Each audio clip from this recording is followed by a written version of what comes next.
Okay, give me one moment while I set up the broadcast. Okay, thank you.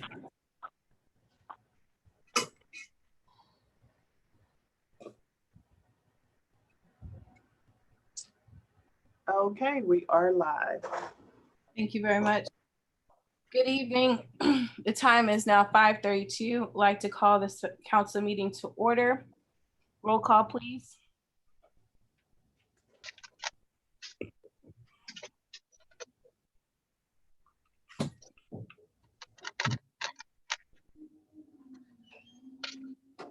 I don't see the city clerk online. I'll check with her to see where she is, but Ms. Robinson, do you mind keeping tally of the roll call, please?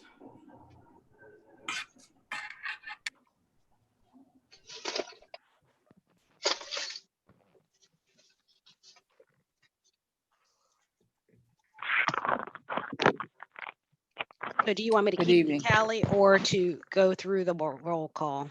Would you mind going through the roll call for us, please? Okay.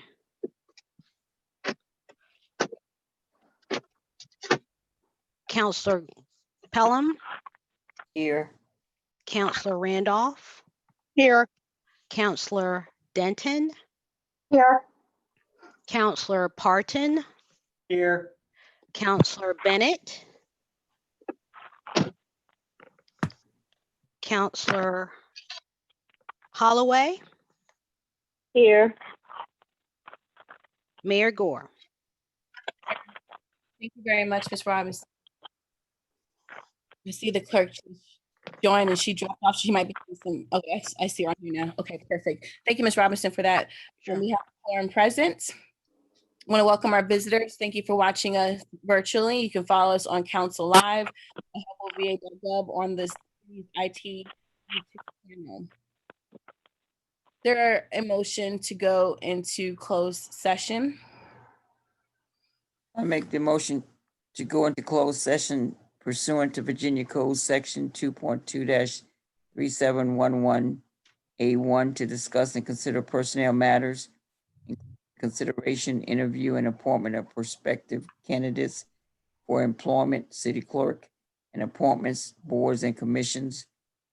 A29 to discuss the award to a public contract, finance director services involving the expenditure of public funds, terms and scope of such contract, and where discussion is open in open session would adversely affect the bargaining position of the city, and to the extent such discussion will be aided thereby. A4 for the protection of the privacy of individuals and personal matters and related to public business.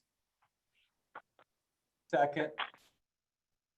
Motion made by Councilor Pelham and seconded by Councilor Parton. For discussion. I have one question. Councilor Pelham requested an item to discuss in closed session today. Is her item included in that? She asked for it the last closed session regarding a contract. What it was not in here. So.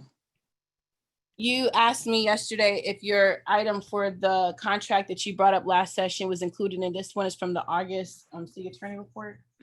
Mm-hmm. Is that included in this? Mayor Gore, I have my hand up. Yes, ma'am. Go ahead. So the motion is not at this point tailored to incorporate that simply because there's a limitation in the existing motion with the term finance director services. If you want to restate the motion so to discuss the award of public contracts, plural, and without stating the finance director services, then the motion would be broad enough to include an additional discussion on an additional public contract. May I just ask Mr. Parton, would he accept it as a friendly change or amendment? Yeah, that's fine. Thank you. Can you just, okay. Okay, so the motion is to add contracts plural to be able to discuss the other item that was requested. It's been accepted by friendly due to the second. Is there any other discussion? Yes, ma'am, I have a point of information for the parliamentarian. Sure. Is this something that that we've been able to look at and have the underlying paperwork with, Madam City Attorney? I didn't put together the closed meeting packet for that, so I don't know what the extent of the conversation is intended to be. The options that I've just given relative to the motion allows us to even address what is needed or desired or whatever the scope of the discussion is relative to the additional public contract.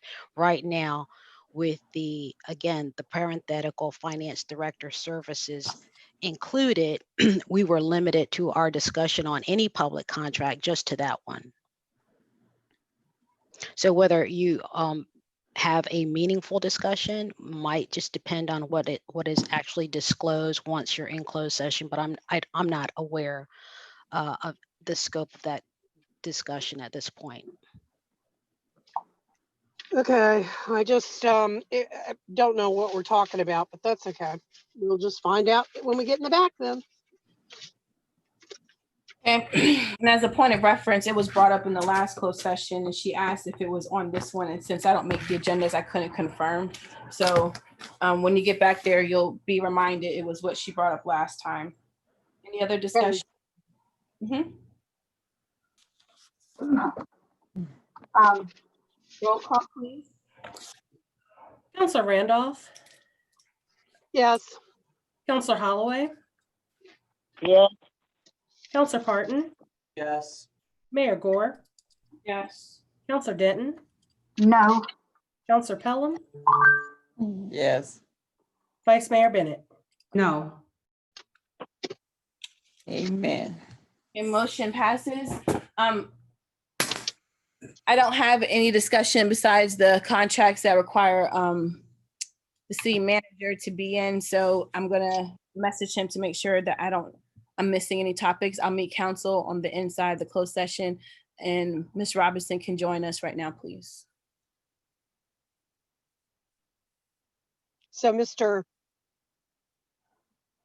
Altman will be there as well.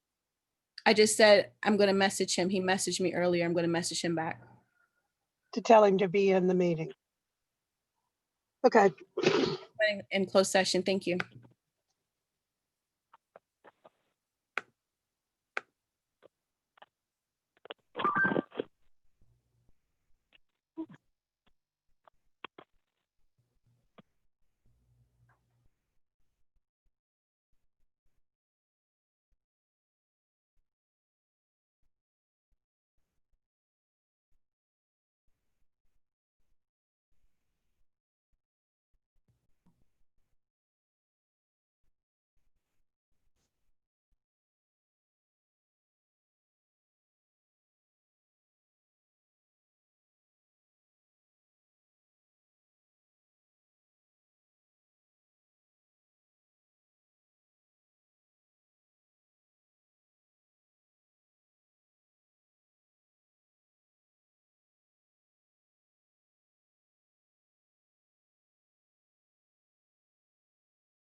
Dr. Menker, we're back.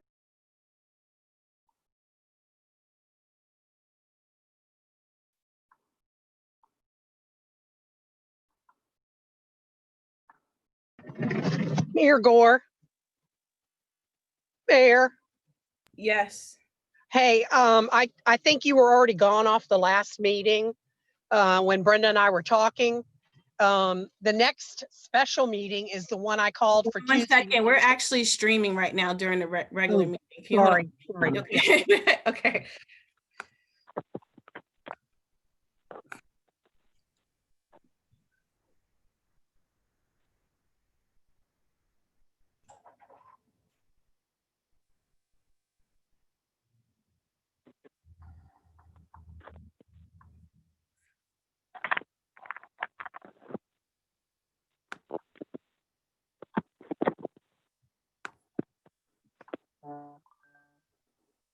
All right, I'm checking to see, do we have everyone here?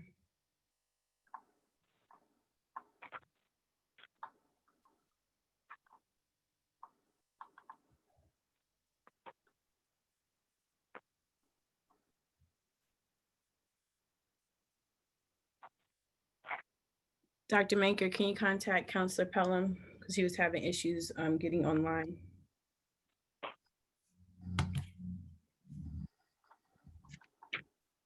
Yes. Thank you.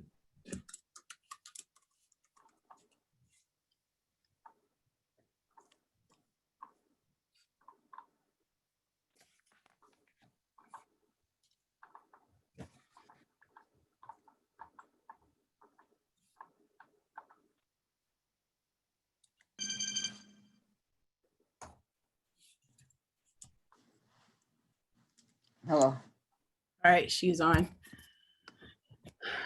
All right, I think everyone is present.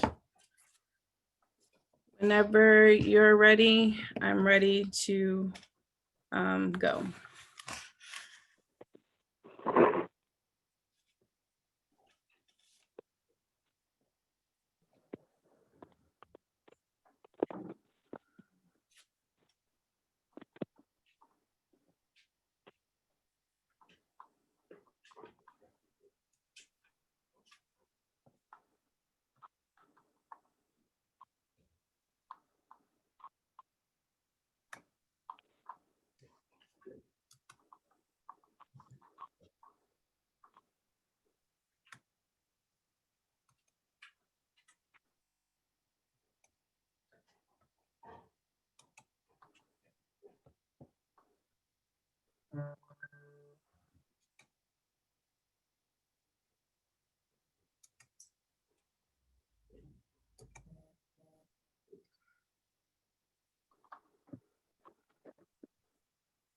What did you just say, Madam Mayor? I was telling Dr. Minker that whenever she's available, we're ready to go live.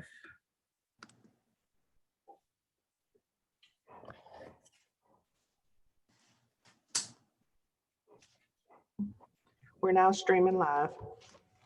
Very much. Time is now 6:41. We're coming out of our closed session. Is there a motion to come out of closed session? I'd like to make, so move. Second. Motion's been made by Counselor Pelham, seconded by Counselor Parton. Is there any discussion? There are no hands raised. I'll just make some points. City Council, we still did not receive everyone's feedback regarding a special meeting date to do interviews for the city clerk position. And their questions, please get that into the city clerk at least by Friday. We sent out 2 reminders. Also, the other point is, Madam Clerk, we didn't do any TBR appointments tonight, so add those to the next closed session packet. And then also, Madam Clerk, we discussed having a work session that is a closed meeting to discuss the financial services contract. So please poll council for their availability to pick a date that everyone can be in attendance for that. And the last point is, Madam Attorney, Counselor Pelham withheld her item for closed session tonight, and she said add it to the next agenda. She'll need to be in contact with you so you can verify what that is specifically. Okay, the motion's on the floor to end closed session. Roll call, please. Counselor Randolph, Yes. Counselor Holloway, Yes. Counselor Parton, Yes. Mayor Gore, Yes. Counselor Denton, Yes. Counselor Pelham, Yes. Vice Mayor Bennett. Vice Mayor Bennett. Yes, I'm sorry, yes. Okay. Madam Clerk, can you proceed with the certification, please? Certification pursuant to Virginia Code 2.2-3712D, where only public business matters, 1, lawfully exempted from open meeting requirements, and 2, identified in the closed meeting motion discussed in closed meeting. Counselor Randolph, Yes. Counselor Holloway, Yes. Counselor Parton, Yes. Mayor Gore, Yes. Counselor Denton, Yes. Counselor Pelham, Yes. Vice Mayor Bennett. Yes. Thank you. We're now going to reconvene for our work session. The time is now 6:43. We have a roll, is there a motion? Well, first, let's start with the roll call, please, for the work session.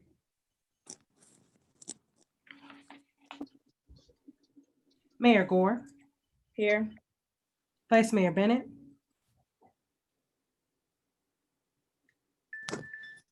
How do you unmute us? you're unmuted. Yes, I'm sorry. Yes, You're here. yes. Counselor Randolph, Yes, you're here. I am.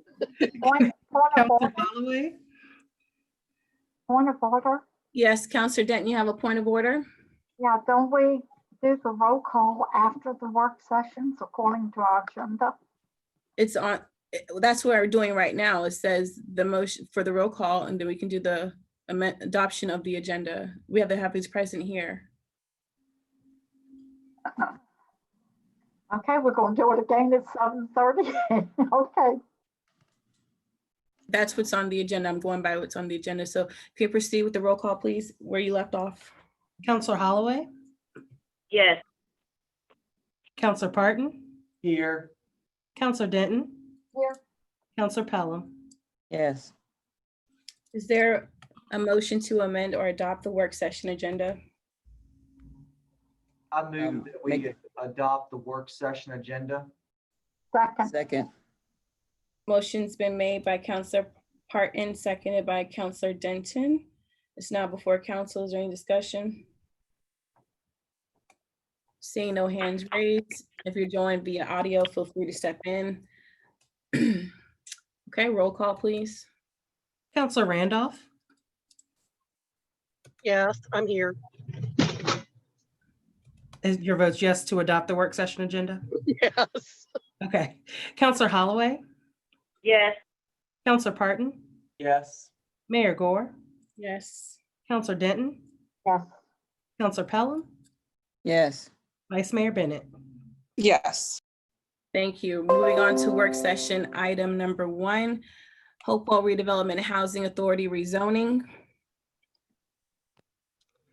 Yes, Yes. Madam Mayor, Madam Vice Mayor, our Director of Zoning and Planning, Griffin, will handle the work sessions. Okay, thank you. Director Griffin? Yes, hi, good evening, Madam Mayor, Vice Mayor Bennett, and all members of City Council. Tonight, we are going to review the 4 items here under your work session. At your last work session, we did start the Hopewell Redevelopment and Housing Authority rezoning application. I was able to present you with the staff's opinion and that also of the Planning Commission. And Mr. Tavares McCoy was also able to present you all with the position of the Hopewell Redevelopment and Housing Authority. I was not sure if the City Council wanted us to redo that presentation or just to begin with conversation. So that was my first question for the mayor and for the members of City Council. We kind of, I will defer to council, but we're still in the discussion with the presentation and everyone was asking questions. The last time I took my count of who spoke, everyone minus myself spoke during that last work session. So if there's new questions, they can certainly do that. I think Mr. McCoy, when he contacted me, he said he reached out to counselors individually to answer their questions. So I'll defer to council if they would like for him to do another presentation. But before I do that, Mr. McCoy, do you have anything additional that you did not have a chance to share the first time we talked about this? No, I don't have anything additional. I'm here to answer any lingering questions. Okay, perfect. Council, does anyone, I'm just gonna ask, does anyone want him to touch on anything in another presentation? I'm gonna go straight to questions. Counselor Randolph, I think your hand was first and then Counselor Pelham. She put hers down. Last time when we left him, he was giving us a scope No, of I work. didn't. Your hand just went down. I know she was Okay. calling on me. 1 I second. forget otherwise. Okay, so go ahead, Counselor Just to Randolph. clarify, are you doing questions now? My question to council is, does anyone want him to repeat anything or do you want to go straight into questions? I prefer that we go straight into questions for the sake of time. I'm okay with straight into questions as well. No, well, my question relates basically on his presentation though, because Right, so okay, so for everyone, I'll just make the That's determination. fine, let her go. I don't need to hear from him again. Never mind. I have my hand up for a question. Yep, so we're going straight to questions. Everyone's on the same page. This is strictly question time. Councilor Plum, you have your hand raised. Councilor Brown, if you have your hand raised. Yes. Counselor The Duke. last time we left, Mr. Tavares, you indicated that the scope of work had changed, where you would be moving Thomas Roth Court into this new area. And then once the buildings were built, and then once Thomas Roth Court moved, you would then move Davisville into Thomas Roth Court. That's not in our packet. So is that changed now back to the original conversation of moving Davisville residents over to the new place?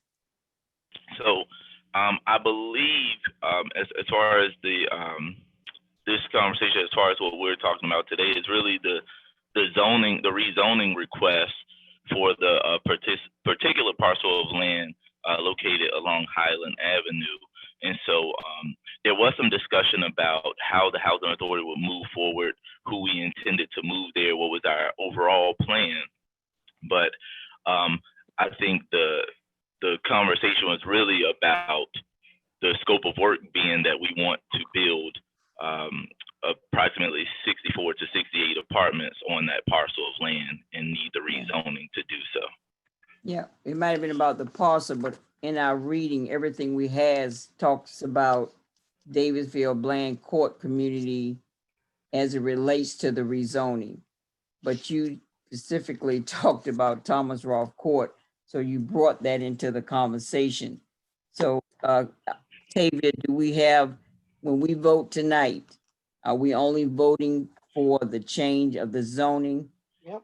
Irrespective of whether it's Davisville or Thomas Rolfe Court? Counselor Pelham, so tonight we're in a work session, so you won't be voting. Oh, that's right. Thank you. Okay. Never mind. But that's something that you need to clarify with them or whatever. Somebody need to clarify with us. Because I really don't think it's, do his work. Well, I can briefly speak to. Hold on, Mr. McCoy. Councilor Plum, just to clarify your question so we don't go in circles regarding this issue. Are you saying that you feel like the packet information doesn't speak to Thomas Rolfe, but the presentation did? You just need clarity on what exactly we're doing with what the. Okay.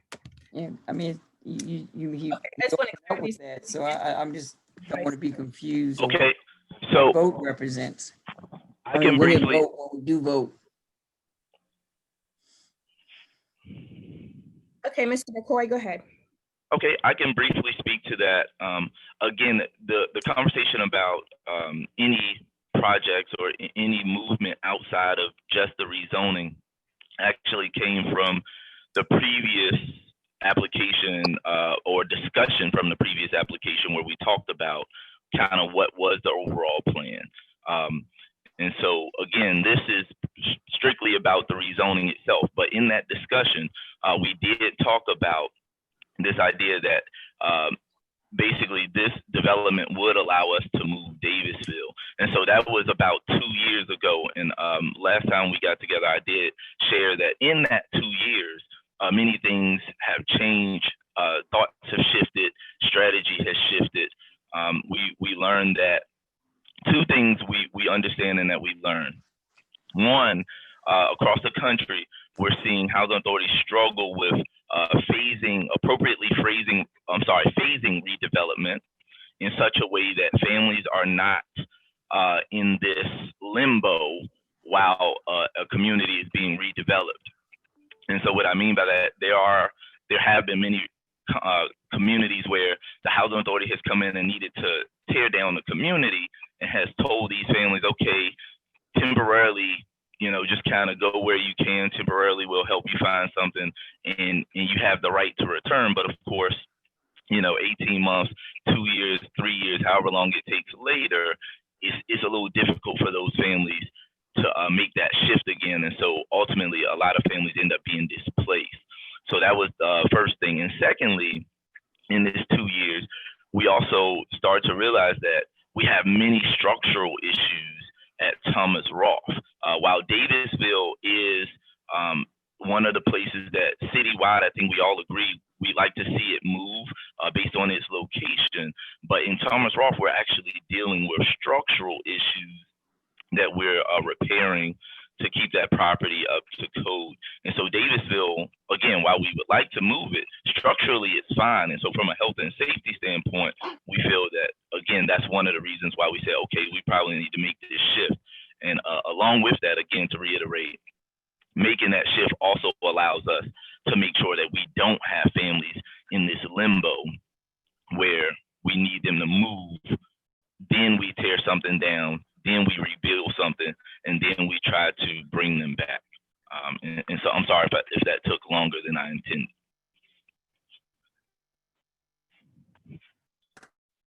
Thank you very much, Councilor Plum. Does that address your question? No, but I don't want anything else. Okay, there were several hands raised. I think it was Randolph and Councilor Denton, but their hands have been lowered. So do you still have questions?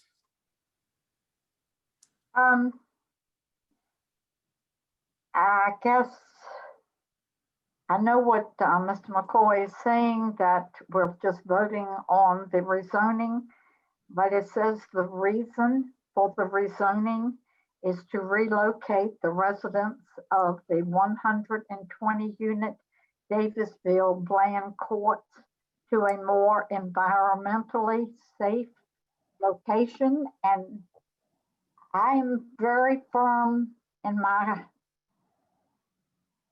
way of looking at this. If we're not going to accomplish that, I'm not too sure why we're rezoning.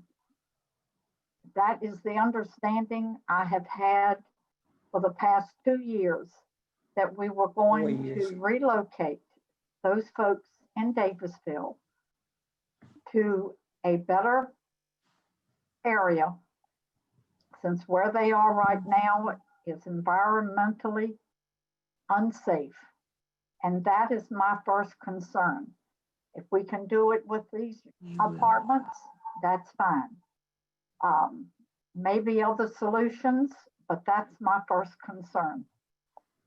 Before I rezone anything, I want to know where they're going. That's it.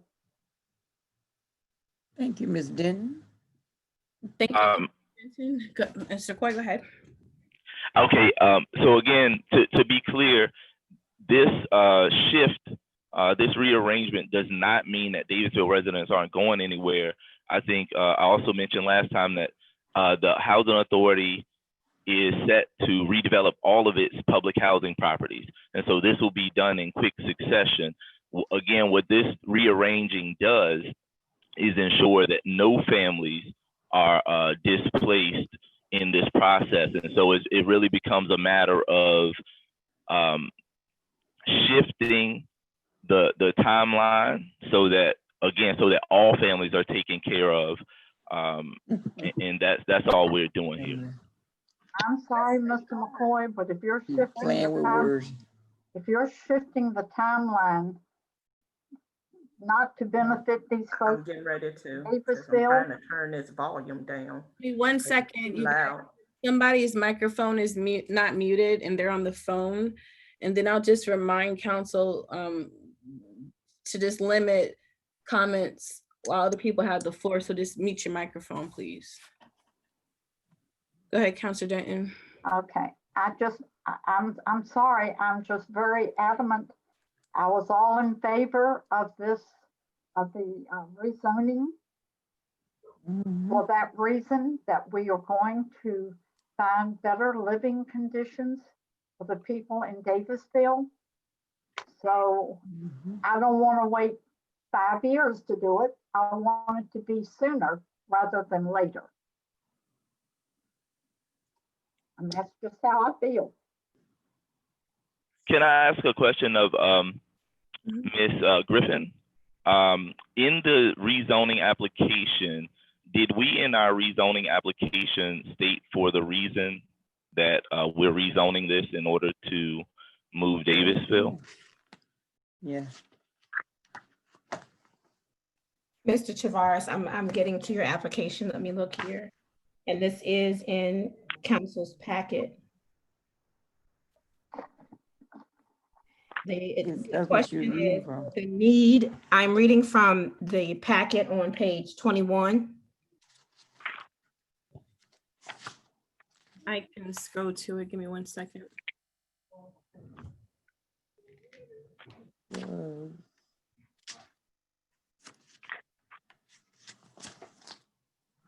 And while you're scrolling, Madam Mayor, I will say the information that Councilor Denton was reading from was the staff recommendations. And the staff recommended and the Planning Commission recommended approval, but I think Councilor Denton is reading the staff recommendation. And the staff recommended approval of the rezoning. And we gave the reasons why we recommended approval. The Planning Commission recommended approval, and that's on page 17, because the request was in line with the comprehensive plan, future land use map. And it met the qualifications of the zoning ordinance for the R4 district. So if you're looking at the recommendation of the Planning Commission and why they recommended it, that was the recommendation. Staff saw at the time that a positive out of this was moving people from Davisville, Bland to this area. But again, that was seen as a reason for the recommendation to move forward. And that was just the recommendation from staff to the Planning Commission. And on page 21 of the packet, in the rezoning application, the question is asked of the Hope of Redevelopment and Housing Authority, the need and justification. Director Griffin, is that page 20? I'm on page 21. It says, who can live in low income housing? Are you saying 21 of the actual packet, or what's the packet? What's our packet? Maybe it changed. I still have the packet from 9/15, so it looks like That's it's right. page 23. 22 is the application start. Yeah. All right, I think I have it. There it is. Okay. Yes, ma'am. So at the bottom, the need and justification for the change of classification. The requested change is in alignment with the comprehensive plan.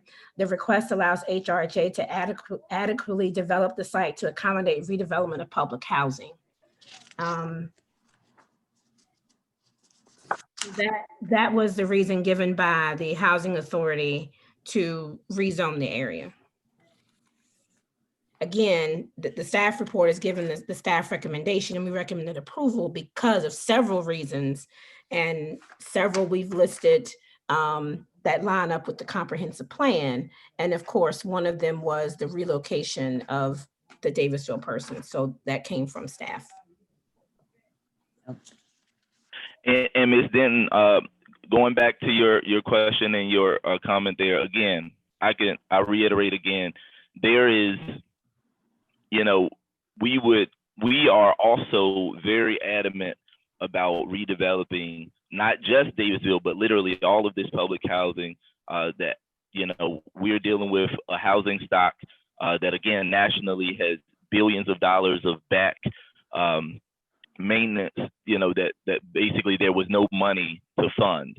And so again, it's our goal to redevelop both of those properties. If we had a magic wand and it were up to us, we would redevelop them both immediately. But this structure that we're proposing redevelops both properties as quickly as possible without creating displacement for those families and creating a situation where they don't have a place to go for some period of time. Thank you.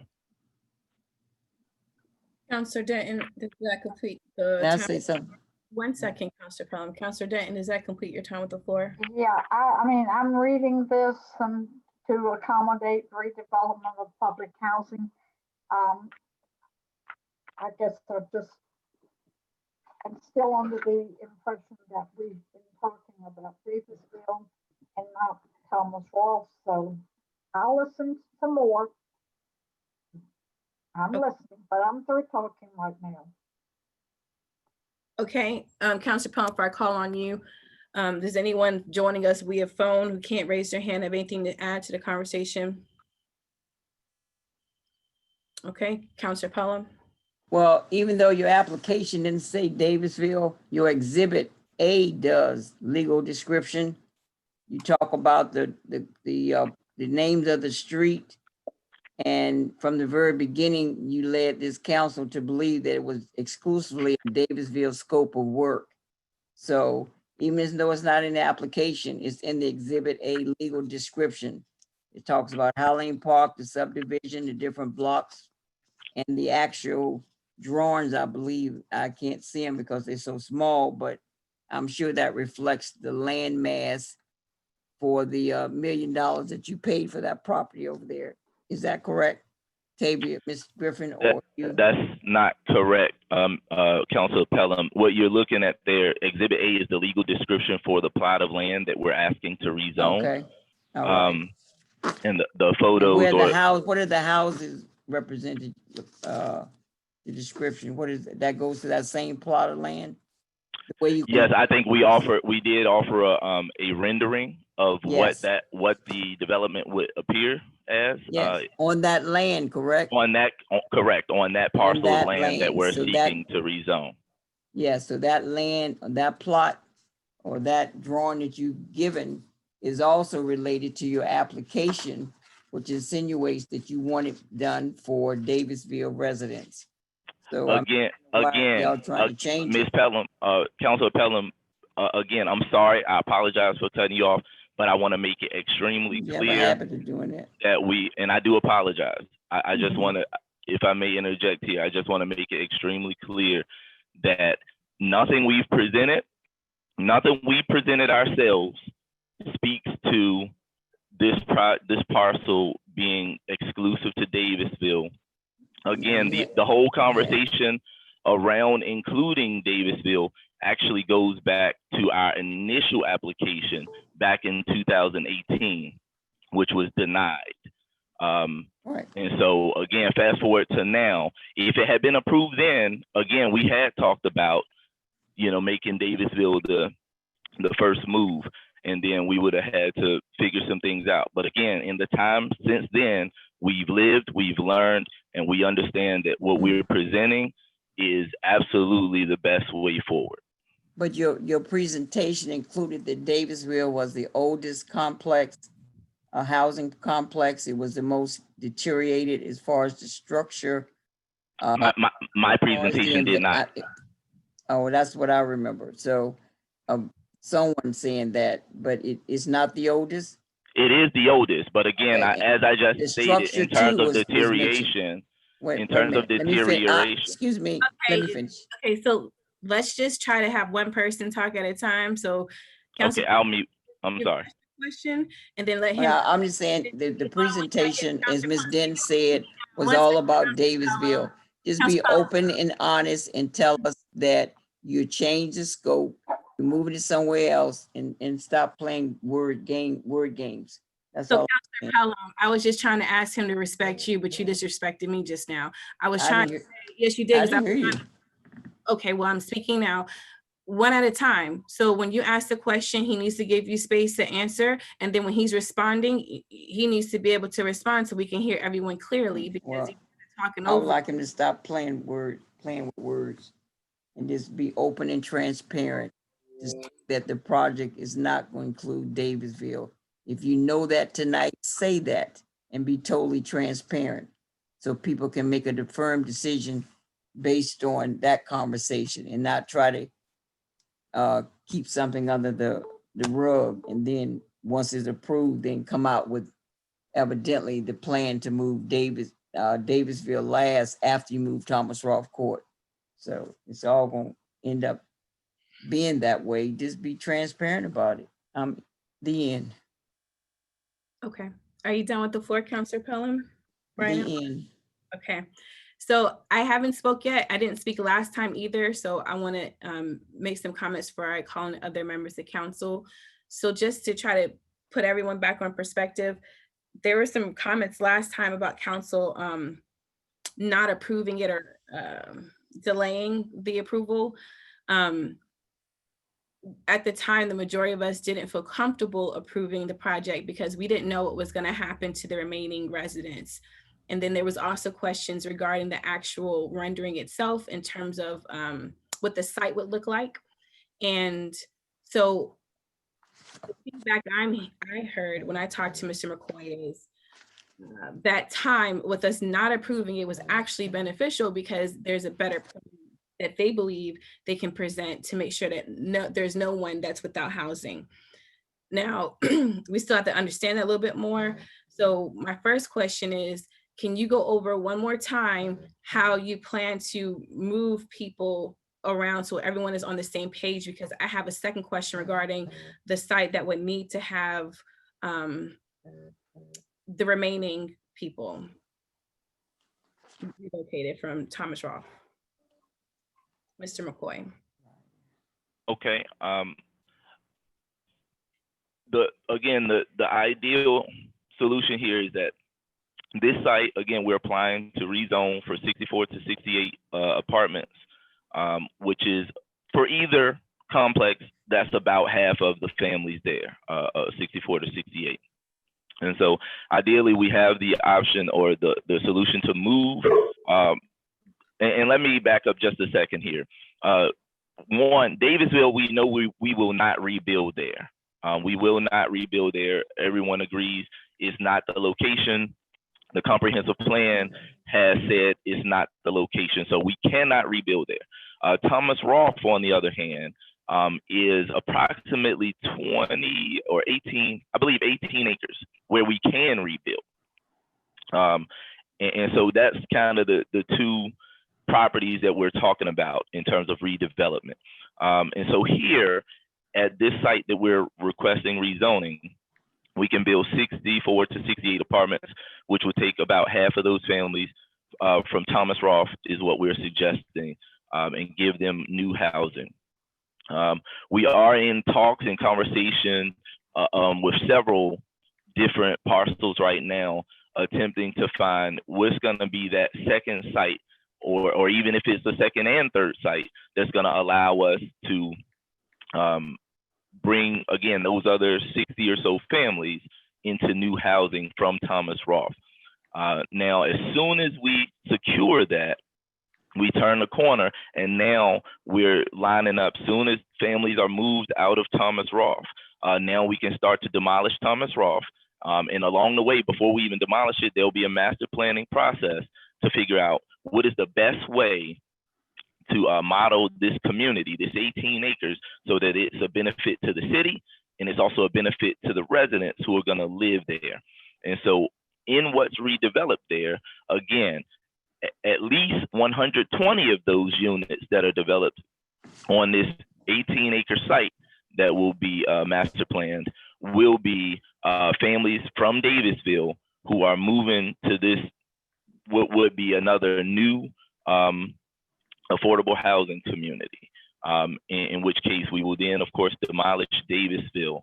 And so that's kind of, again, that's what we're talking about doing. That's kind of the overarching plan. Thank you. So then the same, the question that I had last time was when we're still in the same scenario when half of the community isn't going to have housing when others are going to be moved. So let's say you don't get one of those deals that you're anticipating, what's going to happen with the residents that are still stuck at Thomas Roth? They're just going to stay there until we have another deal? They would, those residents, we would actually have to come back to the table, because right now we don't believe there's, well, I'll say I don't believe there is a road where we don't secure one of the deals that we're attempting to secure right now for that second site.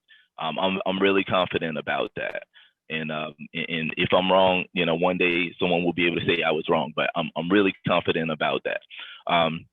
But if there was a case that, hey, you know, we went down the road, we tried the deals that we were looking at, none of them worked, then we would have to really come back and say, what are the options? We'd have to talk to those families, have more meetings with those families to talk to them about the options available. And we'd basically come up with what's the best way forward based on the solutions we then would have. But right now, I'm really confident about our ability to secure that second site and to do so in a way that these projects will be able to move essentially simultaneously. Okay, so I have one last question, and so it's kind of two-part. The first question is, since there was a 2-year delay, why wasn't there a second site already secured in the meantime for this? Because it's the same conversation we had last time we talked about this, about what are we going to do with the other families? And then on top of that, why is there still no discussion about giving vouchers? And I know you and I had a very lengthy conversation 2 years ago regarding that, and about it being too costly for the housing authority. Has that changed? Well, and to answer that question, the cost of those vouchers, I think when we talked about the cost, we talked about the fact that those vouchers would most likely have to mostly leave the city. And so I think costly in that way, maybe. But in terms of, excuse me, in terms of the cost of development per se or something like that, I don't think we have a concern there. I think our main concern was that, again, that there wasn't sufficient housing in the city. So if we were to release 30, 40, 50, and of course 60, if we were to release 60 vouchers onto the streets of our city, then many of our families would risk losing those vouchers because they would not be able to find housing within the time that they're supposed to find housing with a voucher, or they would simply have to leave the city, in which case I think we talked about, again, the city would be losing resources that could benefit, basically keeping those Hopewell dollars in Hopewell, so to speak. Counselor Parton, and then Counselor Randolph. Thank you. My question kind of goes along the same lines with what Mayor Gore just talked about with the housing vouchers. I mean, I find it just kind of hard to believe that the city of Hopewell, with granted, as much rental property as what it has, could not satisfy the demand of providing everybody with a housing voucher. I mean, I would think that that would probably be, the most economically beneficial decision for the city, in the sense that, one, you're decentralizing poverty, so you're improving people's quality of life, you're providing more security to the surrounding neighborhood, whereas instead of building the actual facility there at that wooded lot, the neighborhood around itself would be more secure. You'd be providing more security for the school system, and then also for the legacy businesses in the area, but also in terms of environmental and health. I mean, wouldn't it be better to keep the area as a green space, so that way we have more trees and more vegetation that's actually improving the air quality for these vulnerable residents, and then also not reducing the reducing the stormwater runoff impact that would add to our aging and dilapidated infrastructure. Okay.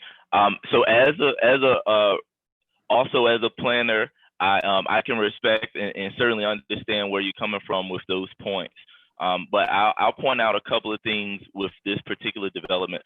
One, this development would be having to fall within the guidelines of the R4 district, and therefore, as you see the footprint placed on the site there, you see that the footprint really doesn't take up much of the site in comparison, that much of the site will be left as green space. Obviously, there's going to be some parking in there, but there will be the area around these buildings will be very well maintained, very well leaving some green. And we also proffered to have a walking/biking path that would eventually connect to some future paths that the city would bring in. As we to go back and speak to, there were several points made, so I want to speak to also the idea about there being enough housing. Well, just the last 2 or 3 years, the Housing Authority has, and this was one of the conversations also that we had when we initially brought this forward, that we were already experiencing, we already today experience significant trouble trying to place families, just a handful at a time. We typically have just a handful of families looking for housing in the city, and we have a really difficult time with finding housing that passes the HQS standards that our families can access within the time they need to access housing. And so again, that's just with a handful. So, I mean, it doesn't sound like a lot to say 40, 50, or 60 households, but it really is difficult for a city our size to absorb that level of rental housing at the level that we need. And that also doesn't even talk about the fact that there are many owners, not just in our city, but across the country, across the state, who just won't rent to those who, and obviously now the state has actually passed a law that you cannot discriminate against where people's income is coming from. So a voucher is considered part of their income to afford that home, but there are still owners who find ways and just don't rent to those voucher holders. And so as a result, it just becomes an extreme challenge for those families to find places, and again, to release that many of them into our city to find housing would be very difficult. And again, going back to the housing and kind of, economy and environmental side of this. So again, from an environmental standpoint, from my understanding, the city has a very strong infrastructure, particularly as it deals with water. And so I don't know that we would be a drain there, but I also talked to it's been shown time and time again that these projects, these affordable housing projects, when well built, as this one would be, are actually great for a community. That people see it as, again, as an addition to the community, as a community moving forward. For years, the Housing Authority received praise, and people appreciated the structure that was built in the place of the former Langston Park. And so as these types of developments are built, it actually pushes the entire, what's the word I'm looking for here? I'm sorry. Basically the entire landscape of housing upward. Because now if someone was managing what we call a market affordable property, meaning it's just an old property, they didn't mean for it to be affordable. That's just all the rent they can get for it.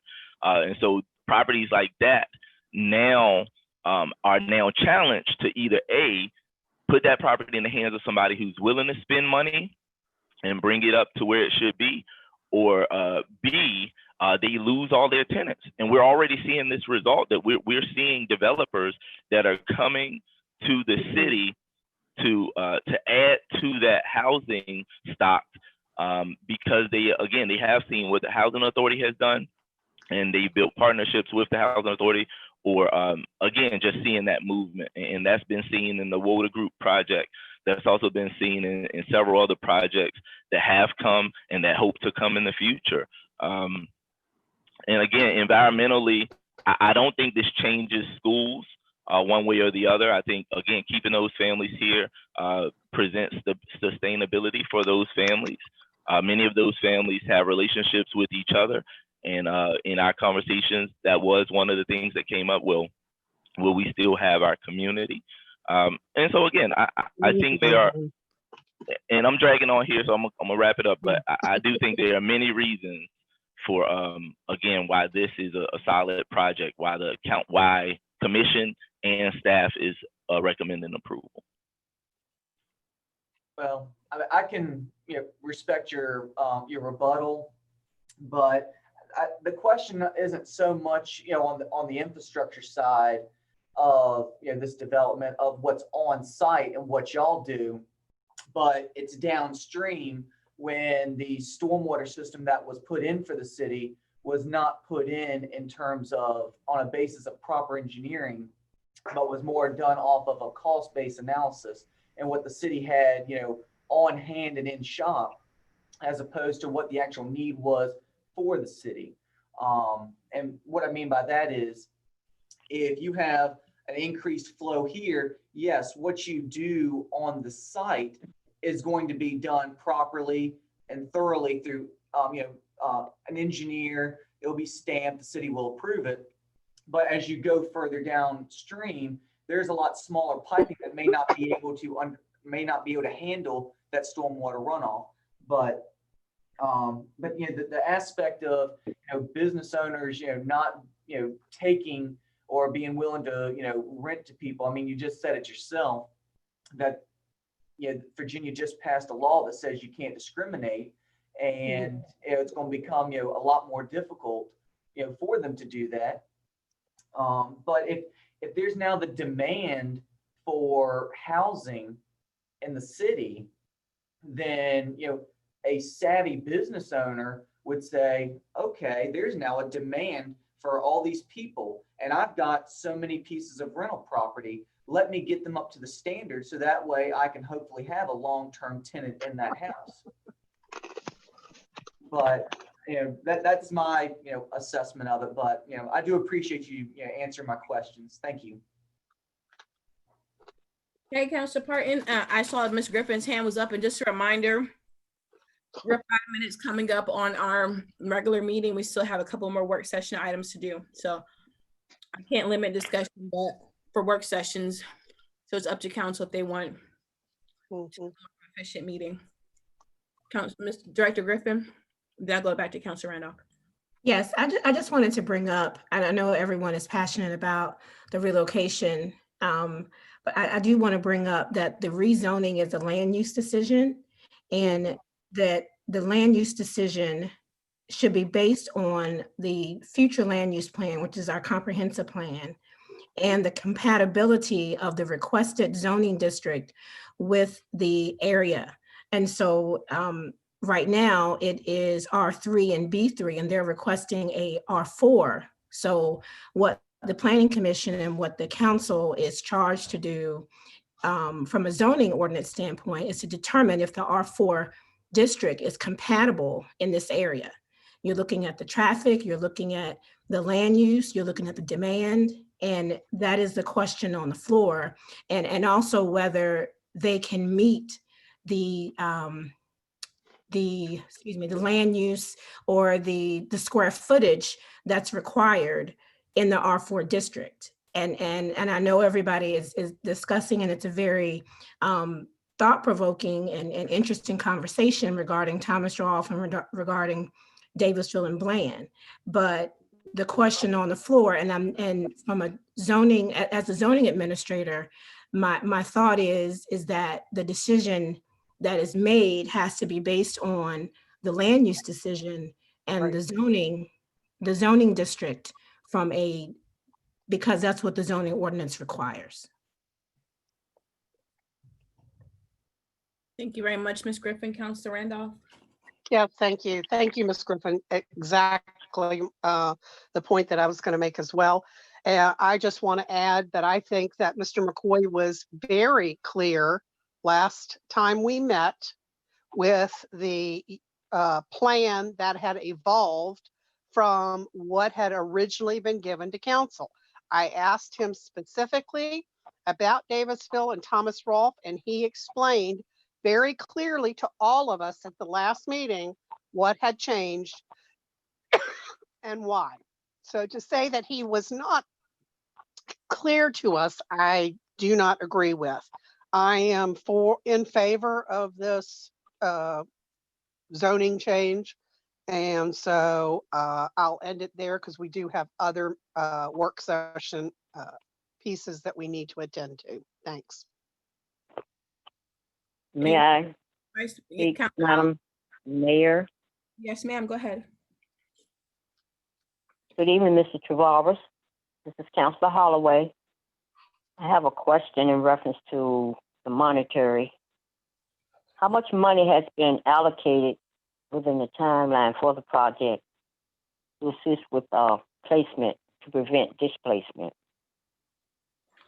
I'm sorry, how much money has been allocated for what part of the project now?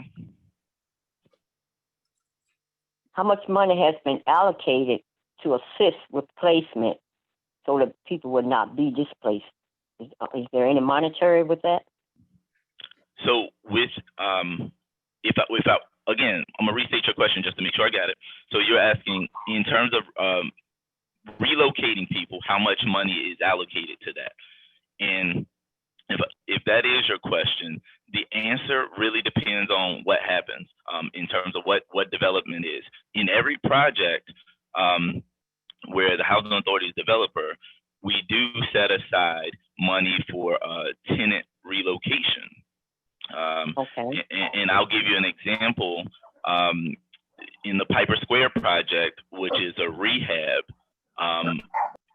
there's over $300,000 that will be spent to help with temporary relocation.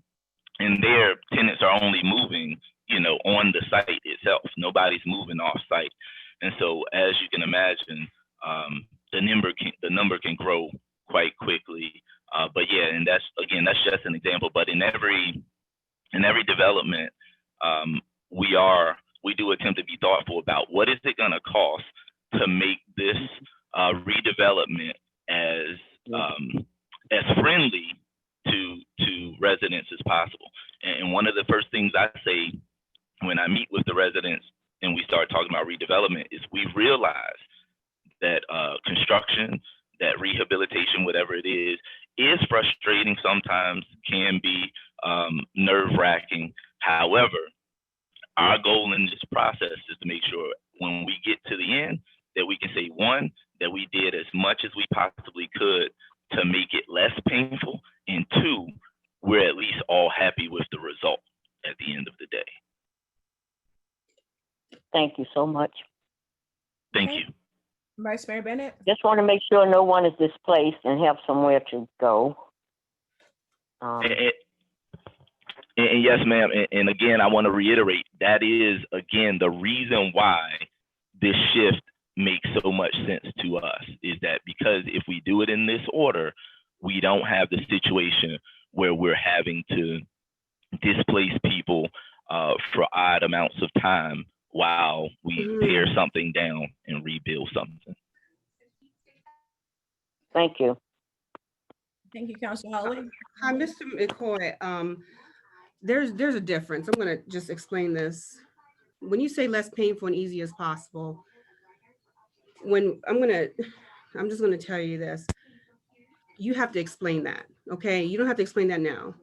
Now, the difference between Piper Square and these other projects, they're not the same. Piper Square, you're not displacing anyone. Everyone who lives in Piper Square is going to stay in Piper Square, right? Now, my only concern is that, or how you guys are going to prepare families. I understand this work session is for the rezoning. I understand that, but I'm going to take a look at this human aspect, because what I see on paper here is different from the human aspect of the families that are living in the housing at this time. I just want to make sure and ensure that the families, that they're being prepared, because we're working through a transition. Things are changing, and they're changing for the better. But when things change for the better, or things changing, it can be scary. So I want to make sure that we're preparing families. We can't just say, hey, we're going to make this less painful and easy as possible. We have to give details of how that's going to be. Are we preparing the families? Are we giving them educational opportunities? Are we having resource opportunities? And how are we preparing them? Are we giving them job opportunities, educational, transportation opportunities for those jobs that they're going to receive? Because that's what we need to take a look at as well. Now, what we have going on in Piper Square is different from what we're having going on in Thomas Roth and Davisville. They have to apply to these new apartments. Are we giving them credit opportunities to fix their credit? Now, I understand what you're saying, but don't tell me that it's less painful or easy as possible. You need to break that down in detail. I don't want to hear those words. So take the political out of it. Next time you come back and you give us details and you help the families, and we get down to the level, and this is what I want to see, the human aspect of it. Because I am a representative of the citizens of Hopewell all the way across the board. And I'm going to look at these things in paper, and I'm okay with the rezoning, but at the same time, we're transitioning Hopewell for the better. And we're going to help every family on every level. So that's what I have to say, and that's what I'm leaving it as. So thank you for listening. May I respond 90 seconds to that? I got a great 90 seconds that I can give you to that. We have to move on. Mr. McCoy, you can go ahead and address comments to the presenter. Go ahead. Okay, again, 90 seconds. One, I completely and totally agree. Thank you so much for bringing that up. One of the things that changed when I came to the Housing Authority was that we literally changed from development to comprehensive community development. So now my job is not just buildings, my job is the human side of it as well. And so aside from the development work that I'm constantly coming to you guys to talk about, we are also doing some human development work. We're working alongside Story, we're working alongside HUD. We have created what has been called an Envision Center, whose entire job is a HUD initiative to promote jobs and education and human development. We have doubled down on that. We've applied to HUD for funds to supply a resident opportunities and self-sufficient person. We're about to hire that person whose sole purpose is to help residents find and attach to opportunities to gain self-sufficiency. 2 years ago, we started funding the family self-sufficiency position, which is similar, but just targets a different group within the housing authority. So we are actively and totally working to those things. And we are committed to not just building the people, not just building the buildings, but absolutely building the people. It's comprehensive community development. And that's one of the reasons why I personally joined the Housing Authority under the leadership of Mr. Benham to get that done. Thank you. And I chair the workforce board for the Crater region, and our executive director has the meeting coming up, or I think that might have just passed, about workforce connecting with the housing authority, correct? Maybe it's not with you, but Mr. Benham, to get you guys into that pipeline for the workforce services through the Crater region. So that's also up there. Correct.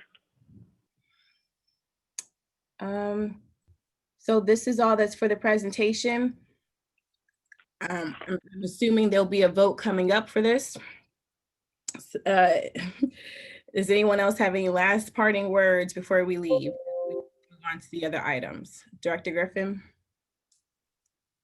No, ma'am, I do not. I just will say that we are queuing this up for the October 27th City Council meeting, where it would be a public hearing. Thank you. And can we make sure that that public hearing notice is on our city's website so people can know how to properly respond? No, we typically just do stuff in a newspaper because that's just common practice. And I know it's on a post in City Hall, but this is not really to you. This is for all staff. We need to really start pushing stuff online so people can see it as well. All right, we're going to move on to the next item. This is a great presentation. Thank you all for your time. Work session item number 2, 1818 Liberty Avenue conditional use permit. Yes, last year in November, Barber Construction came to the City Council requesting a conditional use permit in order to build a single-family detached home in the R2 district on property with 6,000 square feet. The conditional use permit is needed because at that time, the zoning ordinance only allowed 7,500 square feet in order to build on a lot in the R2 district. But you could get a conditional use permit if you had at least 5,000 square feet. You recommended approval of that, and actually you approved that, but one of the qualifications was it could not have a driveway. When presented to the City Council, the application did request a driveway, and City Council requested that driveway be removed, and you approved it as such. Mr. Barber, Donnie Barber, sold the property, and the homeowner requested a driveway. He came back to the city to determine how he could amend his conditional use permit. In looking at the Article 4 conditional use permit, Article 21, there is such thing as a minor amendment to a conditional use permit or a major amendment to the conditional use permit. Because Mr. Barber, in adding a driveway, is changing or increasing the intensity of the development by more than 5%, he is required to come back to City Council requesting this amendment. Staff is recommending approval, and the Planning Commission is recommending approval because it does meet the qualifications of the criteria to approve a conditional use permit. At the same time, the Planning Commission is asking City Council to waive the $300 fee, which Mr. Barber was required to pay because his original conditional use permit included a driveway. And because that was taken out by the City Council, and now he's coming back with this request for a driveway in order to satisfy the buyer. The pictures that are in the packet, you will see that a temporary driveway was put in. You will also see in the packet, and this is the new home here, and you will also see in the packet that our city engineering department is recommending approval of a finished driveway and has no issues with the request. Mr. Donnie Barber is on the line here. Again, this is a work session, so there's no action to be taken. We would like to bring this back up at your October 27th meeting for a public hearing. And that's the end of the presentation from staff. Thank you very much, Councilor Randolph. Yes, ma'am. Thank you. Ms. Griffin, I think there might have been a thing that was left out. Is there, the problem, I think, also arises that there's no parking on the street in front of this house? Well, that didn't change from last year. Without the driveway, the Right, person so would if we, have had to.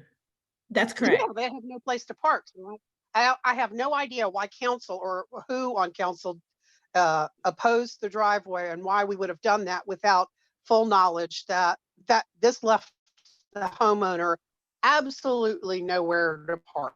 So I will be for this when it comes back in October, but I wanted to bring that point up because I think it's a most important factor that if we don't let them have a driveway, they've got to park who knows where. So thank you. Counselor Pelham.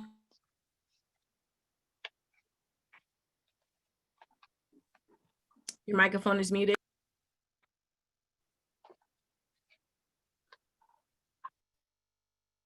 Sorry. Well, I say it's parking, it's just limited parking. And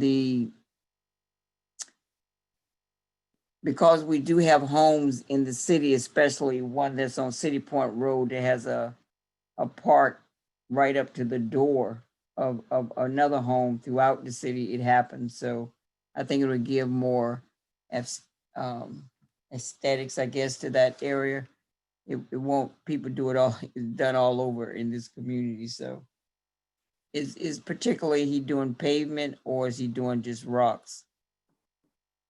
Can't remember. Pavement, asphalt driveway. Okay. Thank you. I agree with it. Any other questions for the presentation? Okay, thank you for your time. We're going to move on to the next work session 3 item. 106 North Main Street conditional use permit. Yes, this is a conditional use permit from WRM LLC, Mr. Mark Mueller for 106 North Main Street. He's requesting a conditional use permit in order to have apartments on the second floor of his commercial/office building that have an average square footage of less than 900 square feet. If you recall, a similar application was before you some months ago. That application was denied at that time. He was requesting the first floor to have apartments and the second floor to have apartments with the average square foot that was around 740 square feet. He is coming back tonight and the component of the first floor apartments is gone. He's not requesting that. And he has increased the square footage of the 5 apartments on the second floor. And they will be an average of 767 square feet, which is larger than his first request. The Planning Commission at their meeting in August did recommend approval of this based on the land use map in the comprehensive plan. He will be providing parking and has a draft parking agreement with Mr. Diardor that is in the rear of the building. During the Planning Commission meeting, we did not have anyone come out to speak in opposition, and of course, they didn't come out, but to call or send us an email, all of the things that we have put forth in order for people to be able to comment virtually. We did not hear anything back from them. So the Planning Commission is recommending approval of this request. I know that there is some question about why this came back in less than a year. In Article 21 of the zoning ordinance, Section D, it talks about the effective denial of a conditional use permit.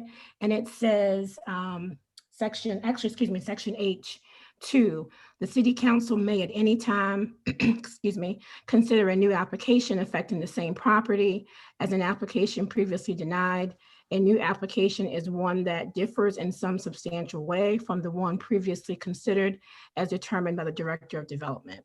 So again, the 2 reasons that I believe that this is a change, a substantial change in the first application I gave before, and that is why you have this before you.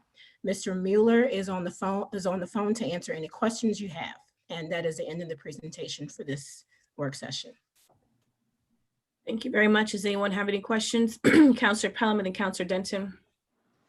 Yes, how is this going to affect, is this the same building? Because I can't tell from the front that has the voter registration in it now, where the apartments would go upstairs. That's correct. Yes, ma'am. Counselor Okay, Felton. so, well, I mean, it's a nice project, but I think we should think about the fact, when I toured the new building for the voter registration, they have just an ordinary door. I don't feel comfortable with that when the apartment's gonna be there. And they'll have guests of all type coming in and out. But if it's not a really strong door where the voter registration office is, that would be downstairs when the people go up. And so that should be, I don't know, some consideration for us as far as safety for voting paperwork and the whole office is concerned. It needs to be some type of security. Someone look at the security of that basement door before those residents get into that apartment if this is approved. I think Mr. Mueller may be able to answer that question or at least provide some insight. Mr. Mueller, if you can unmute your mic, they'll be able to hear you. Yes, ma'am. With regards to the door, Councilmember Pelham, my plan, there would be 2 rear accessing apartments. At the time that the upstairs would be developed or built out, I should say, there would be fobs or some sort of magnetic. I mean, I completely agree with what you're saying, but the upstairs is vacant right now.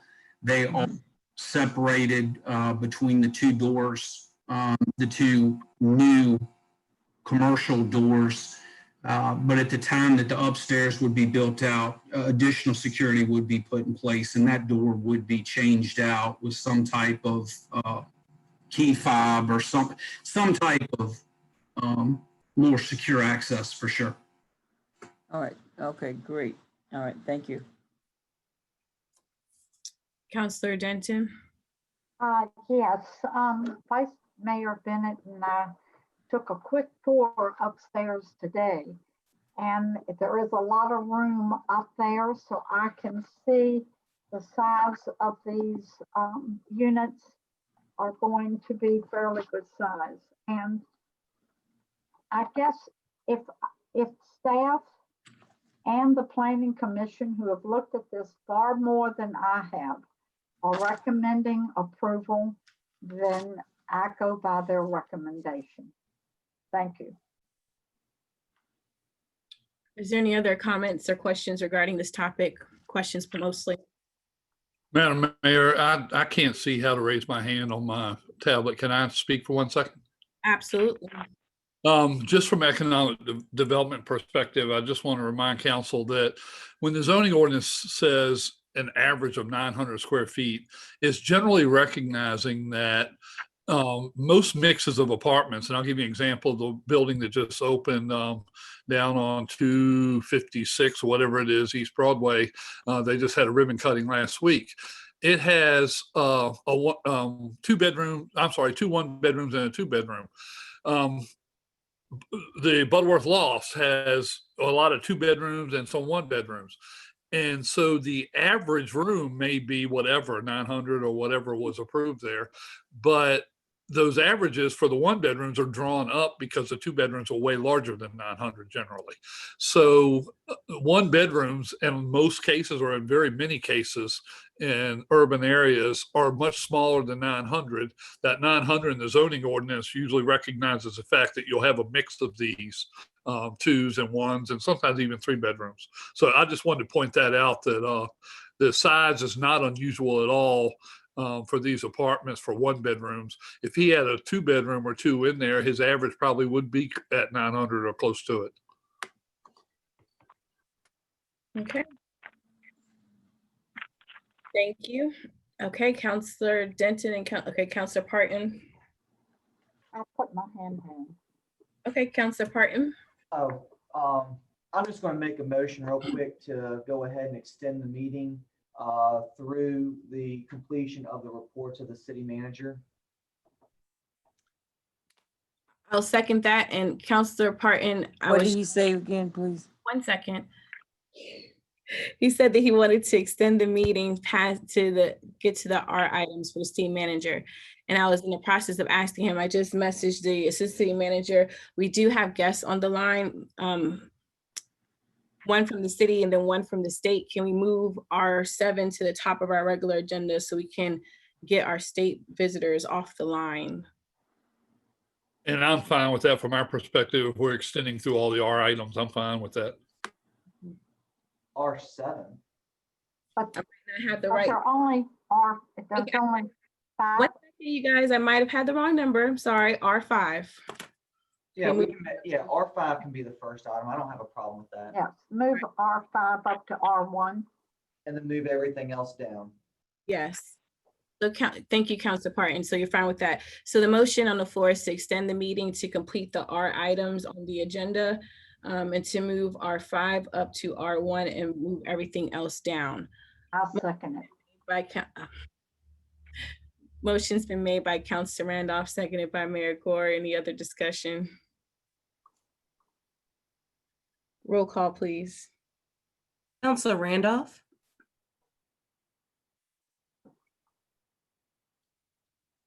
Councilor There's Randolph. a problem because I didn't make that motion. So I can't vote for what she just said because she said I made the motion and I did not. Oh, I thought I said Parton. I apologize if I said Randolph. The motion's been Yeah. made by Councilor Parton, seconded by Mayor Gore. Okay, yes. Counselor Holloway, Yes. Counselor Parton, Yes. Mayor Gore, Yes. Counselor Denton, Yes, Counselor Pelham, Yes. Vice Mayor Bennett. Yes. Thank you. So we're on the work session item still. Is there any other questions regarding this before we move forward to the last work session item so we can start a regular meeting? Ms. Griffin? Yes, your last work session item is a request from Virginia American Water located at 900 Industrial Street to modify the development standards that requires them to pave a parking lot if there is going to be vehicular parking for more than 5 vehicles. They are using a area that they've gravelled off of East Randolph Road in order to park cars while they are under construction. We understand that this is temporary. They're only asking for this modification for a year. Staff is recommending approval and so is the Planning Commission. I believe there is someone on the line to speak to this. I don't see all of the names, but I believe I saw him earlier. This is the M2 district. I will tell you that we recently had a meeting between stormwater planning and engineering. We anticipate coming to council with some type of zoning ordinance amendment to look at changing this part of the ordinance. We seem to have several organizations coming to the Planning Commission and City Council requesting modifications for parking. And when that happens, we tend to see that maybe there is something that needs to be changed in our ordinance. This particular request meets all of the requirements of the Article 18, requesting the modifications. They are meeting all of those requirements. And so we see no reason not to recommend approval. If the applicant is not here, I do know this whole time we've had Mr. Eliades on the line and I failed to mention that, but if he wants to add something from the Planning Commission perspective, or if you ask any questions for him, I'm sure he's happy to answer them. Okay, is the representative for American Water on the line? If you still can you unmute yourself before we move on to questions?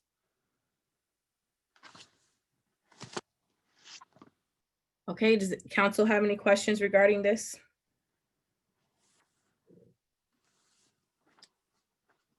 There's no hand raised and no one spoke up, so that seems to be this item. Thank you very much, Director Griffin. Time is now 7:55. We need to adjourn our work session so we can move into our regular meeting.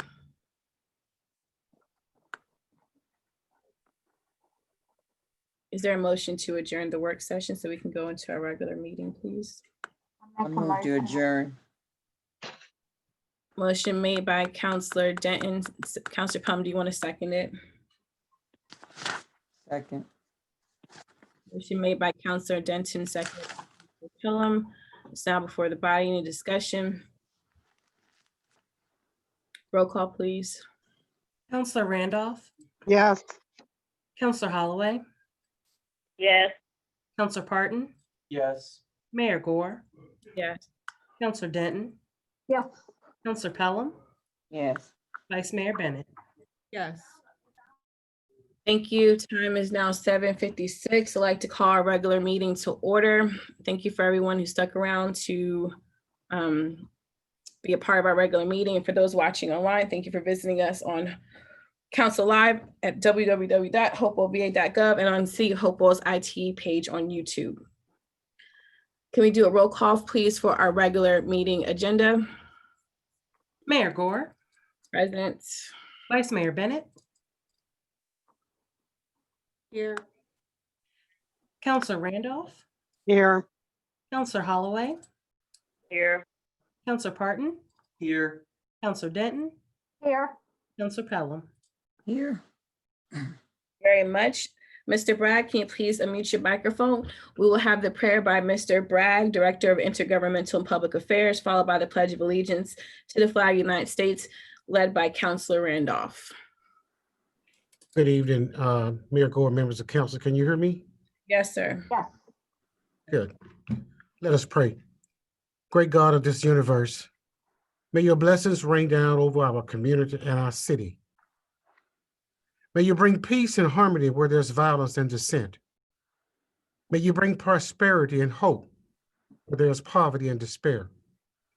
Lord, bless our leaders with wisdom and insight where there is confusion and a lack of understanding. Lord, I pray that unity may prevail in our community. Lord, help us to be instruments of your peace. Lord, let us come together to resolve the issues that affect us all. Help us to cooperate in overcoming health issues and this COVID-19 pandemic. Help us to communicate better with each other, to empathize, and brainstorm the best path forward for the city. Lord, I pray that you will bless our hearts with your love, peace, and joy, where there is hate, strife, and grief. In your precious name I pray, amen. Amen. I pledge allegiance To the flag to the flag of the United States of America and to the republic for which it stands, one nation, under God, indivisible, with liberty and justice for all. Thank you. We're going to move on. Sorry. Is there a motion to amend or adopt the regular meeting agenda? Yes. Councilor Pelham? Yes. I'd like to make an amendment to amend the agenda to move back the R items that was moved to the IR section before the agenda was sent out. Second.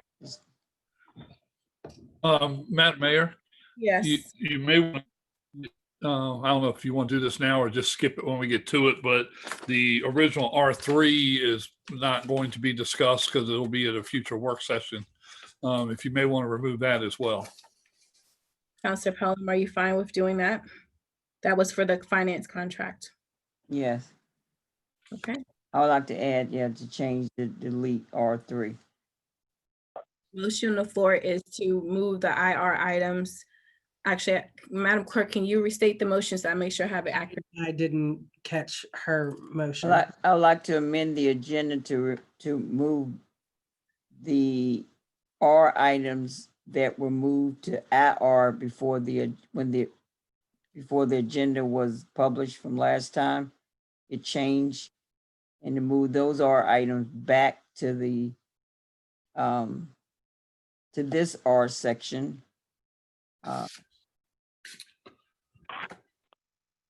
And we're deleting, and we're removing R3, correct? Yes, I'm sorry. Yes, thank you.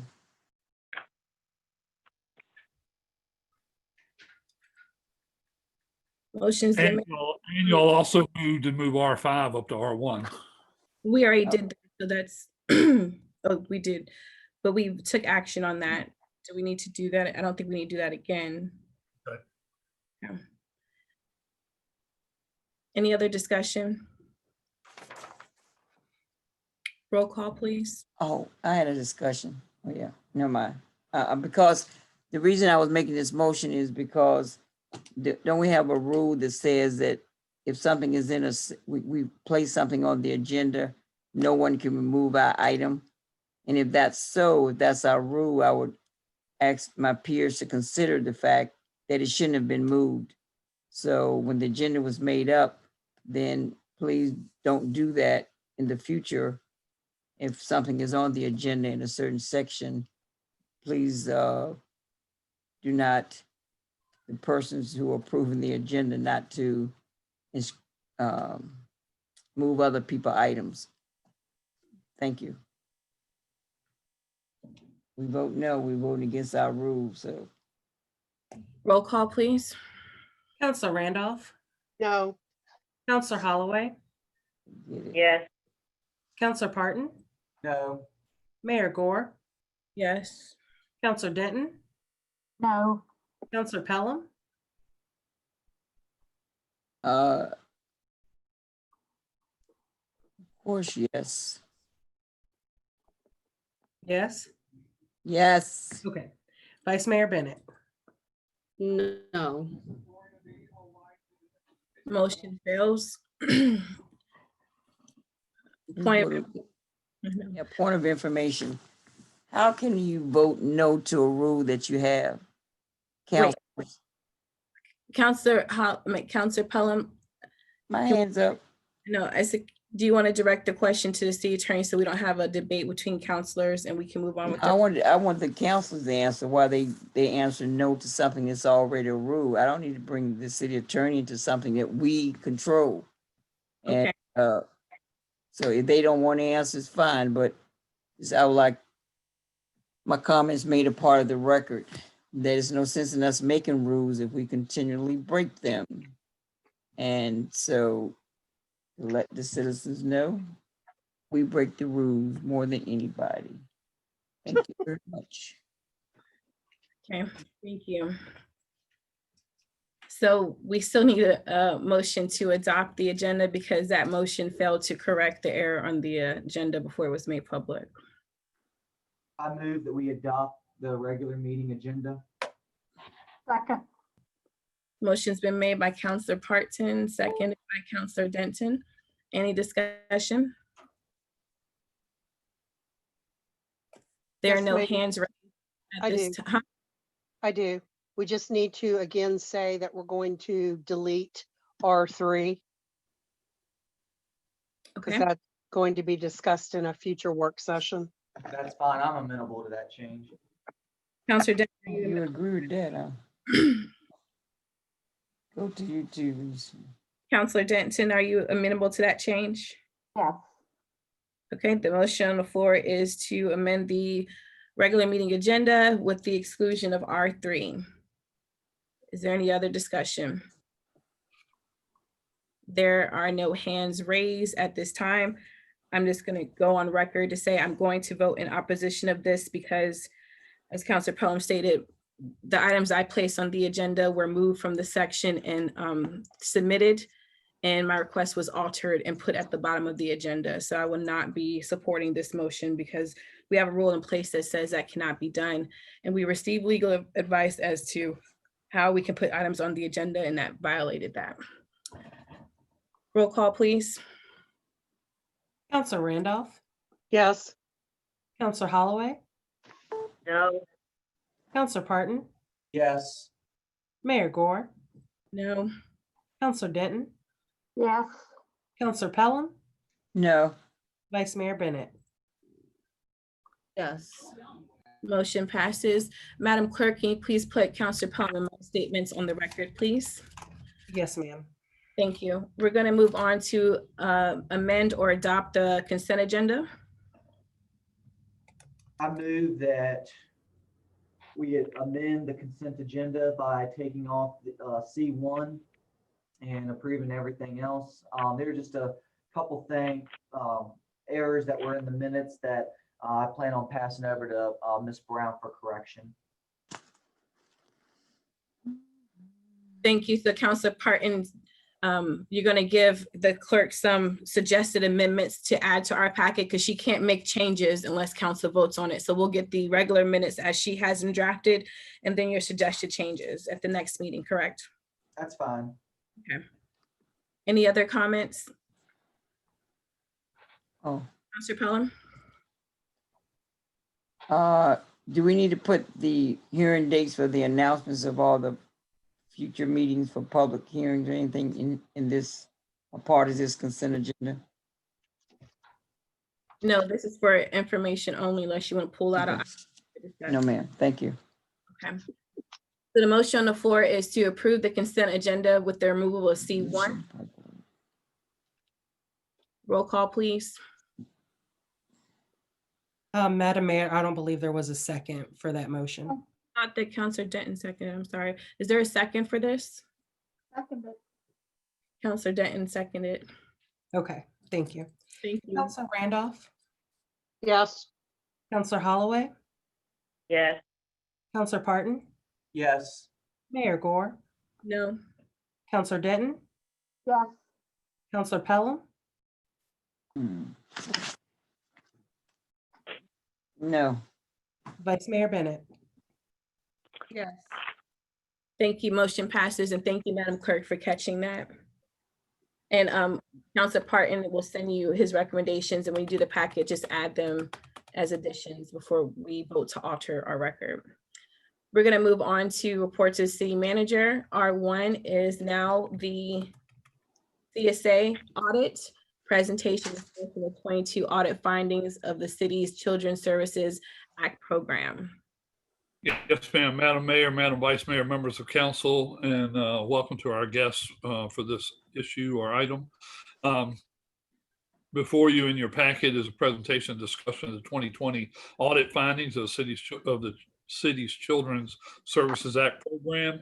The Office of Children's Services conducted an audit of City Hopewell Children's Services Act, CSA as we know it, program and issued a final report on June 10th, 2020.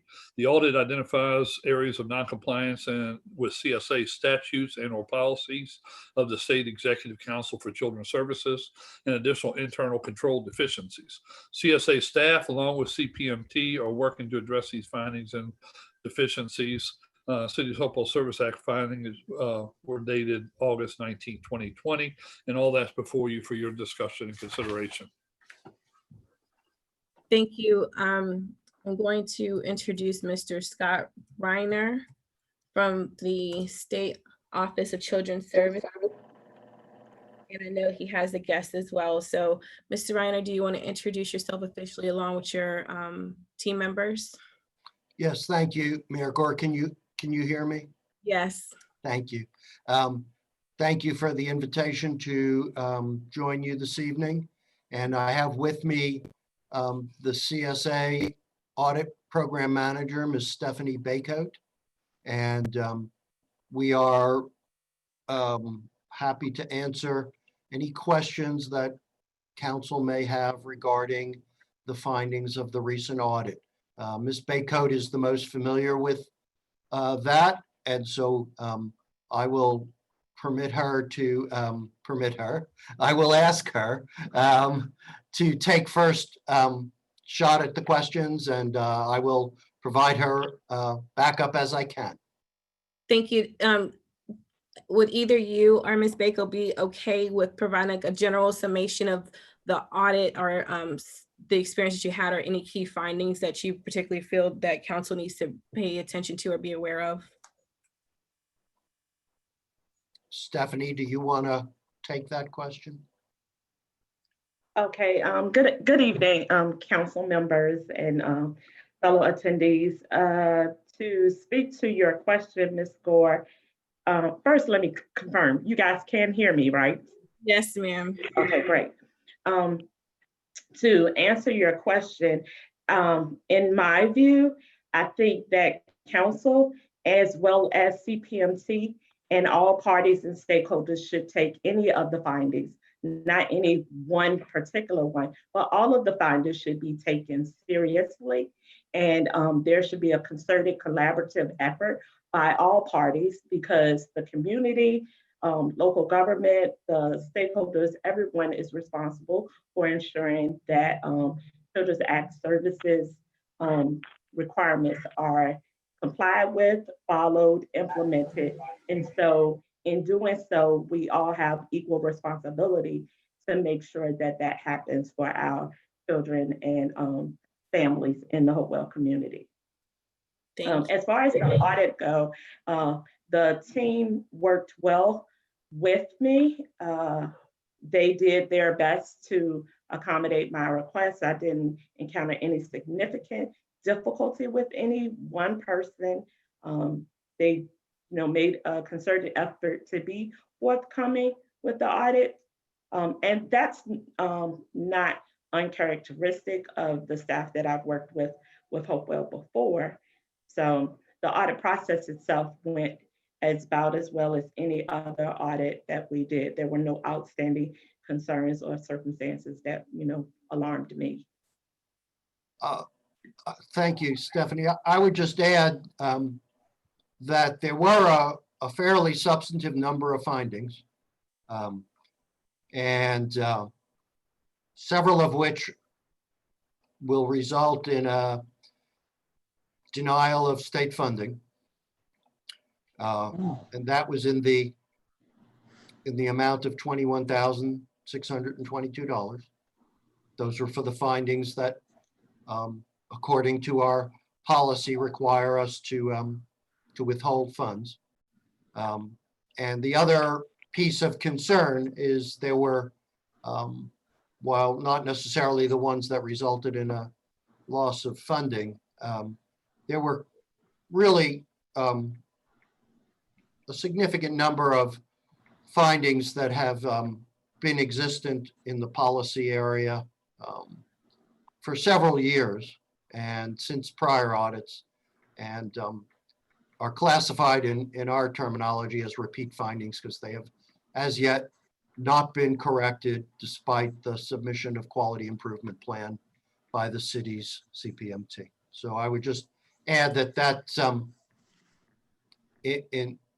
when Ms. Baycoat says they should be taken seriously by all parties, they really should be taken seriously. Thank you so much. We'll open the floor up to questions. Councilor Pelham. Oh, would a program that the office was trying to procure, like Thomas Brothers, would that have helped in avoiding some of these errors or findings, or whichever way you want to call them? Findings. Stephanie? It depends. The answer to your question, as far as it pertains to Thomas Brothers, depends on what you purchase with your system with Thomas Brothers and how your locality chooses to implement that system. So Thomas Brothers, for the most part, may address maybe some of the financial type activities that happen. But for non-fiscal issues that start with FAPT and funding authorizations and documentation, Thomas Brothers alone would not necessarily address those issues because they start before you may even initiate a transaction in the Thomas Brothers system.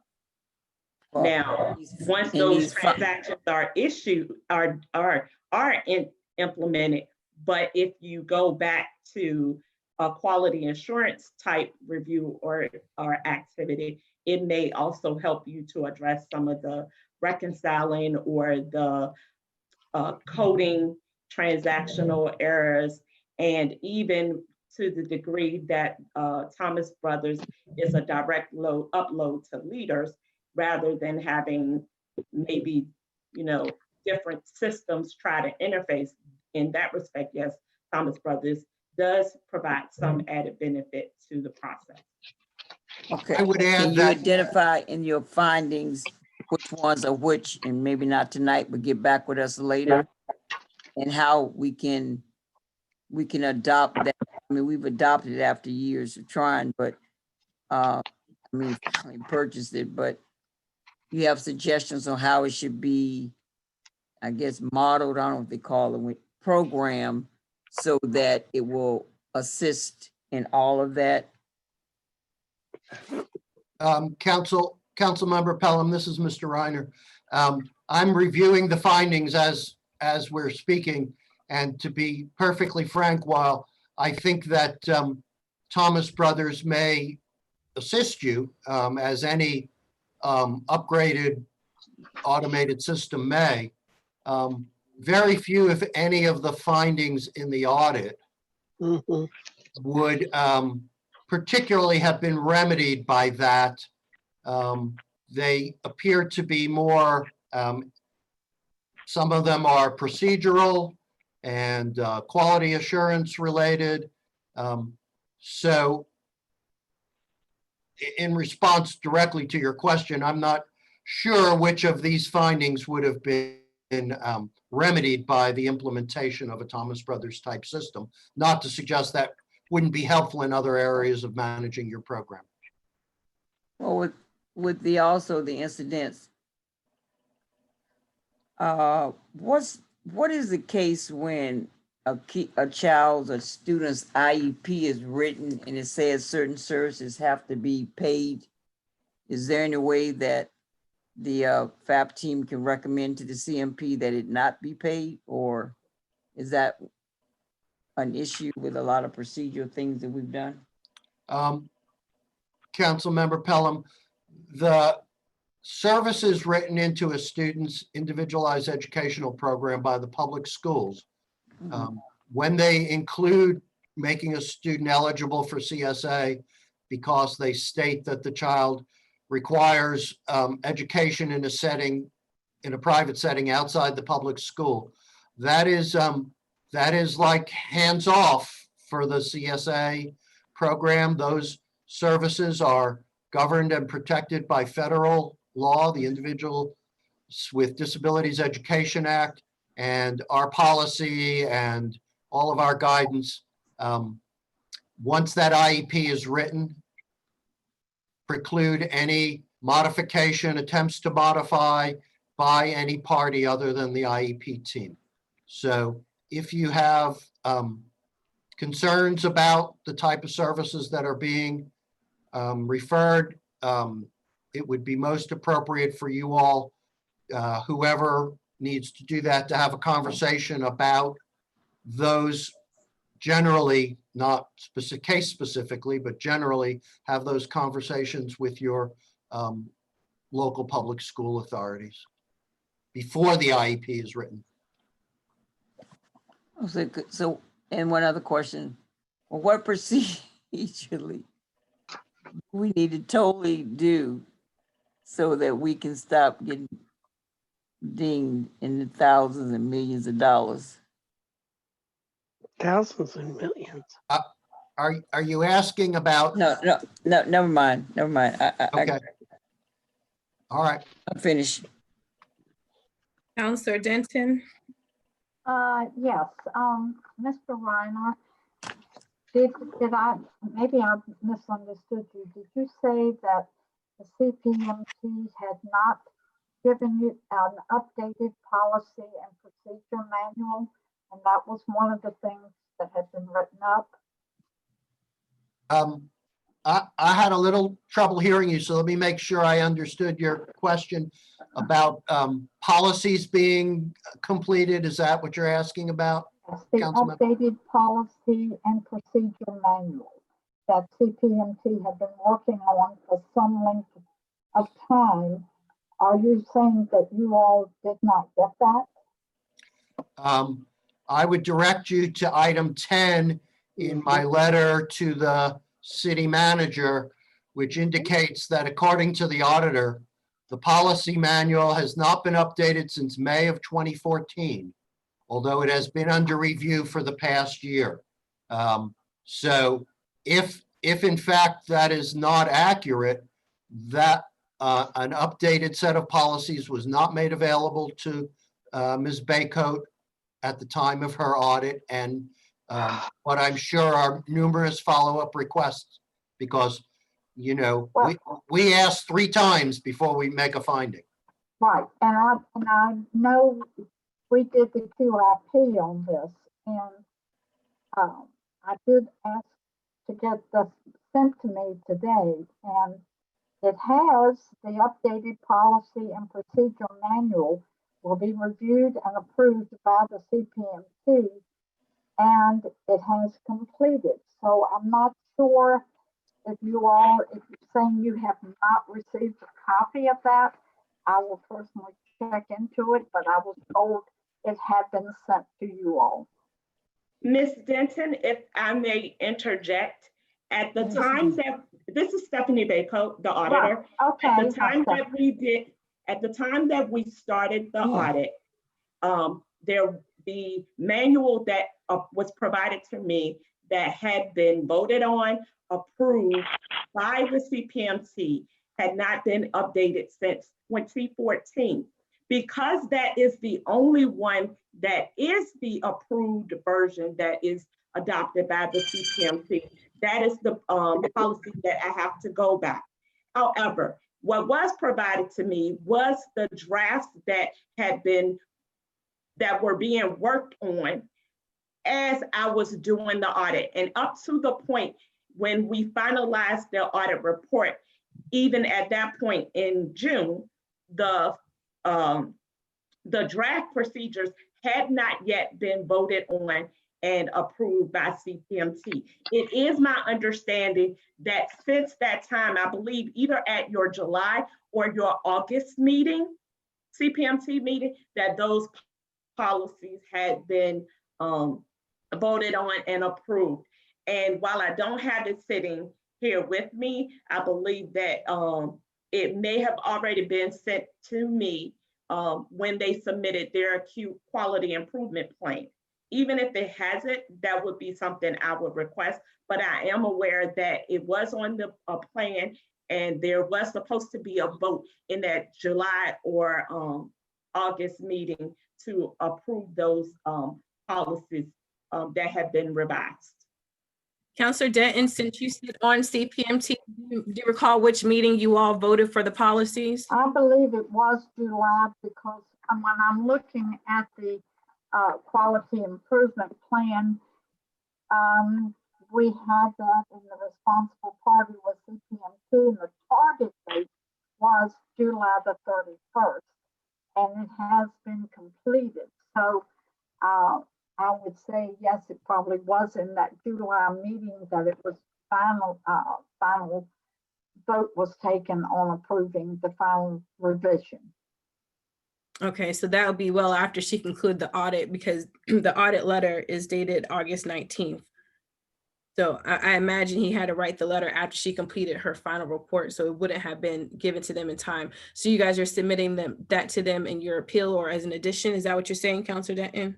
Well, I just wanted to make sure that they have gotten it, because I know back in July when Mr. Harris was giving us these quality improvement items that were part of the audit, and there were quite a few, all of them have been taken care of except 2 of them.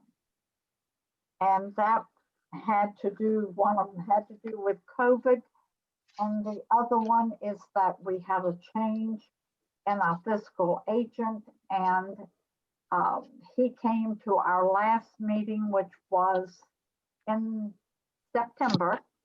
So we really haven't had a chance to meet with him just yet. But those 2 are the only ones that we have not taken care of.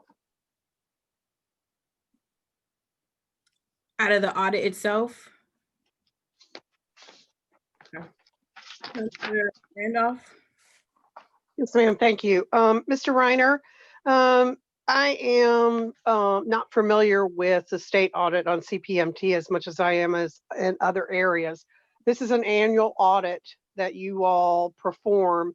And I assume that you do some kind of an exit interview with the department or staff, or how do you perform the finalization of your audit and your findings before you put it into writing and give the city a chance to, which is now expired, but to do any kind of appeal process? Do we have sound or?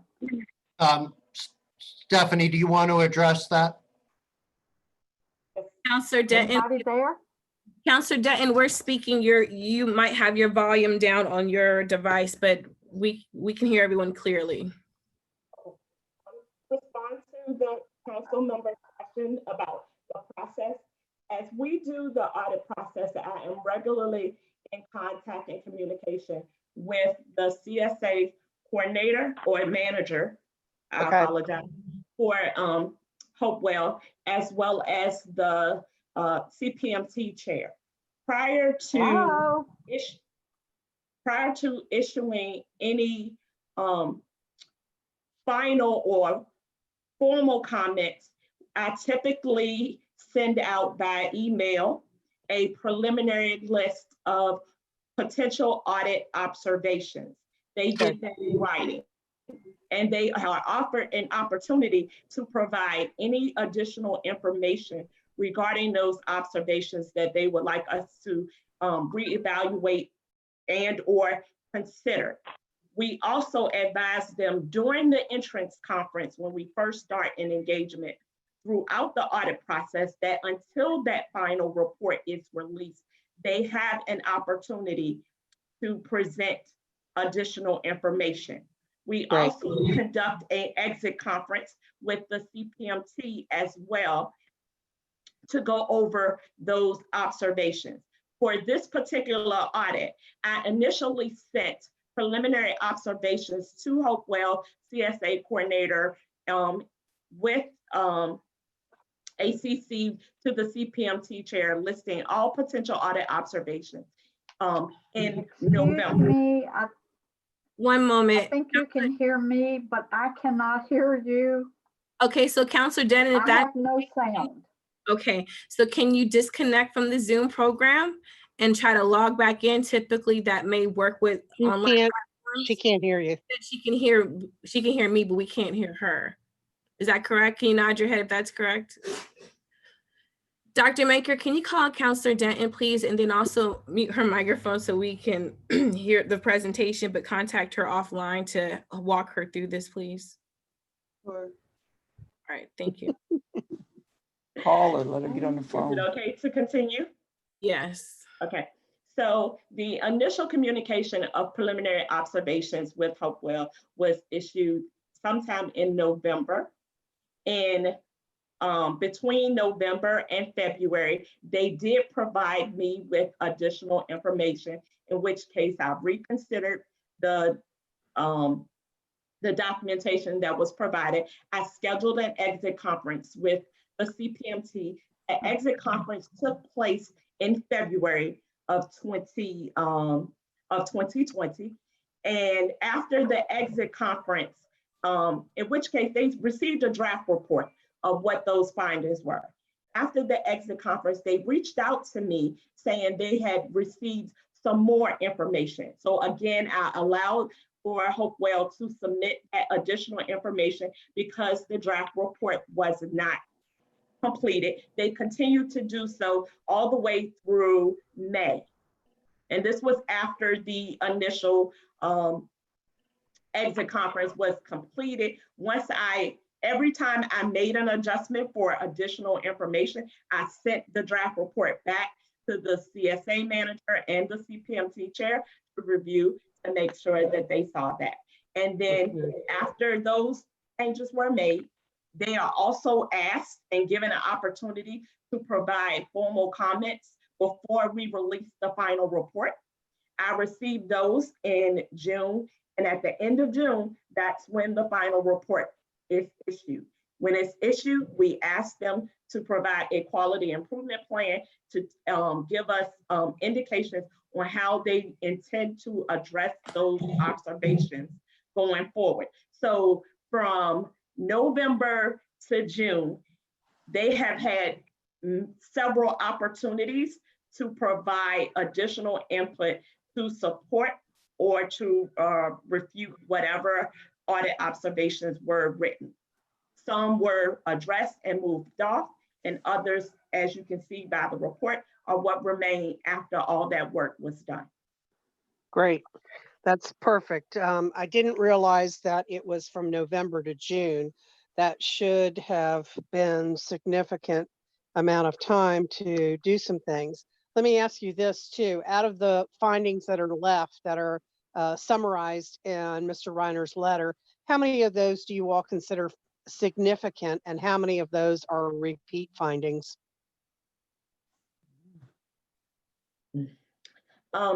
If they are in our report, which these are, they are considered significant. If not, we don't really include them in a written report.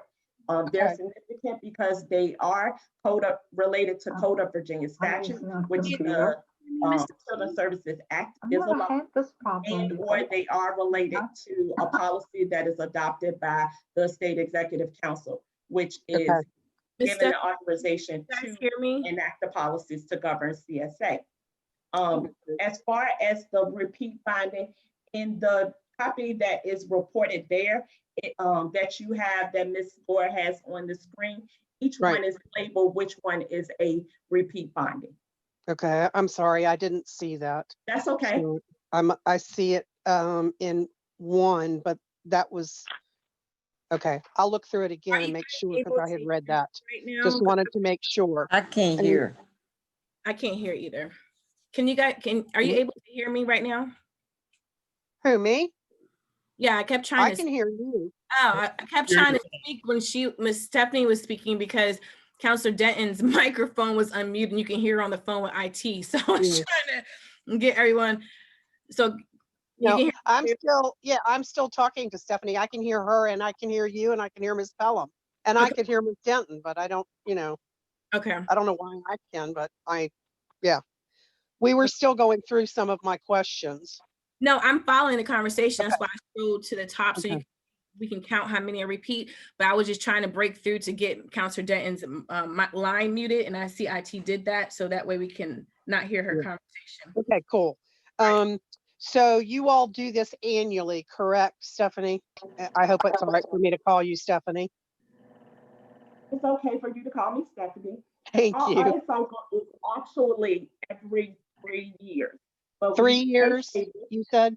We have a 3-year audit cycle, but we take a risk-based approach to our audits, and some localities warrant audits more frequently. Absolutely. So it wasn't necessarily a annual audit for Hopewell, but the reason Hopewell was audited in less than 3 years was due to the prior audit results. We allowed a gap year for Hopewell to be able to implement the quality improvements that they said from the prior audit before we came back and audit you again. Because you have to allow for some time to put in your corrective measures. And that's why there was a gap year. Okay, and because we still had a number of significant findings, I assume we will not resort to the normal 3-year and that we will again be on a shortened version of the audit time frame. Is that correct? Yes, ma'am. Okay. Yes, ma'am. In my communications with the CPMT during the exit conference and with the CSA manager throughout the audit process while I was engaging with her, I indicated the significant findings and the fact that this issue has been ongoing and has not been resolved will mean we will schedule Hopewell again without a gap period. They are on our FY 2021 audit plan, which was published a few weeks ago. So we will be back in Hopewell. That's what we want to hear because we need to get this straight. So thank you very much for answering my questions. I appreciate it very much. You're welcome. Thank you. Okay. There are no other hands raised at this time. Can you hear me clearly, Ms. Stephanie? Yes, ma'am, I certainly can. Okay, and Mr. Reiner, so one, thank you for joining us this evening, and thank you for taking me up on the invitation. As you said, we do a 3-year audit. The last audit report that council received was from 2017. And that's the one that was a special audit. And then there was also, I think, an annual audit too. And the special audit is the one that I pay most attention to, because that's what uncovered the $1 million that we have to pay back, and then the other additional amount that we had to broker a deal with the state to pay. But also in there, I think, Ms. Stephanie, didn't you come with Scott when he came down 2 years ago when I asked for you guys to join us in closed session to go over every single finding? Was that you? Yes, ma'am, that was me. It was. It's okay. And at that time, thank you for doing that as well. It was stressed to council and the CPMT, and we even had FAB and CSA office. All of us was together, and there was severe lack of quality control. There were no policies at all for the most part. Everything was expired for the most part. And then the issue was even when there was testing to figure out the delivery of services, there weren't records for who was getting paid. It was a lot of issues. And to see that the repeat issues are the same as when we talk about 2017 is really alarming. I will say, for the record, I've been bringing this up ever since 2017 on the agenda to have it addressed, because it is going to impact us. And this is youth services in particular. Last year, I asked for the quality improvement plan that was due to the state to be given to council. When I asked for that, I asked for CSA to present it. When the council meeting, they said they had not started that, but they would start updating it. I've asked since last year to get an updated copy of it. Council did, but it was impartial. So Mr. Reiner, when you spoke earlier and you said a quality improvement plan, it said when you're talking about policies. So are you talking about the quality improvement plan in this document that was due, or the one for the last special audit? I was referring at the time to the one from the prior audit. Mm-hmm. The quality improvement plan from this audit is, just in place because the findings of the audit weren't issued until this summer. So I was referring to the quality improvement plan from the prior audit of 2017. And when you're referring to, I want to put words in your mouth, were you saying that they still weren't completed the task that was submitted to you to be worked on? Well, that would be an accurate statement, given that the policy manual was still from 2014. So the fact that it's now completed, I'm very glad to hear. But yes, my concern is that items from the prior quality improvement plan remained, as well as new findings as detailed in the audit and my letter. And thank you. And so some of the findings that you have on here, it talks about, again, delivery of services and incomplete documentation. And I saw one about an overpayment. This goes back to the ability to have fraud committed again when you don't have record keeping of services. And that was the biggest thing that you warned CSA about. And the same people remain that was there that were on here now. So my question is, last year I tried to see if we can charter the state to see if we can get an exception to how we have to structure our board, because apparently that's not working. The oversight is lacking clearly. Do you have any recommendations that we can try to do to have more not only say oversight, but more to change it up, to make sure that we have the correct people in positions to be able to follow the policies and make sure that there is limited opportunity for fraud? Because right now the state requires us to appoint certain people, and that's just, we tried to make it where we issued a statement in a letter to each position that said if you have a proxy, you have to have your proxy on record, but I don't even know if that's being followed either. So I don't know if you recognized at the time we met last year, I don't want to put words in your mouth, but I think the statement was, didn't see something like this happen before in other localities. And so I don't know if you have any other recommendations that we can try to do to fix this, because this is really serious. Yeah, I well, think that- what I would say is that, you know, there's always a potential for fraud, Mhm. but the way to protect against fraud, and I don't necessarily see these findings as indicative of as much potential for fraud. But the problem then was you had one individual who was allowed to control and oversee the process from front to back with inadequate oversight that and the type of proper separation of duties and internal controls that that every government program and non-government entity for that matter that's subject to fraud, that every entity needs to protect themselves against the type of criminal behavior that you all became subject to. The Code of Virginia specifies the individuals by virtue of their position as leaders in your local systems. You are now, whether you permit proxies and at what level. And I'm sorry, the word is designee. I used the wrong word. All right, designees, yes, that's fine. You know, the issue, there's nothing necessarily wrong with designees as long as they are up to speed and consistent. It's quite possible, you know, the folks who serve in your jurisdiction, for example, the District 19 Community Service Board, the Court Service Unit, those directors, you know, they have a very large number of jurisdictions to cover.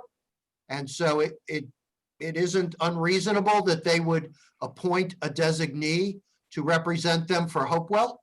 The real trick is that they need to be properly trained. And that's the, you know, that's the responsibility of both the state, and we have numerous training opportunities in our electronic learning center for CPMT members to learn their roles. It's the responsibility of your professional CSA staff to train them.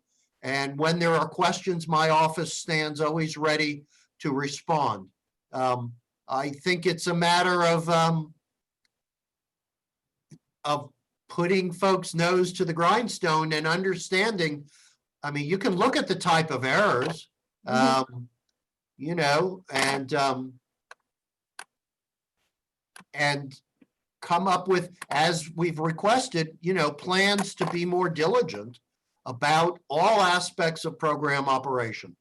I'm not as I've said, I'm not as concerned. It seems like many of the conditions that allowed for the fraud to occur may well be remedied. Okay. I certainly hope so. Yeah. But there are really no findings of the type of internal control and separation of duty weaknesses that were present at the time of the fraud, and I'm glad to hear that. On the other hand, there are things that are costing the city money, both in repayments and, for example, because you are consistently delayed in submitting for reimbursement, impacting your cash flow, which may or may not be a concern to you. I know, you know, it's always a concern to me in my business that, you know, when we're due money that we process it promptly. So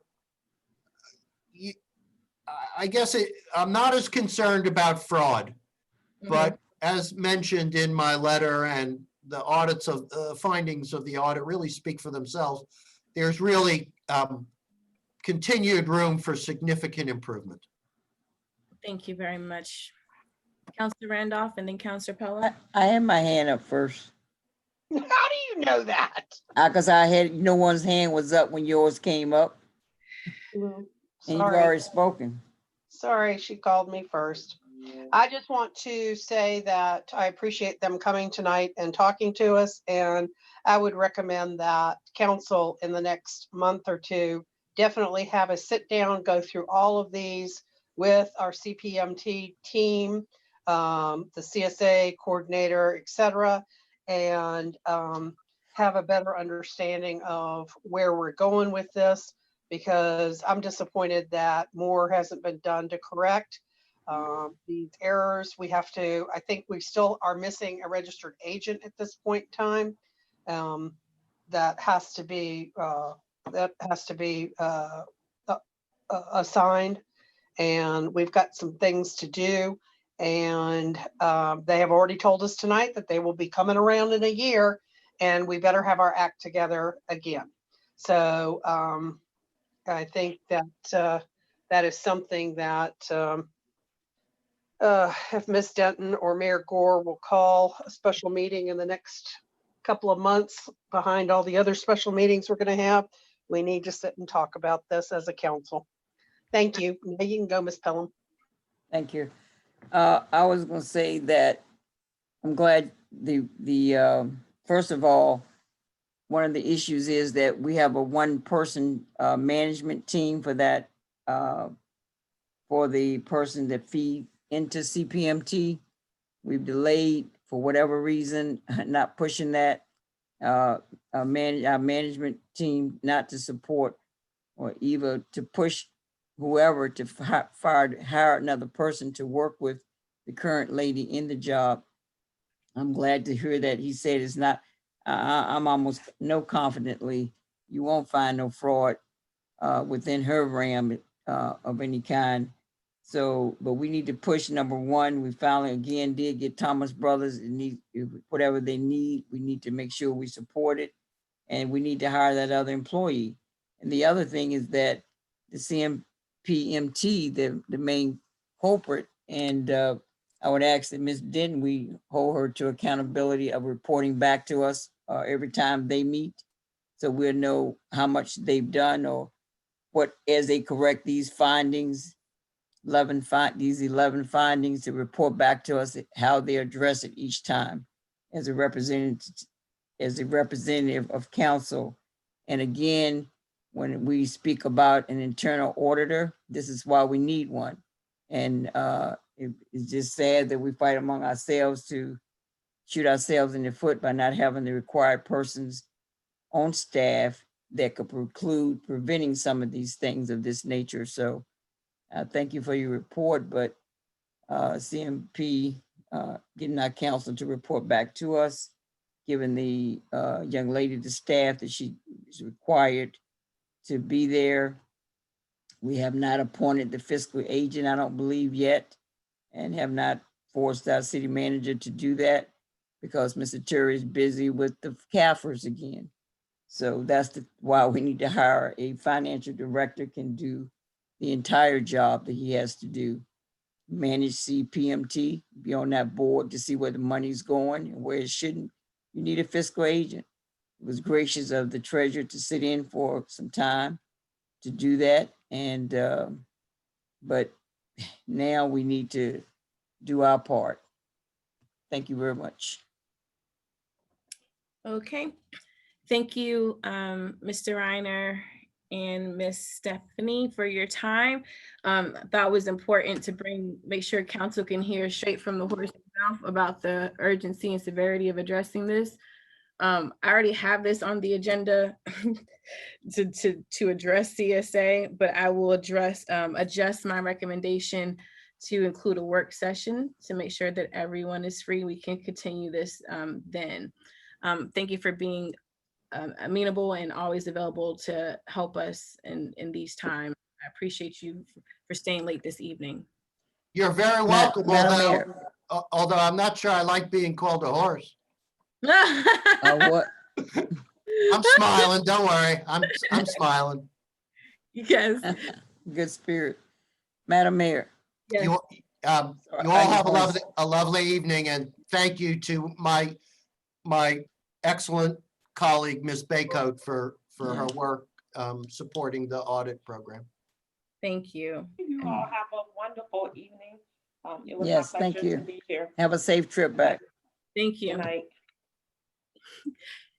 Yes, Counselor Pelham. There's one thing, I think also, as I think of it, since there is, Mr. Terry can't serve on that board, why don't we, I don't know if we can vote for the what, but at least the city manager should be on that board. I thought he was, but maybe not, since at some point, I think the financial guy, a person became a part of the board and the manager moved off it, but sometime in my tenure, the city manager used to sit on that board as well. And that might be something that could aid moving things right along with correcting some of these findings. Okay, we'll put that down for consideration. Madam Clerk, can you make a note to, I'll follow up with you via email to adjust my agenda item to set a date for a work session for CSA, and we'll follow up on polling council for their availability with the other one too. Yes, ma'am. Thank you. The next item that we have on the agenda this evening is COVID-19 testing. Mr. Dane. Yes, Madam Mayor, Madam Vice Mayor, members of council. Just a little update, first of all, of the current case count, and this is as of September 14th when the package was being put together. But the current case count in Hopewell, 382 cases. We know that almost exactly 50% of them are congregate care facilities, nursing homes, assisted living, group homes, that sort of place. Additional contract testing staff are coming online in Crater in the near future, and we hope that that will allow us to get at least 2 tests a month in Hopewell versus a 1 test per month that we're currently getting, and with the possibility of up to 3 tests a month. So we're working on that and pushing for that capability. Virginia Air National Guard focus right now is long-term care facilities and fit testing. So I'm not sure if they'll be able to fulfill our requests, so we requests into them. If they do, they may not be able to do it on an ongoing basis. It may be a one-off type situation. The general consensus among the fire personnel, there was talk of fit testing or whatever for the fire personnel.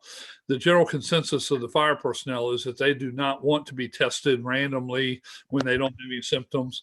Testing is unpleasant. If they show signs, they go get tested. We have some options available with some local service providers who fire and police can go to at no cost. And it's a 15-minute test, so we get a response almost instantaneously, and it's been very convenient. They've been working with us very well, so they would prefer to keep that on track. We've had 3 testing events thus far.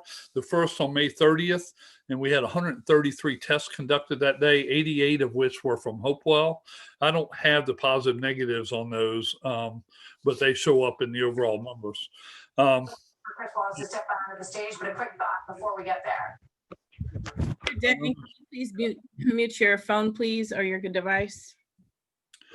The second event was on July 11th. We had 61 tests conducted, 46 of which were Hopewell residents. And on August 20th, we had another 56 tested, and we had 31 that were Hopewell residents. We had a test today from the Virginia National Guard at Cavalier Square from 9 to 11. We had close to 30 pre-registered, but I don't have the number to ask. Dr. Baker, can you please mute Counselor Denton's microphone? I don't have that capability. Thank you. Go ahead, Mr. Dane. We had 4 scheduled testings, but 2 have been temporarily canceled by the Crater Health District till they get their mobile team online and operating. The first was supposed to be October 8th. That's been canceled. We submitted a request for the Virginia National Guard for October 13th. We're still hopeful for that, but have not heard definitively. We do have a definitive test for Crater Health District testing. The location to be determined, and we'll announce that. It'll be on August 20th. And we had another August 30th test from Crater Health. August. I'm sorry, October 20th. A good Okay. catch. We had another one for October 30th, but that is another Crater Health District one that's been temporarily canceled until they get the mobile team up online. We do have 3-party, third-party contract testing companies available to us. The best rate was 110 per test with less than 72-hour turnaround on test results. All three of the companies had a 72-hour turnaround or less. The good news is the low price of the three actually provided more services. They'll actually do registration as well as taking tests and processing, whereas we had to do registration on the others. We had $50,000 allocated in the CARES Act round 1 funding, and we have more that we'll discuss in that in the round 2 funding, the later item here in this meeting. And that concludes my report, but I'll answer any questions if I. Thank you, Mr. Dane. Counselor Pelham? Yeah, thank you for your report. Yes, ma'am. It make a part of the written minutes as well. That how many meetings it took for us to talk about this? I can't remember. April, we added it to the April agenda. So April. Okay, April. Since April, council has been board counting meetings not to come to talk about COVID. And finally, we get together and talk about it. And I think the initial thought of the government was to say they gave us money for COVID, but we're so opposed to paying for our own testing for our citizens, and to find that we've only had the top number of 88 persons to come out and get tested in one of the earlier initial testing sites. So if the budget is 50,000 and we got 1.9 million, what difference does it make if we can serve 88 citizens and it costs 8,000, almost 8,000, 9,000, whatever dollars it is. Just tell them the first test we had 133 people show up, not 88. Yeah, but 88 were Hopewell, and you said. Yeah, 88 were from Hopewell, but we've Yeah, done. so we pay only out of for Hopewell COVID cases, is what I'm saying. So if you multiply 88 times $100, they say $100. Isn't that $8,800? Yes, ma'am. Yeah, approximately. So say $9,000.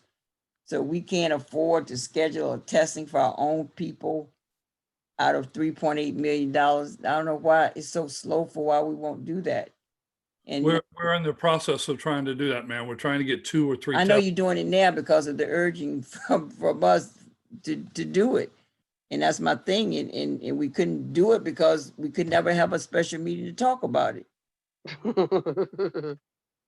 Yeah, whatever. But I mean, it took 6 months to get this done. So I'm glad it's being done tonight. And please try to put some expedient effort in coming up with those defined dates that we can test and get the results back. But for the general population, and just to let you know that there is a person that gives 24-hour turnaround service, which is Better Urgent Med, if you really want to get a test done quickly. So thank you for doing that. And I hope that we will see that the one thing that we can do to all citizens equally that want to participate, that the COVID money should be concentrated on doing the things that can benefit the citizen base, not the city base and City Hall. And I hope we will continue to work toward that end to get that done. Thank you very much. Okay, Counselor Randolph.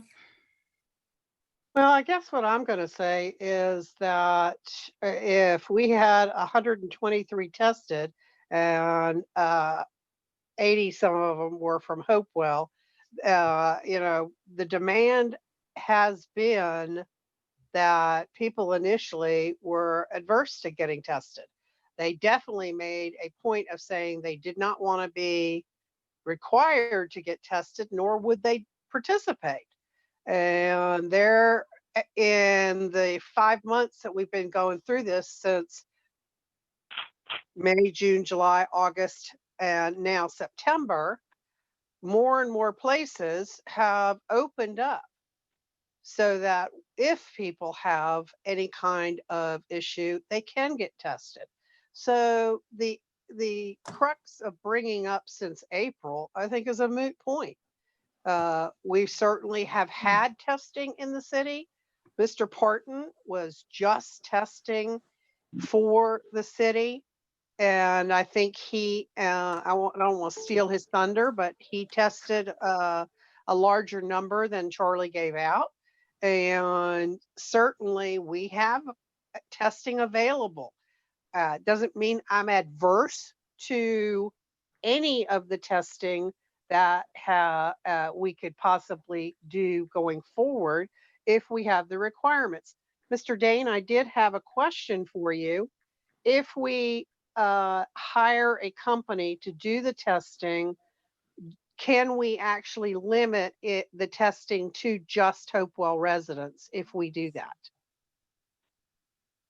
I do not know the answer, but I can get that answer. I suspect we can because wouldn't be a Crater event. It would be our own Right. event. Yes. With the Crater events, we haven't been able to, but Yes, I I'll understand. have to verify that answer. And that's fine. I kind of suspect we can too, but I didn't want to assume and act like, it was something that we were going to do without first checking. But quite honestly, I think that city staff has handled the COVID well. I think that certainly we can do future testings, but I don't see where it has been a big issue, at least not for anybody that I've talked to or that has responded or given me any indication that they really did not have a place to get tested and we're in dire need of getting tested, because I've asked. I asked early on in the process, and I continue to ask, and most people, are okay with what we're providing at this point. But that doesn't mean that I won't vote for future testings. I appreciate that we're doing it, and hopefully it can be provided at some future time. Are you done with the floor, Councilor Randolph? Yep. Okay. Just to keep everyone on track, I gave some leeway because this is an item that's been waiting for a long time. We really need to keep comments to a motion unless there's questions. So, Madam Mayor, can I add one thing? I just got some additional numbers from today while we were talking, just so everybody has the updated numbers. We had 95 tests available today. And we had 27 pre-register. We had 73 total tested. I do not know how many of those were Hopewell versus otherwise, but we had 22 or so tests that weren't even utilized because the demand was not as great as the number of tests we had. But that's the numbers from today. 73 out of 95, is that what you said? Yep. Yeah, 95 tests available. 73 of them were utilized, yes. Before we keep any more comments, is there a motion on the floor so we can go back to following the way we should do this? This really should have just been questions for his presentation. Is there a motion? Motion. I'll make a motion that the city continue the efforts in establishing a definitive test dates for at least one per month, so that all citizens who desire to test will be able to do that exclusively for Hopewell. Second. Motion's been made by Councilor Pelham. It's now before council for discussion. I have a discussion. Can I ask you one question really quickly? So, because you spoke in general, I think there needs to have more clarity. One per month. And before I ask you for that clarity, I want to ask Mr. Dane some questions. So we had 3 testings in the city of Hopewell for COVID-19. The first one was with the National Guard, and they did that with the governor's office and the National Guard. That was all around the state. So that's why it was 188. Then we had our 2 individual local testings. I'm actually 3 because we had the one for today. So those tests are limited to 50. The reason why we had 61 and a little bit extra for 56 is because they had extras at the time. But typically, the standard number for each locality is 50 tests. We And so- always have more tests than that, Mayor, and we don't limit people to 50. Let me finish. Oh, I'm The sorry. standard- according to the health department, each locality has a standard minimum of 50 tests. Now, if they, and I said that earlier, if they have more, they can do it. Like the testing that I was at, she had 67, I believe, that was available. But it doesn't mean that you're going to have more than 50 every time. Each locality is guaranteed 50. So yes, sometimes you have more, sometimes you may not have that much more, but the minimum amount is 50, correct? From the crater, yes, Yeah. but we can do more than that under the contract amount. We can do however much we have money available for as long as we work it out, you know? Yeah. So I make that point to say, when I went to the location, Councilor Pelham was there as well. There were several people that came, and you came too, Mr. Dane, but you had to do something with your family. But you came to check out the site. Several people came and they didn't have enough tests to test them. They told them to go to another locality because we have ours in tandem.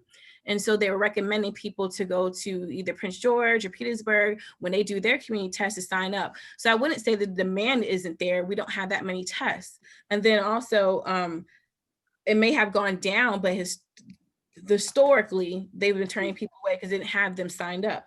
The other issue is, and this is not a slight to the health department, I understand now that when I spoke with her about it, they give limited notice to let people know when to sign up. So you really have to catch it unless you have a calendar of all of our testings coming up, because they don't want there to be an abundance of people register and they know they have limited tests. So usually they get a couple of days notice or a week notice, but they don't get a lot of time. So really you have to catch it or know in advance to be able to know to come up there. So it's not like this is something that's just out there for everyone to know and no one's not coming.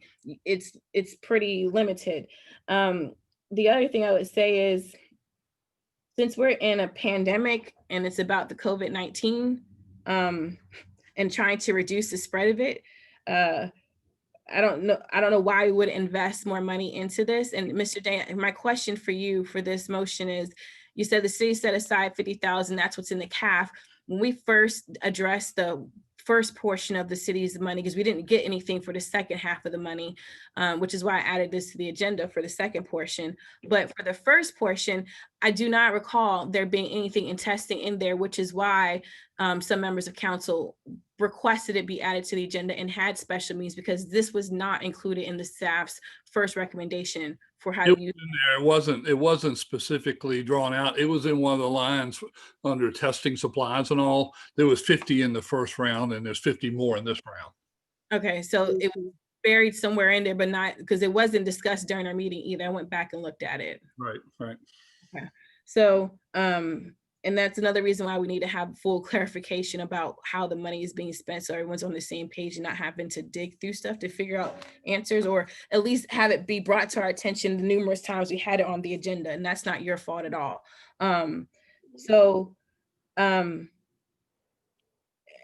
Ideally, I support this motion because in a perfect world, we would have had this approved April, May, June, July, August, and even September prior to the second to last day of the month.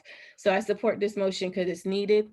And at the end of the day, this is taxpayers' dollars to help aid a community during a pandemic. So I don't know what else better to spend the money on other than protecting them. So I support this. And thank you, Mr. Dane, for the update and giving us these great numbers. I appreciate it. So Councilor Pelham, my question to you is, are you amenable to adjusting this motion to give specific number of tests we want to acquire per each month? And I'll defer to Mr. Dane if he has a recommendation for that. I was just say 1 to 3 tests, 1 or 2, I think. I mean, one every. I'm asking you how many tests per each session. Oh, how many tests? They do 50. What, just average out what persons have appeared in these 4 times and do an average, I guess. I don't know. With the money, Madam Mayor, with the money we've already spent, or the money we still have remaining from the first round, and the Mhm. money we have for the second round, Mhm. we're sitting on enough to do, and I don't know the exact number from the first round, but I'm guessing somewhere in the neighborhood of $700,000, and at 112 apiece, that's well over 500 tests. So, I think we can push forward with the testing and try to get 100 or more tests a month or whatever, just as a round number. But, it's going to be, that's the availability of tests. We can't guarantee who's going to show up, but I Right. think it's easily But you done. offer it. And what's the contract will look back if they don't test? Will they be able to use that again?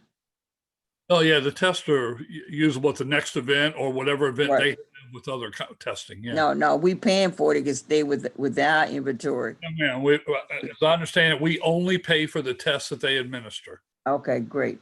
All right, so I'll go with 100 tests per month.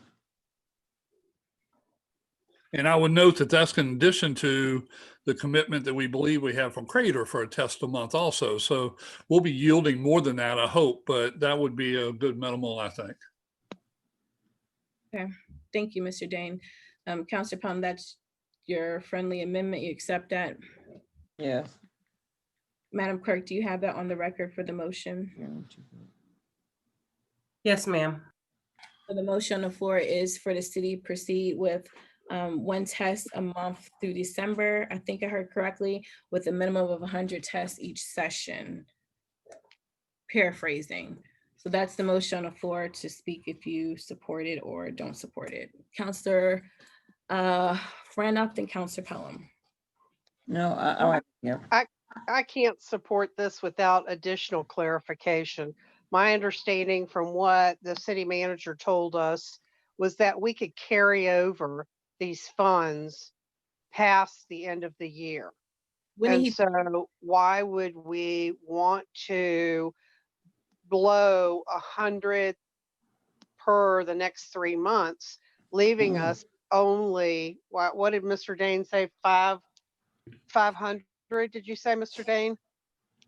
Well, it's more than that, but yes, it's more than 500 tests that we'd have. Because we know that there is going to potentially be an upswing when the colder weather comes, and why we would not pace ourselves to allow us to go through March of next year, hitting January and February and March as some of our colder weather than it is now. I have no problems doing additional testing, but we blasted the testing today on several different avenues for Mr. Parton and his group to come in and test, and we only got 73 people.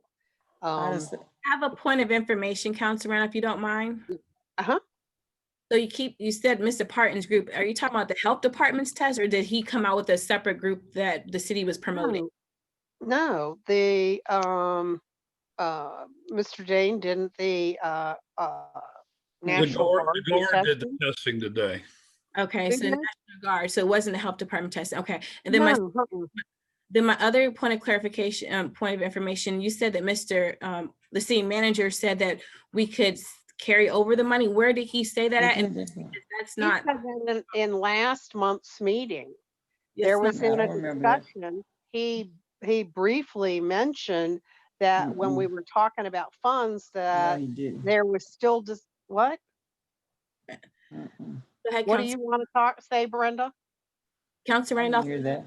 can you continue? Well, I'm sorry, you also didn't hear Tavares tell me last month that. I didn't. I sure didn't. You don't Well, want to give yeah. citizens tests. Anyway, the city manager did indicate in a very brief statement in discussion that the fundings, when questions were asked of him, he was making a discussion point that that the city was looking at how far we could carry funds over without it being a problem. If we'd already designated usage for them, Charlie, I don't know if you remember that, but he certainly said that in the meeting, and that it wasn't going to be a problem for that the city was finding out that it wasn't going to be a problem for localities to carry the monies over to next year. Councilor Randolph, when you didn't, I'm just asking for clarification. That is a really important point. When Senator Warner came to Hopewell about 2 weeks ago or 3 weeks ago, maybe, he said that Congress was waiting to vote to be able to extend cities using the CARES Act funding. I don't know if Congress, I don't see anything from Congress voting on that. So Mr. Dane, was there some action of Congress to allow localities to carry over money? Because we haven't gotten an official update. Is this something that staff is anticipating or guessing? Because there's no beneficial action from Congress to permit that. In a conference call with Congressman McKeechin last week, we begged him to try to get an extension of the expenditures.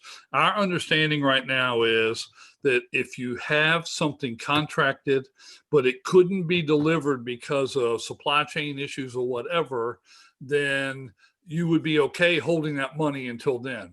This is not really that situation in that we're holding them back from testing because we want to wait to hold testing in later months. So we're not certain that the Department of Treasury guidance on this, on the CARES money, was not very clear, and we struggled with it. And we've sought answers, and our feeling is that if we were, I don't know, buying masks and we ordered them before the December 30th deadline, we would be all right paying that months later because that was something actually ordered and you could receive it after that.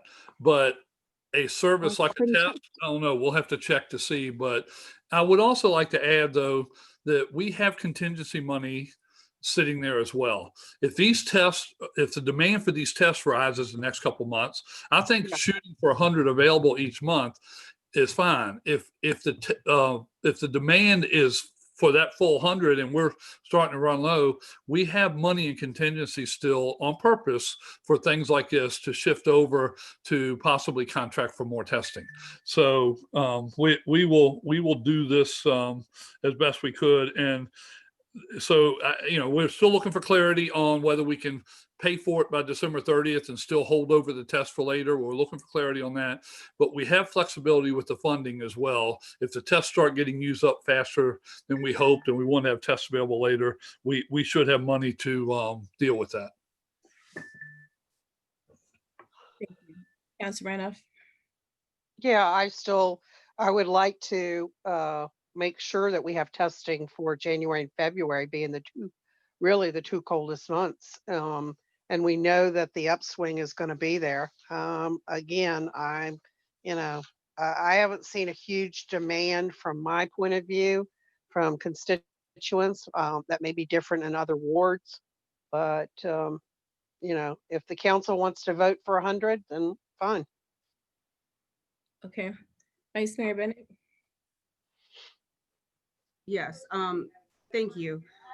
I hear I know we're talking about the COVID testing, but I need to understand it a little bit more.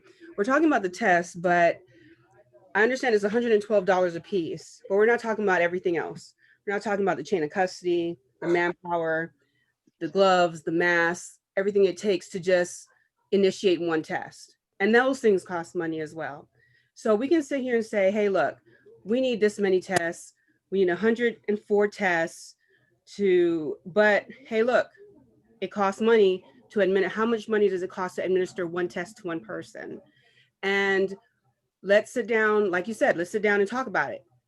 We have flu season coming up. We have kids that we're talking about putting them back in schools in December.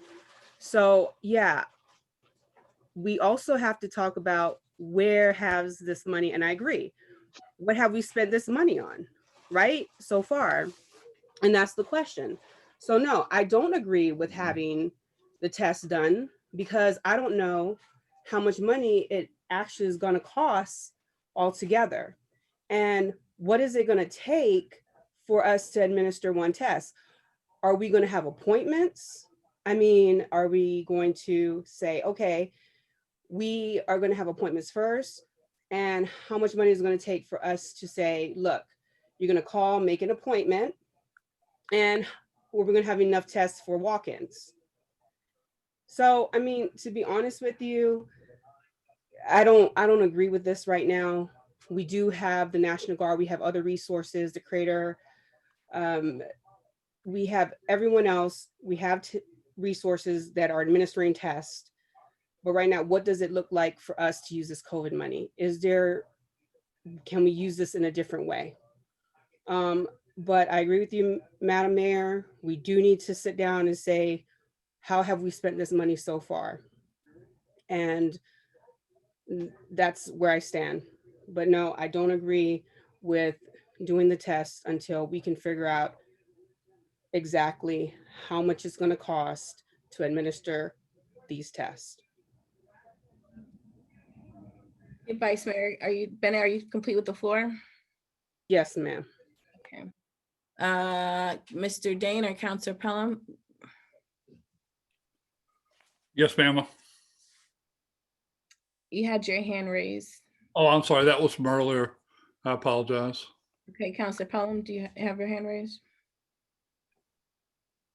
If you're speaking, your line's muted. Yes, and it's interesting to know that anyone in any organization know that personnel is probably the most significant asset of any organization. And ours is our citizens.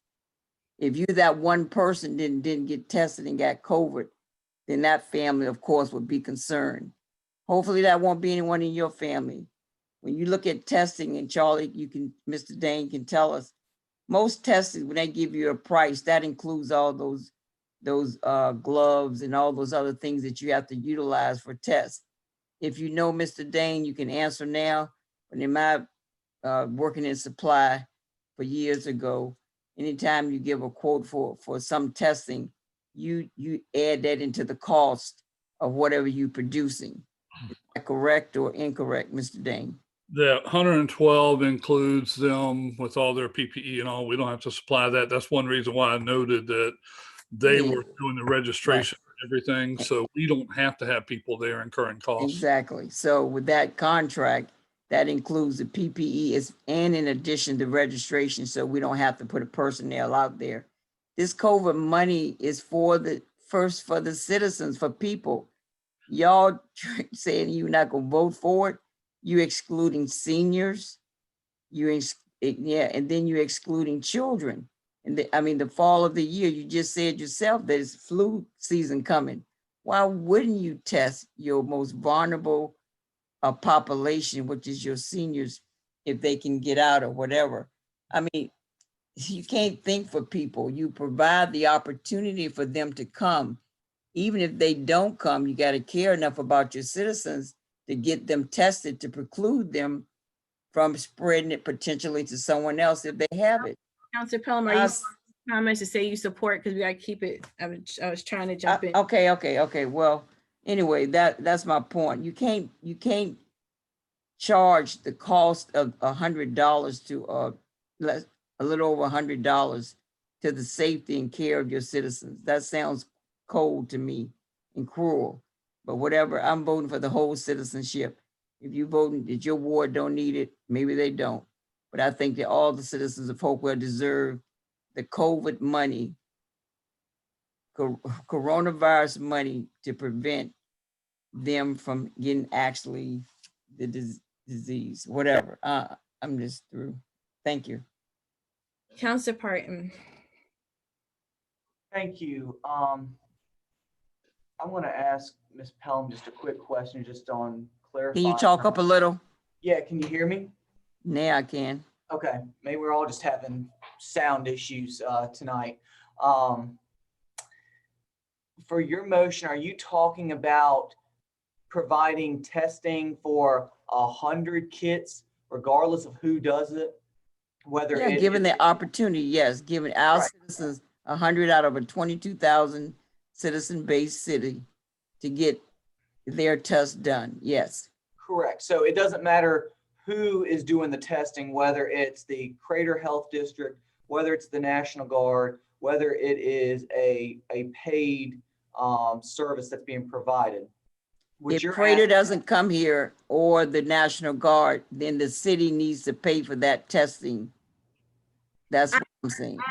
I understood as we were contract with the company that's in this packet to do 100 tests. Yes, That's not what he asked. that's what I prefer. And if somebody else come and do extra, that's better because it's still it's to get ease people's minds that they don't have this deadly disease. This thing is deadly if you get it. I know, but we just need to clarify Council Parton's question. Council Parton, I can't speak for her, but when I seconded the motion, I was under the assumption that specifically it was to contract out with the company that they price to do 100 tests per month. And we need to clarify that on the record if that's the case. Okay, because the reason that I'm asking that is Crater and the National Guard is doing the service for free. And we can request, as many testing sites as what we want. I mean, Chesterfield County has a standard one testing site each week where people come, they get tested if they want to.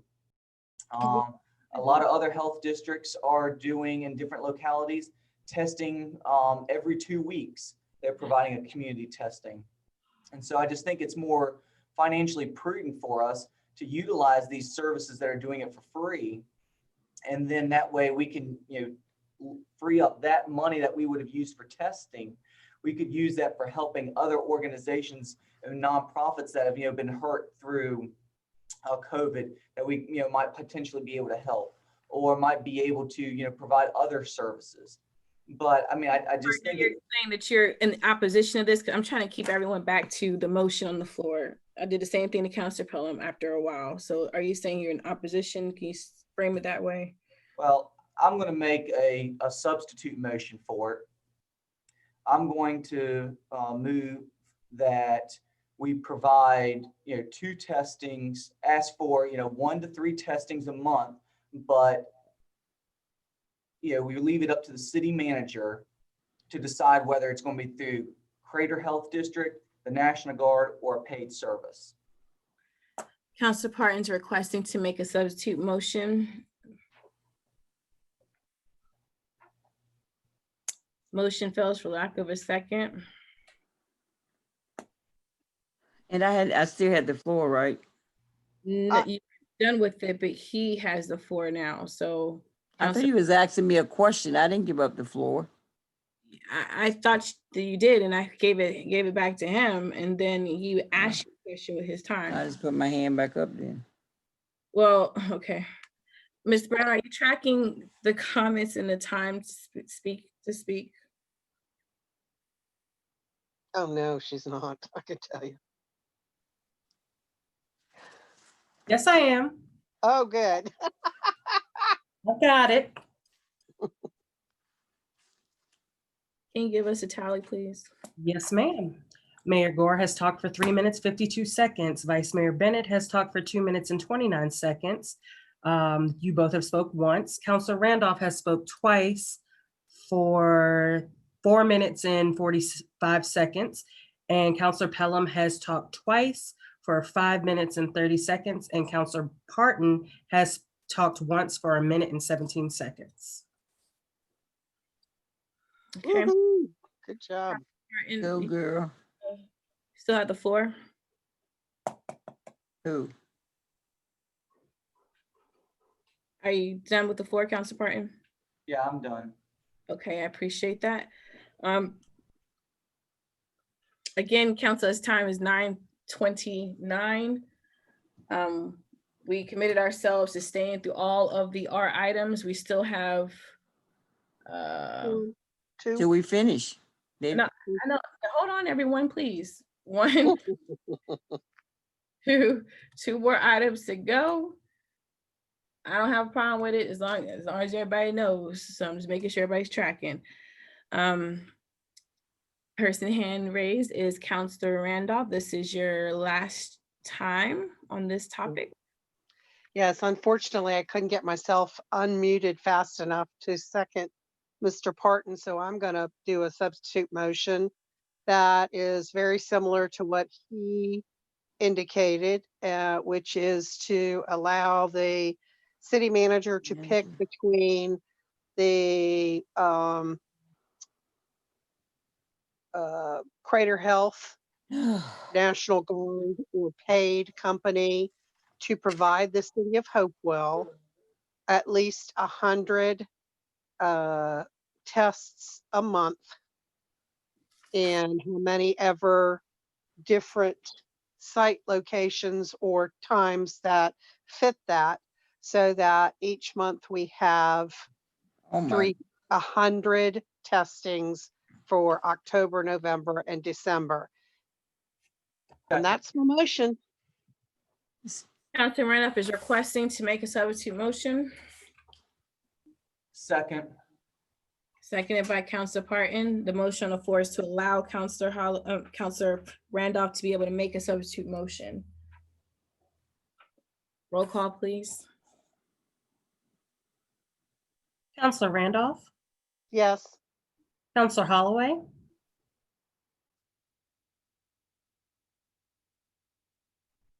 Councilor Holloway, your line is muted. I don't know if she can unmute herself. Director Menker, can you please unmute her mic? Okay, you're unmuted, Councilor Holloway.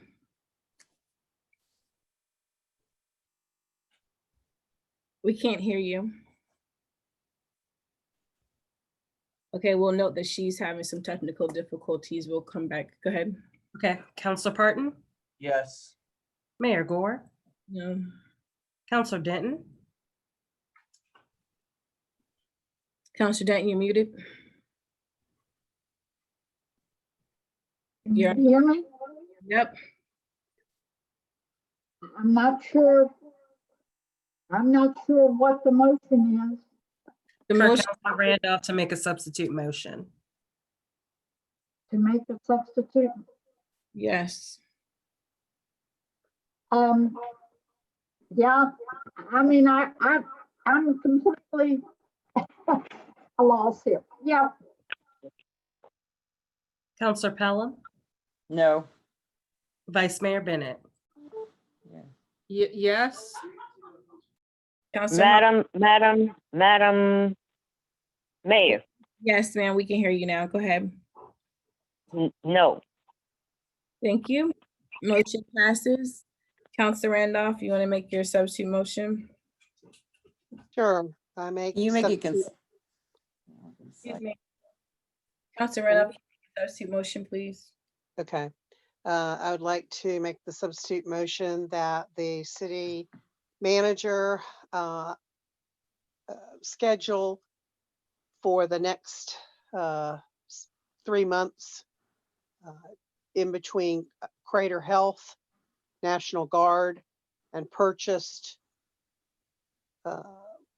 from a third-party company 100 testing kits per month for the next 3 months. I think I already said 3 months. Second. Motion's made by Councilor Randolph, seconded by Councilor Parton. Madam Clerk, can you repeat the motion so everyone can speak to the motion? The current motion on the floor is for the city manager to schedule for the next 3 months between Crater Workforce, National Guard, and purchase from third party 100 test kits per month for 3 months. And you said Crater Workforce? Was No, that- Crater Health. Sorry, wrong That's one. okay. That's okay. Crater Health. My apologies. That's all right. Okay. Councilor Randolph, are you done with the floor? This is your last time. Yes, that's fine. Thank you very much. Okay, Mr. Dane, Councilor Pelham, I do see your hand before you say something. I see your hand, but Mr. Dane has his hand raised. Let me give him the floor real quick. Yes, ma'am. Just for clarity, before y'all vote, are we saying a minimum of 100 or are we saying 100? per month. I think a minimum, I got Councilor Randolph, are you saying a minimum? That was my interpretation. Oh, oops. Yeah, that was never stated. I just want to make sure because the way it was stated, it was 100 per month. And that kind of locked it into 100. I want to make sure that was a minimal. Yes, that's the minimum. I Okay, mean, thank, we want the city manager to have enough flexibility if we have an upswing in the colder months to be able to order more, but to do a minimum of 100 each month and more if need be. We don't want to lock him into 100. We want to give that leeway. Okay. thank you. Just want to make sure. Thank you. Thank you for asking about the clarity. Thank you. So the motion needs to be corrected so it matches what the clarity is, so we can have it on file correctly. Yeah, minimum of 100 per Okay. month. Councilor Parton, are you fine with that? Yeah, that's fine. Everyone clear? It's a minimum. No, 1 second. I'm not clear because I don't see how. Trying to finish this sentence. I can't get it out. The motion on the floor is for a minimum of 100 tests per month, and I was going to ask the clerk to please restate the motion as she has it written before everyone starts with discussion. Madam Clerk. The motion is for the city manager to schedule for the next 3 months between Crater Health, National Guard, and purchase from third parties 100 test kits per month for the next 3 months. Minimum. Minimum. Yes, that was the original, and we have added a minimum of 100 test kits per month for 3 months. Is everyone clear on the motion? If you have a question about the motion, feel free to ask it, but don't go into your discussion comments. We'll make sure the motion is clear for everybody. So the question is about the motion. So the only difference in your motion and mine is that you're trying to get the free kits first before we pay for them, 100 out of the COVID money.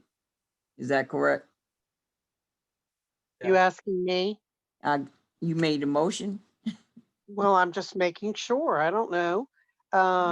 No, I feel the difference between my motion and yours is that we were still going to have Crater doing it, and you wanted 100 extra in addition to the 50 that Crater was doing. So I made it clear that between all three, a minimum of 100. And if the city manager felt that the need was taking an uptick, he could add more then. We wouldn't hold him to just a number. Thank you.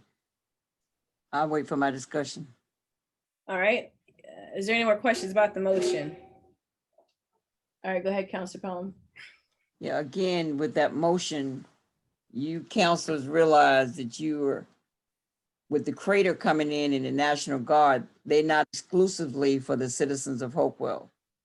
And my motion was trying to protect and inform our citizens in addition to what the National Guard, maybe they don't have to come, but at least we would be saying that we care enough about our citizens to get tested.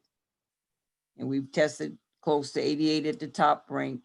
And as the weather gets worse, maybe they'll test more if something happened to people around them. But you're more concerned about the money spent that was authorized to be spent for COVID for your citizens to preclude some things. I just want you to realize that. So I don't know how I'm gonna vote on this, but I think some testing has to be done, but their testing is not only for Hopewell citizens. I don't understand why you're not supposed to be making general comments. So are you saying I know, I forgive me. Against it? I thought you was leaning towards saying against it, but are you doing that? Yes, I am. I want it exclusively for citizens of Hopewell, and please make that a part of the record, Ms. Brown. Whatever comments I made during this discussion for COVID, all of them, to be sure that they all get recorded, because it should be exclusive for the people that vote us in to protect them. All right, Madam Clerk, please add that to the record. Is there a discussion about the motion on the floor? Okay, there are no hands raised. I'll make my last comment. Hopefully we can move on to the vote. I don't support this because again, it's not specific to Hopewell residents. And I need a point of information for Mr. Dane. So the National Guard came out twice since the COVID pandemic, so from March, April, May, June, July, August, September, in the last 6 months. 6 months, they only came out twice testing, and one of those is actually today.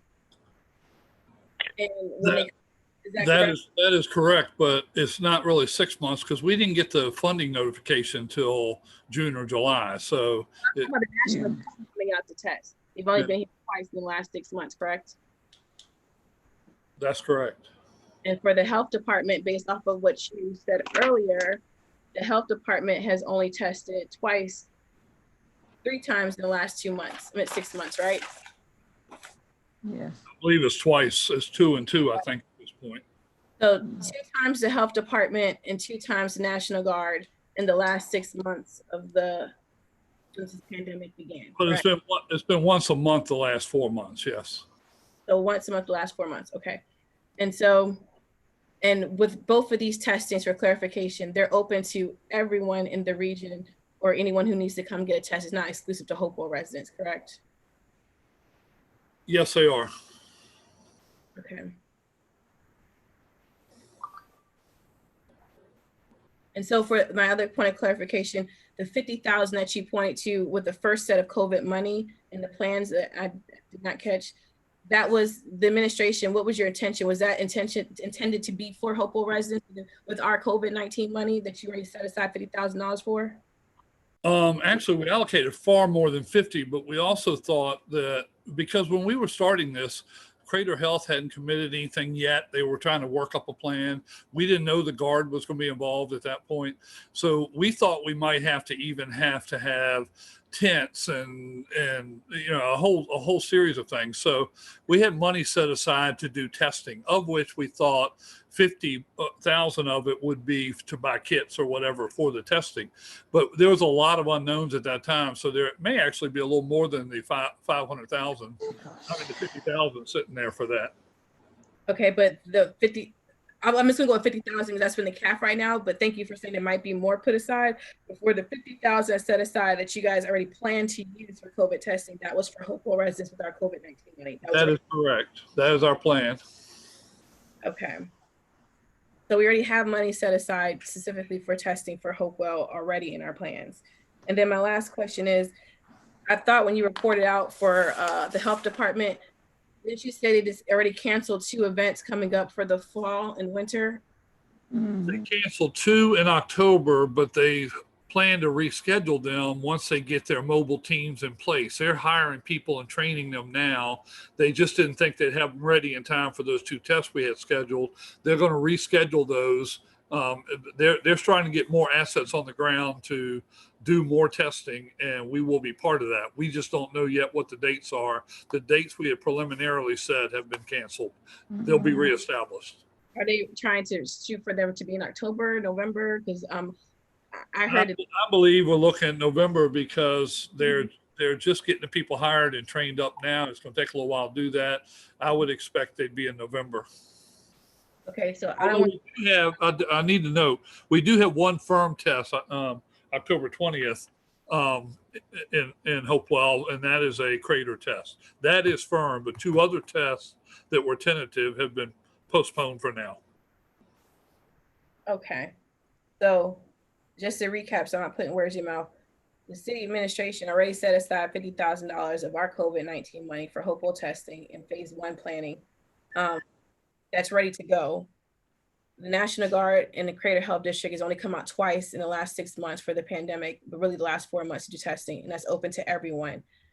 2 of our testing sites coming up have been canceled to be rescheduled probably November once everyone is trained. And the last question is, isn't it confirmed that our health district, or the region that we're in, has been elevated to substantial community spread?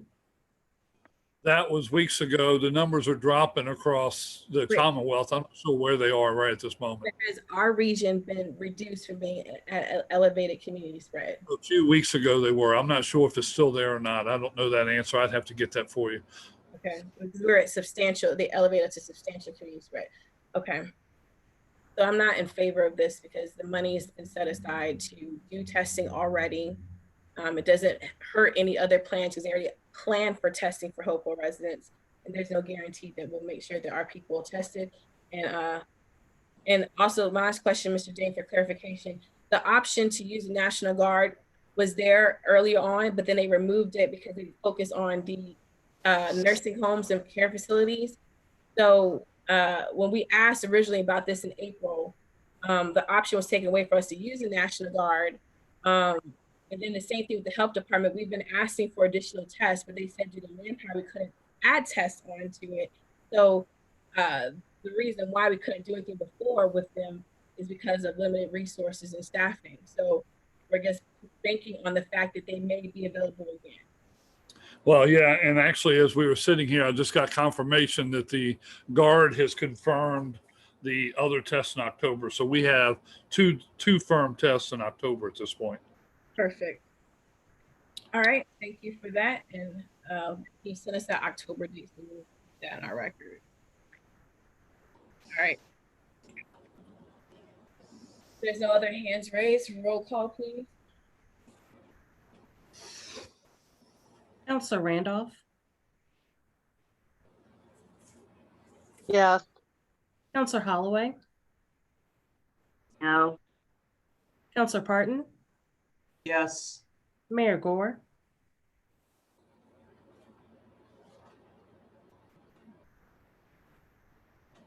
Counselor Denton, Yes. Counselor Pelham, No. Vice Mayor Bennett.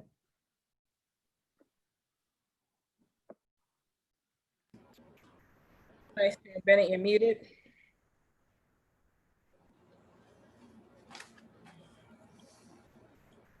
Vice Mayor Bennett, your line is muted. All right. Sorry, I'm here. Can you please repeat that? Can you say your vote for the motion, please? Can you repeat the motion? For the, Motion? Okay. Go ahead, Madam Clerk. for the city manager to schedule for the next 3 months between Crater Health, National Guard, and purchase from third party a minimum of 100 test kits per month for 3 months. Yes. Okay, motion passes. Moving on to the next item, we have the CARES Act funding presentation, Mr. Dane. Yes, ma'am. Thank you, Madam Mayor, Madam Vice Mayor, members of council. Congress passed and President signed the Coronavirus Aid and Relief and Economic Security Act of 2020, which provided funding for programs that address COVID-19 pandemic. One of the components of the CARES Act was $150 million in assistance to state, local, territorial, and tribal governments to address direct impacts of COVID-19. Virginia received approximately $3.1 billion from the fund to be used for qualifying expenses of state and local governments with population greater than 500,000. We were excluded. Governor Northam, recognizing the impact of COVID-19 on all local governments, determined to distribute funds to counties and cities based on proportion of localities' population as a percentage of statewide population. The funds must be expended by December 31st, 2020, and at the August 18th meeting, this city authorized the receipt of the second round of CRF funds and authorized the mayor, city manager, finance director to sign the required certification. The second round of funding is another 1.965568, 1,965,568. We have, as with the first round, we have kind of categorically broke it out with some detail though, and that's in your packet. The first item, relief fund strategic plan, the community health response, which includes testing and vaccine. We may have to provide lighting for sites and tents and things, depending upon who's doing it at what time. So we have 89,000 allocated there, of which 50 was planned to be for the actual test kits. Employee safety, PPE, sanitation, and remote time capturing, 150,000. That includes employee PPE, cleaning supplies, additional building cleaning, and support for employee telework. Category 3 was safe environment through infrastructure upgrades, and that's 524,825. That includes improvements to Hopewell High School to be used for public shelter in the case of a hurricane, tornado, or such, to include portable emergency generators. The reason that's so critical is in our current situation, social distancing would not be possible in facilities that we have emergency generation in. The high school having emergency generator power would enable us to handle things in even a COVID situation. Storage for COVID response supplies, EOC expansion to accommodate social distancing, building access upgrades to accommodate screening, and you've seen some of that in City Hall with the sneeze screens or whatever they call them in front of sneeze guards in front of some of the windows and so forth. Building access upgrades. Oh, I'm sorry, that was that. Additional sneeze guards, social distancing improvements, etc. That was 524,000, of which the biggest part of that is a generation for the high school for a public shelter. The individual finance relief programs, 245,293. That includes. That's okay. Go ahead. Pardon? Go ahead. I'm sorry. Go ahead. The individual financial relief programs, $245,293. That includes rent mortgage relief programs, utility assistance programs, non-congregate housing for the homeless, as we've been doing, and citywide PPE distribution, which that's in part because we think we may have to do another round like we did a month or two ago. The next item, business relief funds, 500,000. That's the small business grant program that y'all approved at the meeting a week or two ago that we are rolling out. In fact, press release went out today on it. We're already starting to get requests, but that is to support small businesses impacted by COVID-19. Category 6 is federally mandated sick and quarantine time and unemployment. That's 15,000. The federal government mandated that time be given to employees requiring quarantine or needed sick time due to COVID-19. That helps cover that expense. Category 7 is hours dedicated to COVID response. That's 30,000. It's full-time, part-time, and overtime hours of COVID-19 dedicated time for PPE distribution, community testing, logistics, planning. It's just a whole number of things where people are reassigned to do something they don't normally do during the course of their regular duty. You're able to recover that cost. And then education childcare is 215,540. Y'all have seen the press releases on this, information on this, and the city manager's updates and so forth. That includes outdoor classroom space at the schools. That includes a Learning in the Park program that our Parks and Rec Department is running in conjunction with the schools to enable teachers and parents and students to meet with teachers or IT folks at 5 sites around the city on Tuesdays and Thursday evenings from 5 to 8 to ask instructional questions or maybe technical questions. If a parent or grandparent or guardian is having trouble with the computer system helping their youngster be successful, the IT folks will be there to help them do that. Plus, we're assisting with the Rec and Parks Child Care program in the schools. The morning is instruction. The schools are doing that. In the afternoon, we have a team of recreation folks go in and provide recreational opportunities to keep the children occupied and try to teach them healthier living. And we have, I guess it's about 10 people who are involved in that currently at the high school. I'm sorry, at Patrick Copeland School. And then we also have in the contingency fund 195,910. I'd like to talk to that in 1 second, but let me first say all those categories add up to the 1,965,568. The contingency, though, we're proposing drop by 50,000 to 145. In the first round of COVID, we had $50,000 allocated for one of our other agencies that provide services to our citizens, and we support it in our annual budget. That's the food pantry.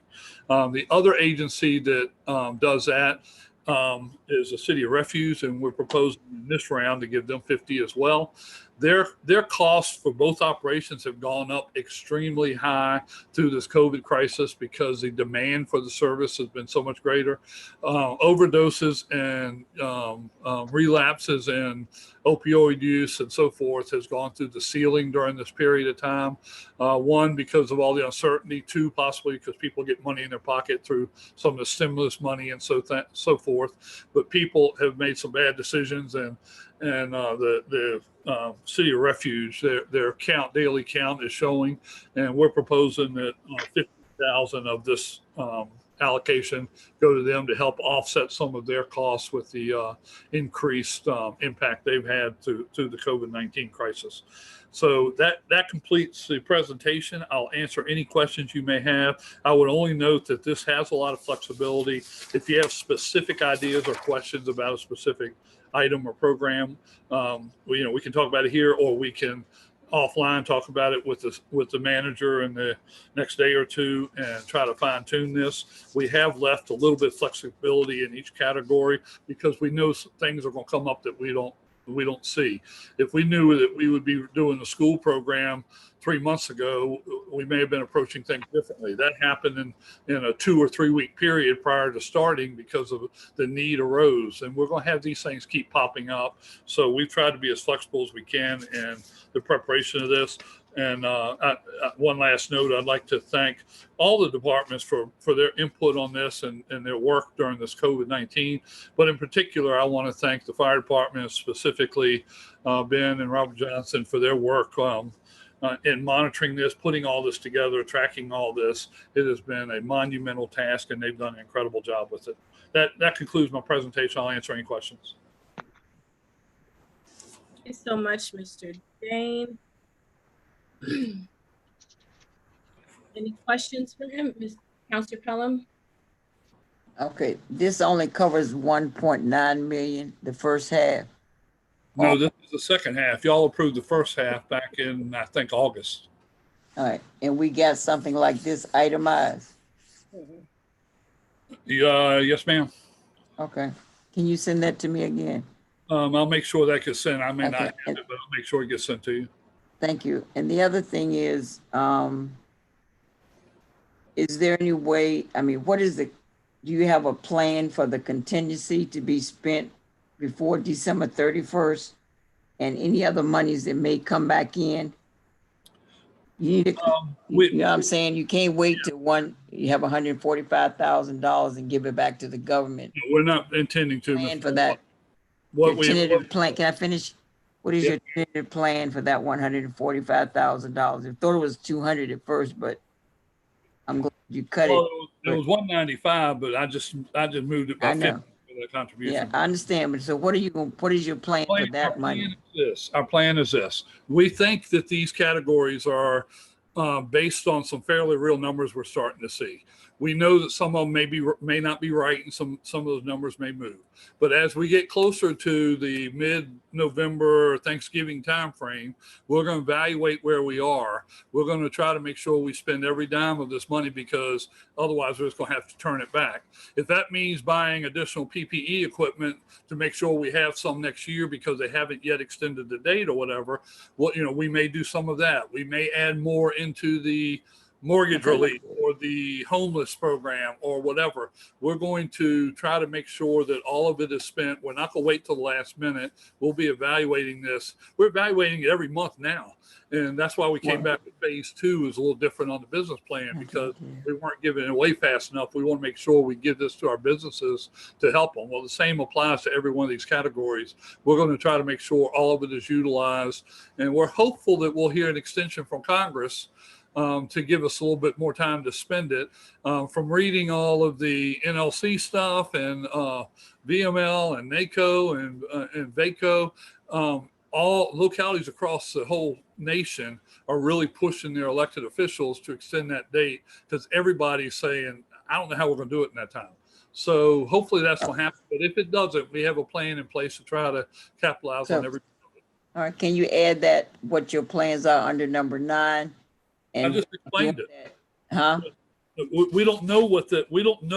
You gotta have some type of plan. No, that's what a contingency is.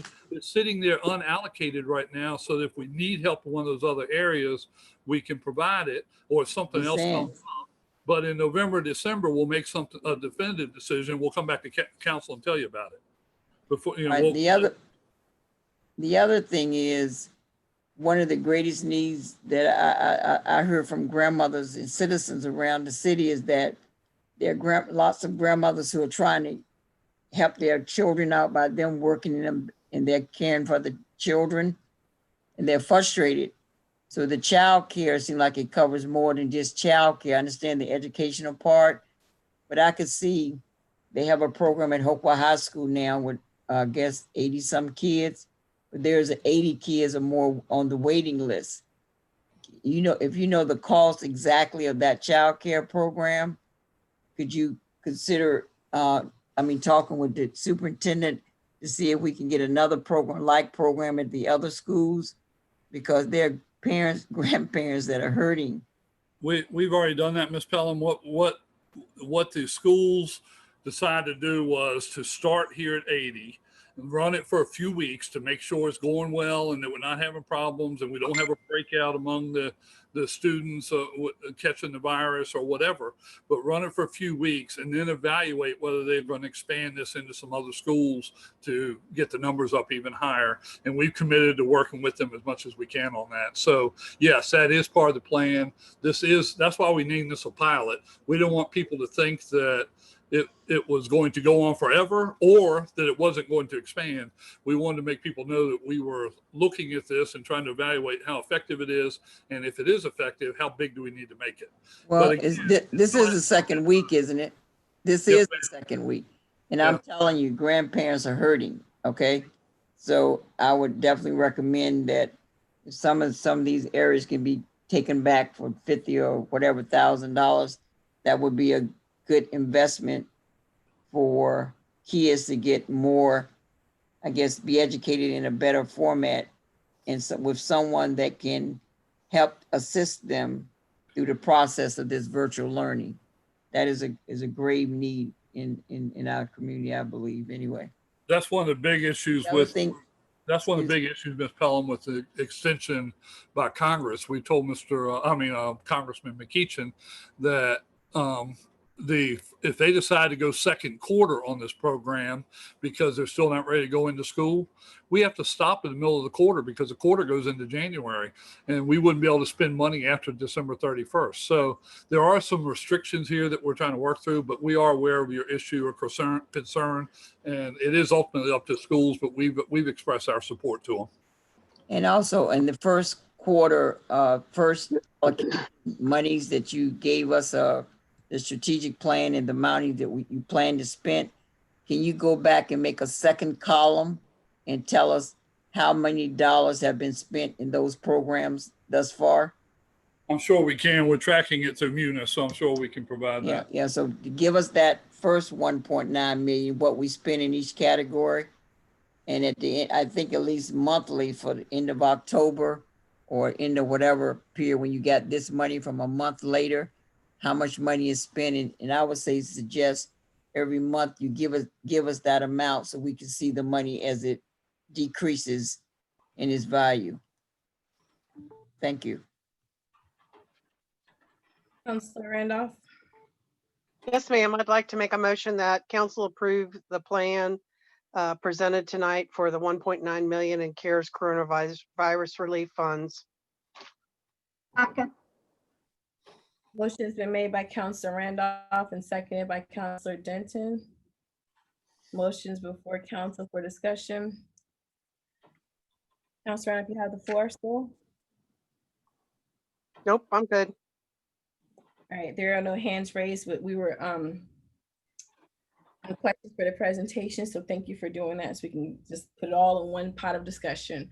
Does anybody else have any questions? I do have some, but I'll wait for everybody else. Okay, no hands raised. Mr. Davis, I'll keep tracking my questions brief. In terms of and I had to step away for one moment, so forgive me if I'm asking a question that you did discuss. For number 3, the safety improvement for the high school as a public shelter in case of turf, how much of that funding in pot number 3 is going to those improvements? Because it's $500,000. Just to verify that, Madam Mayor, I don't have that number, but it is a large portion of that number. And what I did cover that when you were out, and what I explained was that our current shelters that we use, the community center, is not large enough to do social distancing if we had an event, a hurricane or an ice storm or something that caused us to have a shelter while still social distancing. Okay. And that's get why it's critical. Perfect. I don't mean to cut you off. I don't want you to go into it. I understand what you're saying. Perfect. Thank you. The question I have next for support of employee telework, what is that reference? Is that laptops or what is that? Yeah, it was technology primarily. It was just laptops or the MiFis or things like that to make sure people had a connection. But yes, it was technology related. Okay. Next question is, do you have Wi-Fi down here, the public Wi-Fi? I've talked to city manager about that several times because that's been a goal to become a smart city, to have public Wi-Fi, especially right now with what's going on with not just only the schools, but people trying to find jobs. It doesn't seem like that's a lot of money based off of like what I've researched for what it would take to do this. How much is going to be spent into public spaces for Wi-Fi if the budget here is 215,000? Because the rest of this is the Parks and Recreations program, which they have underway. How much of this money is left over right now? We're working on those numbers now. Dr. Manker is working on those numbers and working with the city manager and I on it. The numbers to do the whole city were out of this world. The whole allocation from all the COVID money probably wouldn't have covered it. So we are looking to downscale that some to see what we can do. So hopefully that'll be coming forward, but we may have to shift some of the funding around to do that, but we'll be coming back if we do and explain that. A little bit of it now so we can understand it more, because this is really important because Wi-Fi is critical. And when you mentioned it was $3 million to light the city up. At a minimum, 3 million. That was not doable, obviously. We're looking at downtown and public sites to try to expand it into the areas. Fortunately, right now, the school buses are still out there, but once school goes back into either a hybrid or full school, we're going to lose those hot spots as well. And those hot spots are helping a lot, particularly in our lower income areas and housing areas, because they're parking buses close enough that people are getting a signal. But if those buses go back to work, we got a problem. So we're looking now, and we don't have the numbers yet, but we're working.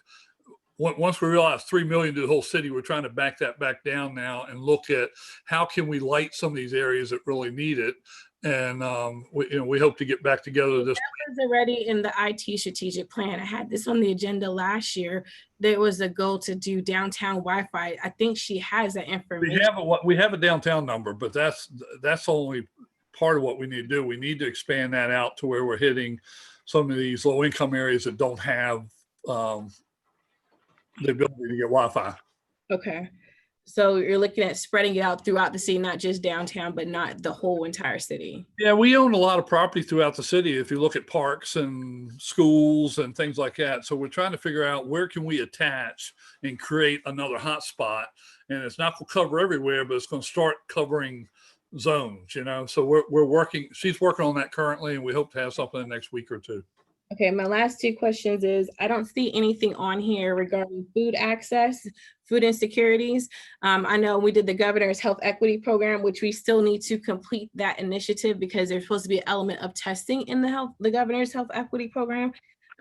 Chesapeake in particular, when they briefed us, they said that they had Wi-Fi as a part of their pilot program for education, and also kind of what we're just talking about now with resources.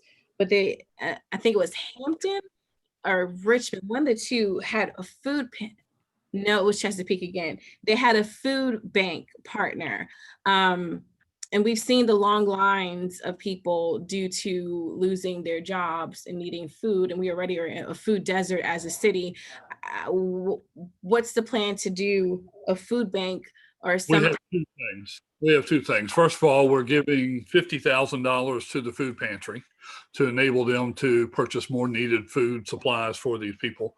The other thing is the school system is very actively feeding not just lunch to the students. They're taking home, they're getting breakfast, they're getting lunch, they're getting snack, and they're taking home dinner with them.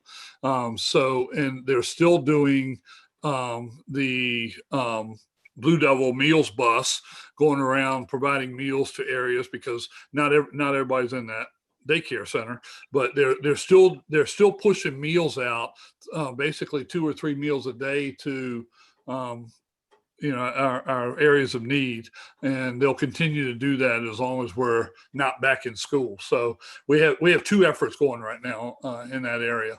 So in case I missed it and I kept scrolling up and down, can that be added there? Because it's $50,000, but I don't see anything in here related to food. No, the first 50 was in the first round, and we're getting ready to distribute that to the food bank. It may have already been distributed. I'll have to check, but if not, it's getting ready to be distributed to the food bank. So that was in round 1, and now 50 for City of Refuge in round 2. Okay, my last question is, I don't see anything regarding quarantining. I saw something for staff, but not for the public. And we already had a couple of instances of people needing to quarantine that live in one household, especially those who are elderly. And that's become an issue overall. Is there anything regarding that? Yes, I think there was. Hold on, let me find it here. Oh, we're reading about homeless.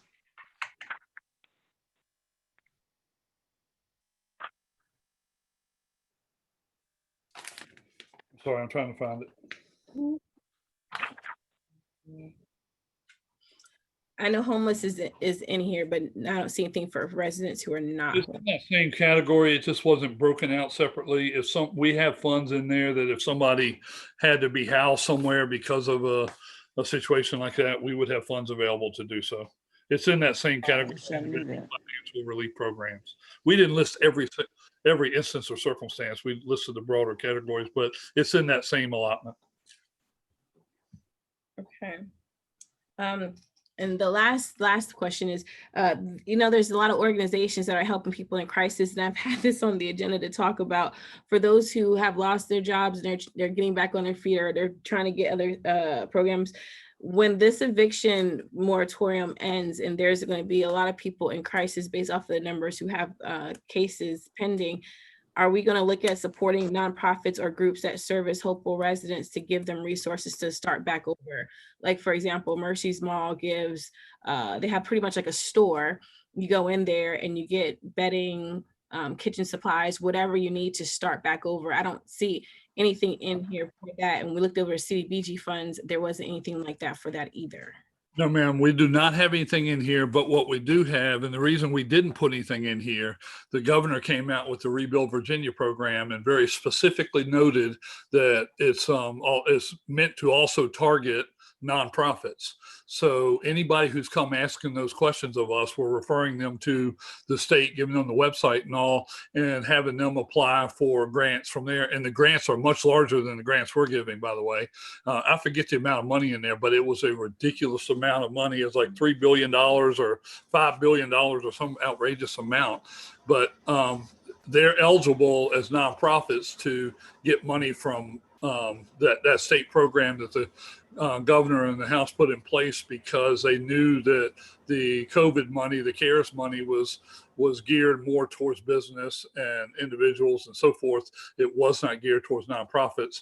And so the governor put that available. So we're referring people to that now. And if they call our office, we can give them the contact information, where they can go online and apply for that. But that money, that Rebuild Virginia money, is in part specifically including nonprofits.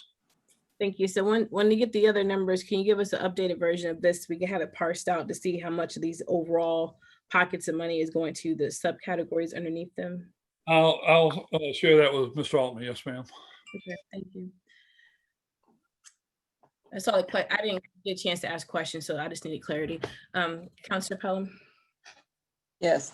Did you decide to, I'm glad I was going to ask about homelessness too, but the other thing is, so what number covers homelessness? Is that the Catholic Charities still have that? This is gonna be a repeat for them, right? They had some allocation from some of the original money from the state, but we put money in that same category. Where is it? What number? We were just looking at it. What number is it? Was it not rent and mortgage? Oh, number 4. Okay. But there's money in there to continue. We believe that this program is going to, the need to house the homeless in non-congregate housing is going to continue till the end of this money in December. So we put enough money in there that when the state money runs out, we have the money to continue it all the way to December 31st. And yes, and so with, again, with each category that you listed under these 1 through whatever, please itemize how much money is going into that to make up for the total 150 or whatever it is, especially the ones with the $500,000 and 200, well, all of them, just give us the details. The other thing is, did you decide to not email, are you mailing the businesses their Yes, ma'am, we are. second round? Yes, ma'am, we are. And in the second round, they automatically get the difference of the 5,000 and 10,000, or you have to send them a letter? If they've already applied and qualified in the first round, they don't have to reapply in the second round. We will be reaching out and sending them a check for the difference. Yes. Okay, I just wanted to make sure that hadn't changed. Okay, thank you. Counselor Parton? Thank you. I just want to make sure that I heard you correctly, Mr. Dane, that you said in the first round, we gave $50,000 to the food pantry, and then For who? we're giving $50,000 to the City of Refuge, and that's coming out of the contingency line item. Is that correct? Out of round 2 is coming out of contingency. It was in the round 1 for the food pantry, but and I say we gave it to them, we allocated it. I'm not sure if the check's already gone, but it's in the process of going in the near future if it hasn't. So Okay. yeah, the food pantry got 50,000, or will get 50,000 from round 1, and City of Refuge, the plan was to give 50,000 out round 2. Okay, thank you. Yes, sir. And with that, I'd like to make a motion that we approve this document as written. There's a motion already. We're supposed to be. Oh, I'm sorry. Okay, thank you. Is there any other questions? All right. Roll call, please. Counselor Randolph, Yes. Counselor Holloway, Yes. Counselor Parton, Yes. Mayor Gore, Yes. Counselor Denton, yes, Counselor Pelham, Yes. Vice Mayor Bennett.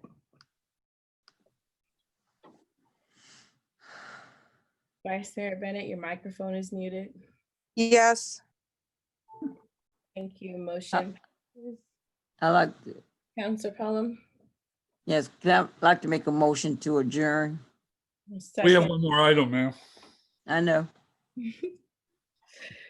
Motion to adjourn. I'm tired. It's been seconded. There is no discussion for motions to adjourn. Roll call, please.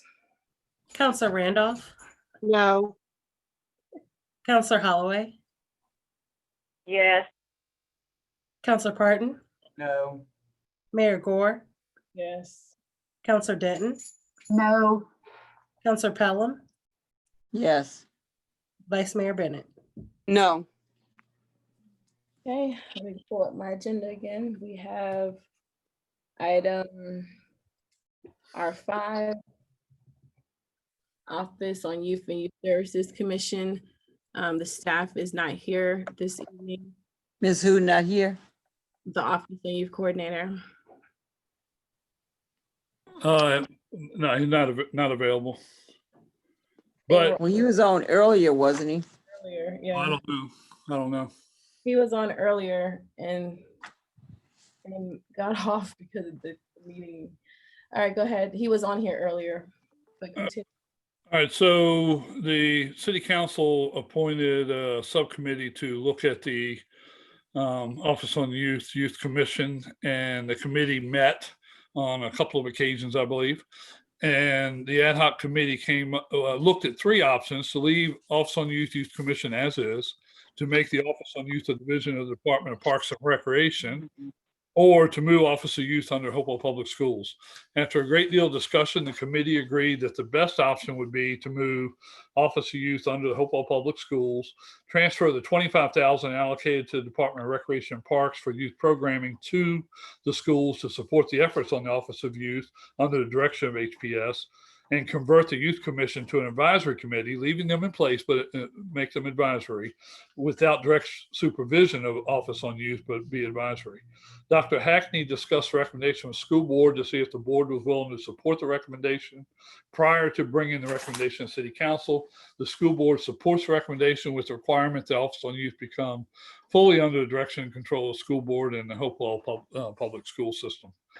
So that the recommendation is to approve the committee's recommendation. Mr. Napper will be joining. I just contacted him to let him know that we were still in the meeting so he can present as well for the Office on Youth. I'd like to make a motion. My hand is raised. Christine is raised. I just said we're waiting for Mr. Napper to log in. He's coming on now.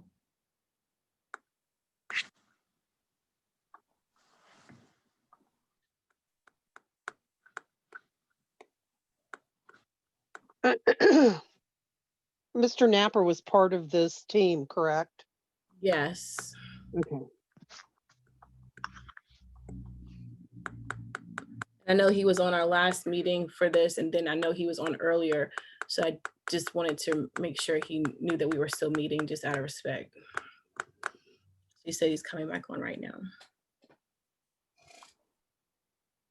And Mr. Dane, I don't see anything else in the package. I want to make sure there was not something I overlooked when I'm scrolling through. This is the only page that I saw. This is While we waiting, could you read that recommendation over? 1 second. So we were just speaking. What were you saying, Mr. Dane? I was saying, yes, ma'am, that's all that was there. Okay. Counselor Pelham, you have a question? Ask Mr. Dane to read the recommendation from the committee again. Yes, ma'am. Put it up on the page. It's not on there. That's what I was asking, is I don't. Well, it's under the background. That's not a recommendation. No, it's not. That's not a recommend. That says the background. I want to know what the recommendation is.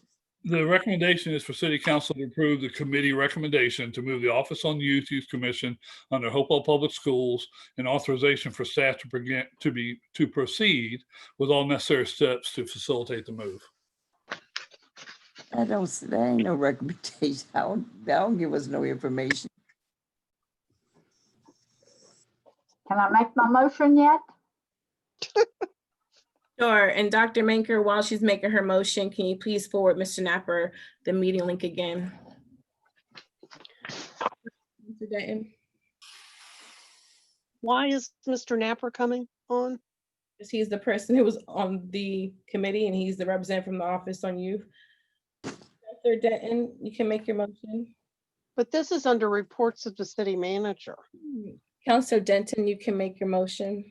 Okay, thank you. I would like to move the Office of Youth under the Hopewell Public Schools, transfer the $25,000.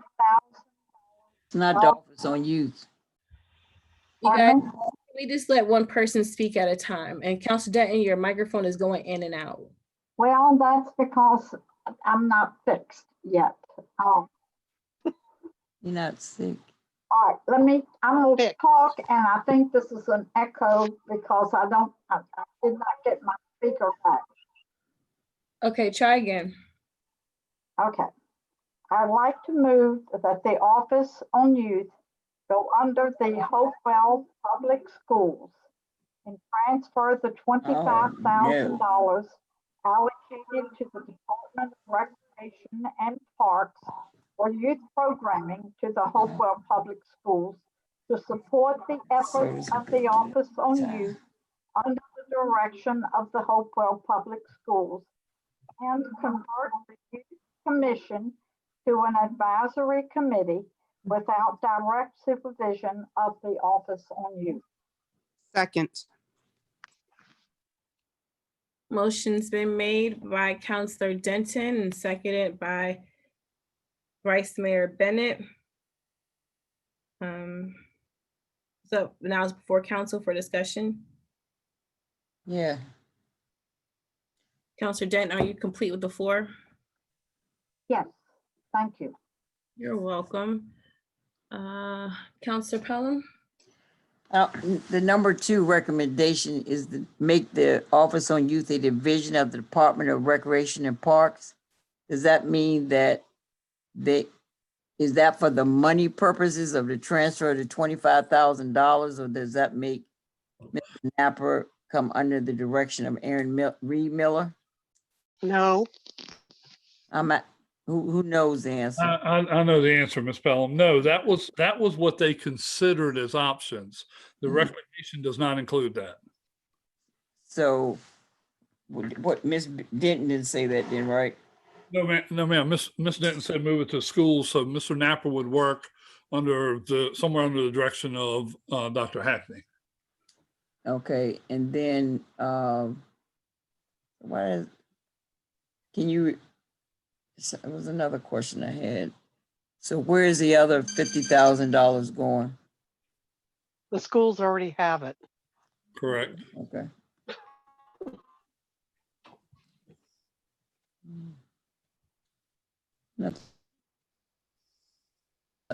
I say that. Let me say Opaline. That some parts of it. If you Some approve. parts I don't. Oh, huh? Everyone needs to speak to if they agree or disagree. I don't, since I disagree with one part of it, I have to disagree with all parts of it. I think the Youth Services Commission commissioners place too much energy into making this a wholesome entity, and they had the opportunity to prove that they could a very effective unit, but we snatched it from under their hands by all the political gyration on Facebook and whatever, going back and forth about people and their characters and what they did and what they didn't do. And I think it was a shame that we did it to volunteers. And it's really bad because they were in fact volunteers, and because I think there's some underlying issues with race involved in the issue. That organization was Point of order. I know. Point of order. Vice Mayor Bennett, what's your question for point of order? I do not believe that. Vice Mayor Bennett. Madam Mayor. Vice Mayor. My opinion. Madam Mayor, I would like to say that is Councilor Pelham going on record as saying this is a race issue, because that is out of order. That's not out of order. You that's said my race opinion. issue, that is out of order. Everyone stop talking. Now she can't tell me what to say. I'm telling everybody to stop, please. That's slander. There is no race issue here. And I will not sit here and listen to this while you say a race issue. You will not do that. No, you will not tell me what to do. No, you will not say race issue. Everyone now. Thank you. You're sitting here and talking about volunteers who paid themselves. Volunteers who paid themselves, and you're going to say race issue. You will not call any of these counselors here racist. I'm tired of it, and I'm tired of you say this political. And I didn't call anybody racist. If you interpret it that way, that's your business. I did not call anybody racist. I did not call. You.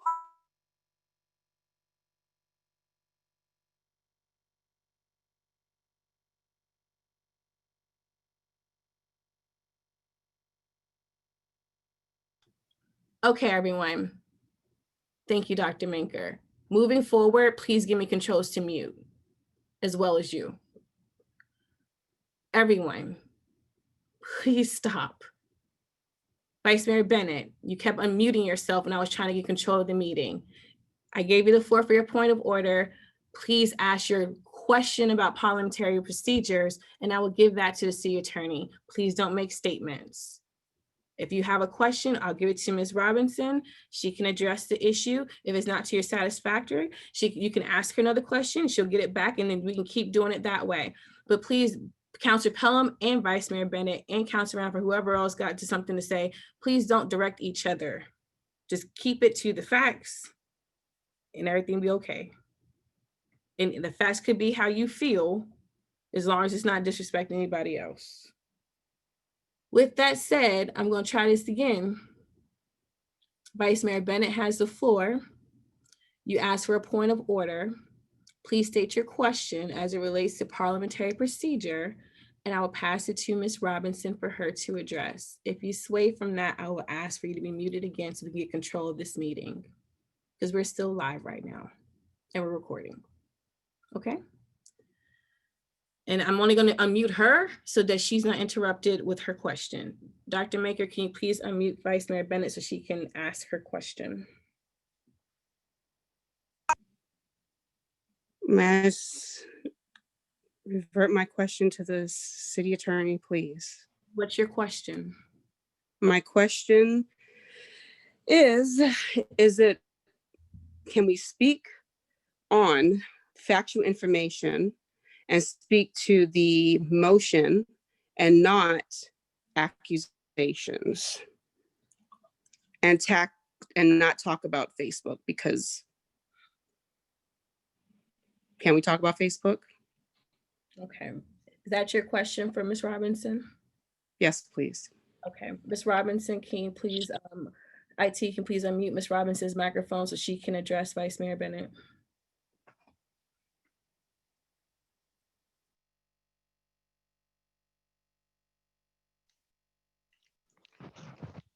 Okay, Mayor Gore, Madam Vice Mayor, I just want to make sure I understand your question. Are you asking in general, in the course of making your comments or your discussion to the motion, can you mention Facebook? Or does the question go a little bit more, goes deeper, deeper than what I've heard, and repeat it back? Yes, Councilor Pelham mentioned race. Mm-hmm. The motion was done because of race, and I wanted to ask the question if she is allowed to make that accusation. As I recall the comment, and the clerk can correct me if I'm wrong, I believe she said that she believed that race played a part in it, but I wasn't tracking the conversation detailed up to that point. So I don't know if you said played a point in the motion or played a part in how things ultimately fell out, in the way this entire transaction has evolved. Having said that, there's one rule in council rules that addresses substantively the content of your statements in a meeting, and that's your rule 406. It goes to decorum. It reads, any person who makes personal, impertinent, abusive, or slanderous statements or incites disorderly conduct in the council chambers may be reprimanded by the presiding officer and removed from the meeting upon a majority vote of councilors present, excluding any councilor who is the subject of the motion. So in terms of what your rules provide, this is the one thing that I can look to determine whether parliamentary, there's a way to address this. There has been a statement that the comments have been viewed as slanderous, and slander is a personal injury. I hate to get into this level of conversation with you to answer your question, but it's a personal injury. So the standard is somewhat subjective. And so I have to look to is her comment that says she believes that race played a part of it. And then a counselor saying he or she felt that this was a slanderous statement. To the extent that the statement was felt to be slanderous, I don't think the body as a whole can opine as to how that person really feels. The question is now, does it rise to an objective standard for slanderer, which would be a patently false statement? And without knowing what the allegation went to, was it to the motion or what led to the transaction over time? I don't know. So unfortunately, that's where I can go with it. If the clerk was tracking the detail of the conversation and can repeat back the actual language, I might be able to be more precise. But there is this rule, which whether it's a slanderous statement or not, it clearly has evoked a strong response. And so whether it's slanderous, it could fall within some of these other parameters that are prohibited conduct under Rule 406. This kicks back to the presiding officer to determine whether or not the rule has been violated, and or a majority of the counselors to determine, if they too agree and what would be the outcome. And the outcome that's provided by the rule is to be removed from the meeting. So these are your options at this point. It might not meet a slanderous statement, but does it fall in one of those other categories? The chair makes that decision, and or the body, if the body decides that the statement rises to a level that requires removal. But unfortunately, that's really as far as it goes, because I know I didn't hear you are racist. It was like, I believe race played a part in it. And so it's what preceded that I can't put my hand on with any degree of certainty. But certainly, again, you've got these pockets of categories that you can look to determine whether there has been a violation of this rule. And the rule that's governed, again, is Rule 406. Thank you. Vice Mayor Bennett, do you have another question? No, I'd like to call for the vote.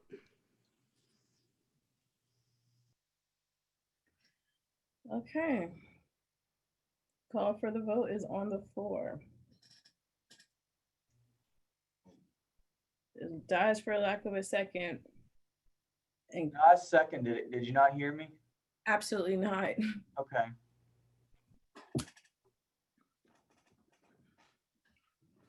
Well, I call for the vote. And I'll second it.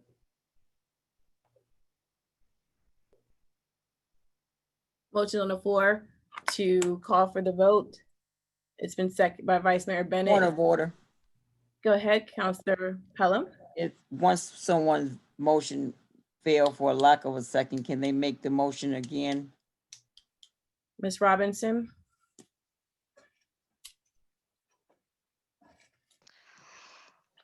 I'd have to actually look that question up. Generally speaking, the same person would not do that, because it would be, it could be construed as a dilatory action. But I would have to check Robert's rules. I know council's rules do not speak to that, and I simply would have to refer to the rules. So I'm willing to do that if I can just. Mr. Parton said he seconded it. He didn't second it the first time. It's about making the motion. Hey, we're not doing this again, you guys. I'm sorry, but he said he did. I'm not. And again, we addressed this issue with people not speaking up. I did not hear, and I said I did not hear a second.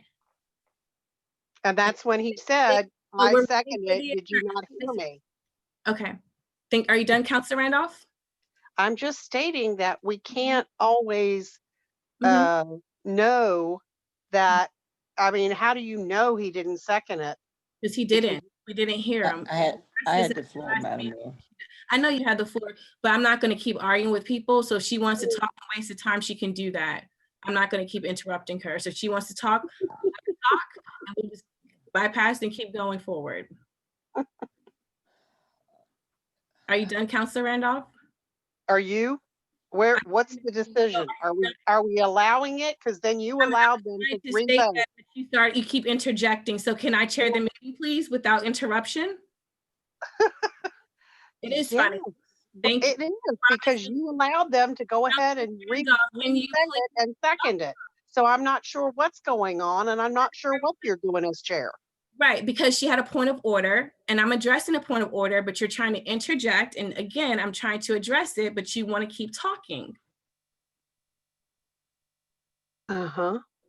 Okay, so please stop. She had a point of order. I'm trying to get the attorney to address it. Now, if you let the attorney to address it, then we can get an answer. I was asking Ms. Robinson to please look into that matter so we can get a clarification. So no, I'm trying to slight anyone. Okay, the reason I raised my hand was to find out where we were in the discussion. I am still looking through Robert's rules, but I wasn't really sure if where the discussion was going was. I was going to ask you to look into it, but I got interrupted. So to answer Councilor Pound's point of order, can you please look at that for a moment, please? Yes, ma'am. Thank you. Thank you.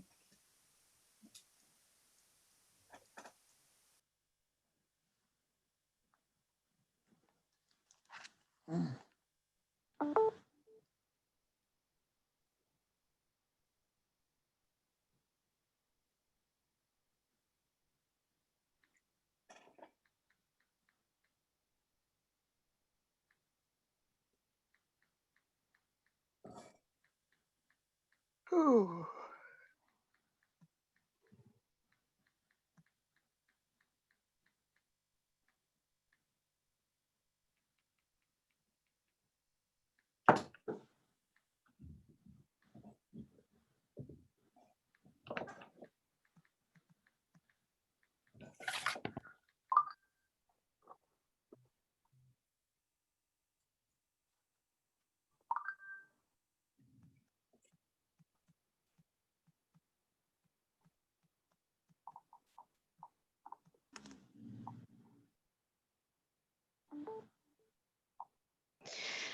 Okay, members of council, I've gone through very quickly Robert's rules. I started first at the index, so just so you follow what my process was. Under motions, nothing specific to the question raised by Councilor Pelham. However, based on previous opinions of similar matters, but not quite on point, I would have opined that a person who repeatedly raised a motion that was never seconded was engaging in behavior that would be construed as dilatory under Robert's Rules of Order, simply because it prevents the body from moving forward and having to constantly come back and address, even with without making a second, the same motion. So that's my process for that. I didn't see anything on point. I went through quickly, but I would say as a general rule that a person just cannot keep repeating a motion that was not seconded. At least not in the same meeting. If that was the question, that's what I understood the question to be. Can another person make the motion? Denton, everyone please stop. I'm just asking a question. I will get to you in a moment. Okay, so and I guess this one is the. I'm sorry, Madam Mayor. No, it's I'll okay. wait. No, thank you. Councilor Pelham, in response to what the city attorney just said, is she understanding your question correctly so she can provide an accurate question to the rest of the And she really, I understand. All the other three had to do was make the motion. Councilor Pelham, nope. We're just trying to say, I'm just trying to ask, was that your question? That was my question, Madam Mayor. Thank you, Ms. Robinson. So go ahead. She's clarified that was her question. Okay, so I guess from just a context standpoint, I understood that question, but there was a call for the vote. Is that where this is going? Because as I understood it, the chair recognized the second on the call for the vote, and that was actually now going to be the subject of the vote? Am I missing that? Yes, and then Counselor Pelham said point of order and wanted to correct if I was right. or wrong. Okay, So that's what I yielded to you to get clarification if that was proper or not. And if it's not, I will take it back. That's why I said I'm not trying to slight anyone. I was trying to get the correct answer. but you were going to call the vote on calling the vote, correct? Yes. Okay, I was recognizing his second. I was recognizing Counselor Parton's second, and then she said point of order. right. Okay, thank you. You're welcome. So, as it stands right now, Vice Mayor Bennett has the floor. Are you done with the floor, Vice Mayor Bennett? Yes, Madam Mayor. Okay. I want to acknowledge that Mr. Napper is on the line. While we have you, can you provide what you had prepared to share with council? Because I know you. Before we do, point of order. Yes, Counselor. What's your point What, of? would you please explain what just happened? Because I'm not clear that you as chair what you've done. So did you acknowledge Mr. Parton's second? Okay, to Go ahead. the vice mayor's call for the vote, correct? And then we had a point of order where Ms. Pelham questioned and the city attorney said the closest she could find.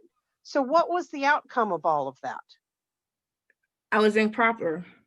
So we're moving on with the rest of the meeting. Well, the problem is that Madam City Attorney, in my point of order or my point of information, is that Vice Mayor Bennett did not repeatedly ask for the motion.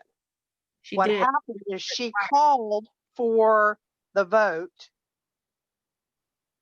Then the mayor said it dies for lack of a second. Mr. Parton came on and said he seconded it. And so Vice Mayor Bennett said again her motion and Mr. Parton seconded it. And the mayor acknowledged the second. And then there was a point of order to verify that was correct. But my issue is that the city attorney said that the closest she could find is if somebody keeps repeating their motion and won't let us move on.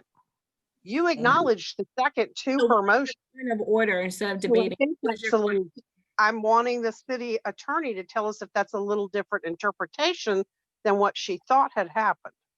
Okay, Madam Attorney, when it comes to point of orders, it's up to the chair to pass them on to you, correct? I'm asking for a point of information, which does not have to go through you. So your point of information isn't typically for statements or questions. Go ahead. Ms. The Robinson. question is if in what has happened and to answer your question, Councilor Randolph, I just said she can answer your question. We don't have to, there's no need to belabor this. So go ahead and Ms. Robinson, please just answer her question. Yes, ma'am. That was the reason why I was seeking clarity. I only heard one question from Vice Mayor Bennett, and I only heard the 1 second from Councilor Parton that was clarified after initially we thought that there was not a second. So when I was talking to about the repeated motion, I was responding solely to the question that was made as a point of order, not because of anything I had heard exchanged on the record in the meeting. So and the basis for my follow-up question was, for me, what was outstanding was a vote on the second related to the point of order. Does that bring any clarity as to where I was when I was answering the questions, No, ma'am, because I Counselor? don't understand how the motion failed if the chair recognized the second to the vote, even with the point of order. Did you indicate to the point of order of Ms. Pelham that the motion would then fail? No, I did not.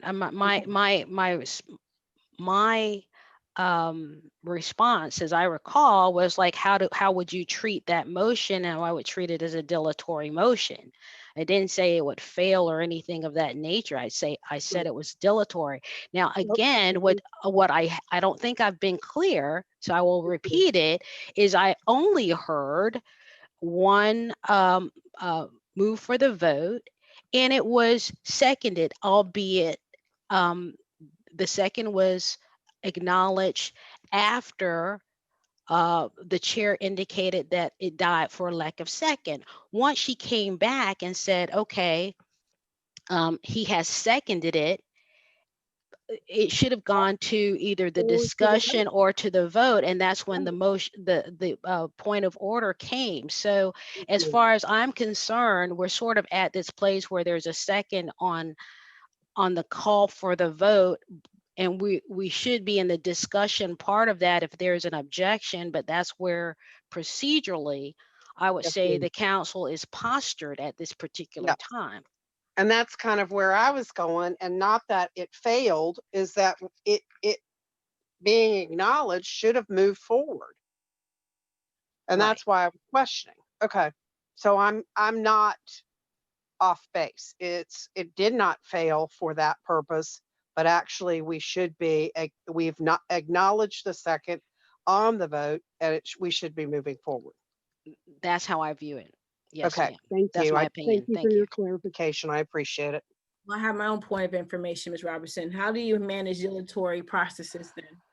Well, dilatory I would say that's an improper motion if it's dilatory. Okay. But I that wasn't no question. So the question before me was, how do you treat the circumstance where the same person makes the same motion, which has died for a lack of a second? And so that's how I did it. And again, I showed you my process, or I tried to explain it to it as best as I could, but I'm not going to sit, I can't in the middle of a meeting in real time sit and scour over every page trying to find the exact thing. So I relied on the index, did not see in the index a situation that was highlighted that was close to the question that was presented, which I needed help to address. But there is a reference to dilatory, and this is similar to something that I've had to handle in the past, although it's not the same situation on all four legs. So based on a reference to that experience, I would have determined that a motion that was made multiple times or more than one time in the same meeting by the person when the previous motion or motions were not seconded was dilatory. And I think that's where I stopped it. I didn't say it fails, or I'm only using improper now, but if someone had asked me to go one step further, I would say that was improper because it's a dilatory motion. So Ms. Robertson, for clarification, the motion was made, it died for lack of a second. It was made again, and then I said Councilor Parton seconded it. That's when Councilor Pelham said point of order and asked for the determination. So if it's back to back like that, does that not qualify for a dilatory motion? And if it does, that's what I understood was happening. That's why I proceeded with the rest of the meeting, because I thought it would be improper based off of what I thought you were saying. Yeah, I'm not really sure if this is going to advance too much from my perspective, because I didn't hear multiple motions on this point, and that's what I tried to explain. I only heard it said one time. Then I heard that there was not a second. This is what I'm hearing. That it dies for lack of the second, and then I heard Councilor Parton, say, I seconded it. Didn't you hear me, or something to that effect? There might have been an exchange. I won't bet the car on that, but the chair then recognized. She said, "Okay, I'm going to recognize the second," and it was somewhere where this is the stage where it would be either be put to the body or a vote will be taken if there's an objection to this, and then the point of order came. So I don't have as my own point of reference more than one motion. I'll defer That's to the challenge. Okay, that's fine. I understand that. I'll defer to the clerk because when Council Parton said, I did say, and I said, well, I didn't hear you. Then Vice Mayor Bennett came back out and she said the same motion again, and then he said second. Ms. Brown, do you have that in your records? Because that's what I have that occurred. But you acknowledged it. And that was improper. That's what the point is. Council Pelham made a point of order for that purpose. It was repeated twice.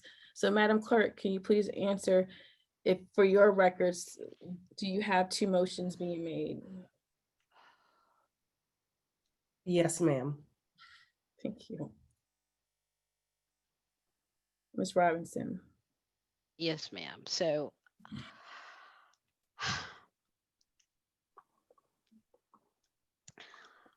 I think based on the facts, and we're going to go back to a circumstance that we had at our last meeting where there were some technical problems with somebody not coming on in time, and we came up with some rules about when a motion or silence would be sort of the end of the consideration or voting. But in this instance, I would just sort of suggest that we kind of look at what the actions were in real time. So if there's an acknowledgement that I didn't hear, and then within a minute or so, acknowledging the second and going to actually honor the second, then that would sort of lend itself to a determination that maybe with everybody sort of seeing where the technologically things were dropping, that the motion, if it was done for a second time, and the clerk has said there was a second motion, that it wasn't done for a dilatory purpose. The rules around this, and we can go through them later, it's an intentional act to slow down and be abusive in a meeting. And it seems to me that we don't even have the factual circumstance to sort of lend itself to that determination right now, even though. So again, I use that because I was responding to a question. I hadn't heard the motion, but now that I've heard that, okay, when his second wasn't acknowledged, somebody else said, okay, let me just say it again. So now the second could get on record. That to me seems to inform as to whether or not a label of dilatory would be the right way to go. Dilatory to me is if somebody sees that nobody's biting on a motion and they keep raising it up. And that's how I was looking at it when I answered the question. And I just don't think these facts lend to that. Okay, that's fine. Thank you very much for explaining that. So right now we're in discussion for the call for the vote, but correct, Ms. Robinson? I didn't think there was discussion. No, but I was going off of what your comments were earlier when you said you agree. So that's what you said. So I'm just making sure I'm not misspoken anyway.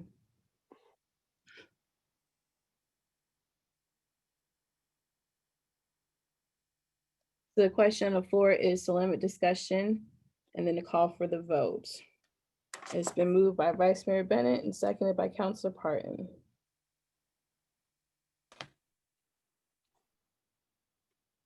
Roll call, please. Councilor Randolph, Yes. Councilor Holloway,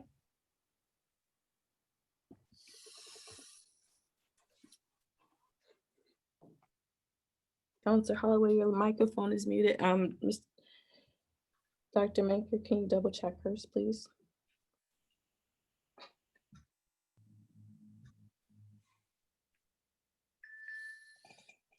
We'll go back to her. Go ahead, please, Ms. Brown. Councilor Parton, Yes. Mayor Gore, Councilor Denton, Yes. Councilor Yes. Pell, No. Vice Mayor Bennett. Yes. Motion Can passes. you hear me? Yes. Can you hear me now? Yes. Go ahead. No. Okay, My motion vote passed. is no. Thank you very much. We have it on record. I'll call for the vote.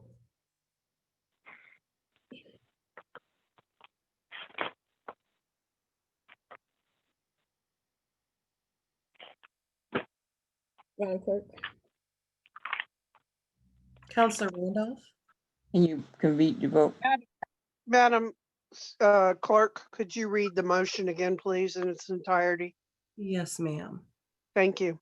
The motion on the floor is to move the Office on Youth under the Hopewell Public Schools, transfer the $25,000 allocated to the Department of Recreation and Parks for youth programming to the Hopewell Public Schools to support the efforts of the Office on Youth under the direction of the Hopewell Public Schools, and convert the Youth Commission to an advisory committee without direct supervision of the Office on Youth. I have a point of information before we start with roll call. Thank you for clarifying the motion. Does that answer your question, Councilor Randolph? Yes, ma'am. Since there wasn't able to have discussion, I have a point of information about the vote itself. Would this mean, Mr. Dane, that the city is funding the Office on Youth, but the schools are administering it? I think it would mean that we would be funding that program moving forward in their budget as we were here. It's just going to function under the school board is how I understand it. So we're going to transfer the budget line items we have in our city's operational budget and give it to the schools. Yes, ma'am. And then my other question is, how are we able to make the Office on the Youth Services Commission advisory if it's falling under the schools and the school board and they're their own authority? Well, I think the action, and maybe the attorney can help me with this, but I think the action of this motion makes it advisory from the city's perspective, and now you're transferring the function to the schools, and the schools agreed to accept it in that fashion. That's how I understand it. Maybe the attorney can help there. Ms. Robinson? Yes, ma'am. So is there a specific question that I can respond to? I mean, there's a lot there, so I'd rather it be broken out. So I asked, he answered my first question. I asked, per the motion, we would still be funding the Office on Youth in the city's operational budget, but the schools will just be administering it because we haven't taken any action to give them the funding, a budget amendment. So is that correct? We would transfer the money to them to Ask Ms. Robinson. Ms. Robinson, is that correct? I thought you were asking me, I'm sorry. No, you're okay. If the money if the same money that was a portion, I think in the budget process for like rent and things of that nature, there will have to be future actions of council. And similarly, there would have to be, I think, a formal action by school board to accept this. Obviously, the schools and the city are separate legal entities. So the schools, the city by law does not have any authority over the departments or anything of that nature of schools. So you can create a new department in the city, but you cannot do that for schools. So if it is the intent for all this to transfer, a lot of paper now will have to be generated, and it's generally going to be paper that is going to result from formal actions by the bodies that are involved. So you're going to start the process tonight if you move forward and approve this motion, but that will just set up a series of other formal actions that will need to be taken. Including modifying the city code relative to the commission and what its purpose is and what its duties will be. So until that happens, until those official steps happen, this is just a step forward, but doesn't confirm, make any absolve or make this concrete. That's correct. I mean, it does. It shows the will of council. and how the things should go. But until all of the things have been formally adopted, it just shows the roadmap. Okay, thank you for that. Proceed with the roll call. Counselor Randall, Yes. Counselor Holloway, No. Counselor Parton, Yes. Mayor Gore. Yep. Counselor Denton, Yes. Counselor Pelham, Counselor Palm, your microphone is muted. No. God. Vice Mayor Bennett. Yes. Motion passes. Madam Mayor, that concludes our business items. Thank you, Mr. Dane, for filling in for the city manager this evening. Thank you, council, for staying until we completed all our items. Mr. Napper, I'm sorry you joined and still weren't able to talk this. And there'll be an announcement coming forward soon from the Office on Youth, so council will get that via email. Everyone have a great night. Is there a motion to adjourn? Make a motion, the meeting be adjourned. Second. Motion's been made by Counselor Denton, seconded by Counselor Parton. Roll call, please. Did there need to be a motion to adjourn when you made a motion to extend the meeting to finish our items? You are correct, Mundo. Everyone have a great night.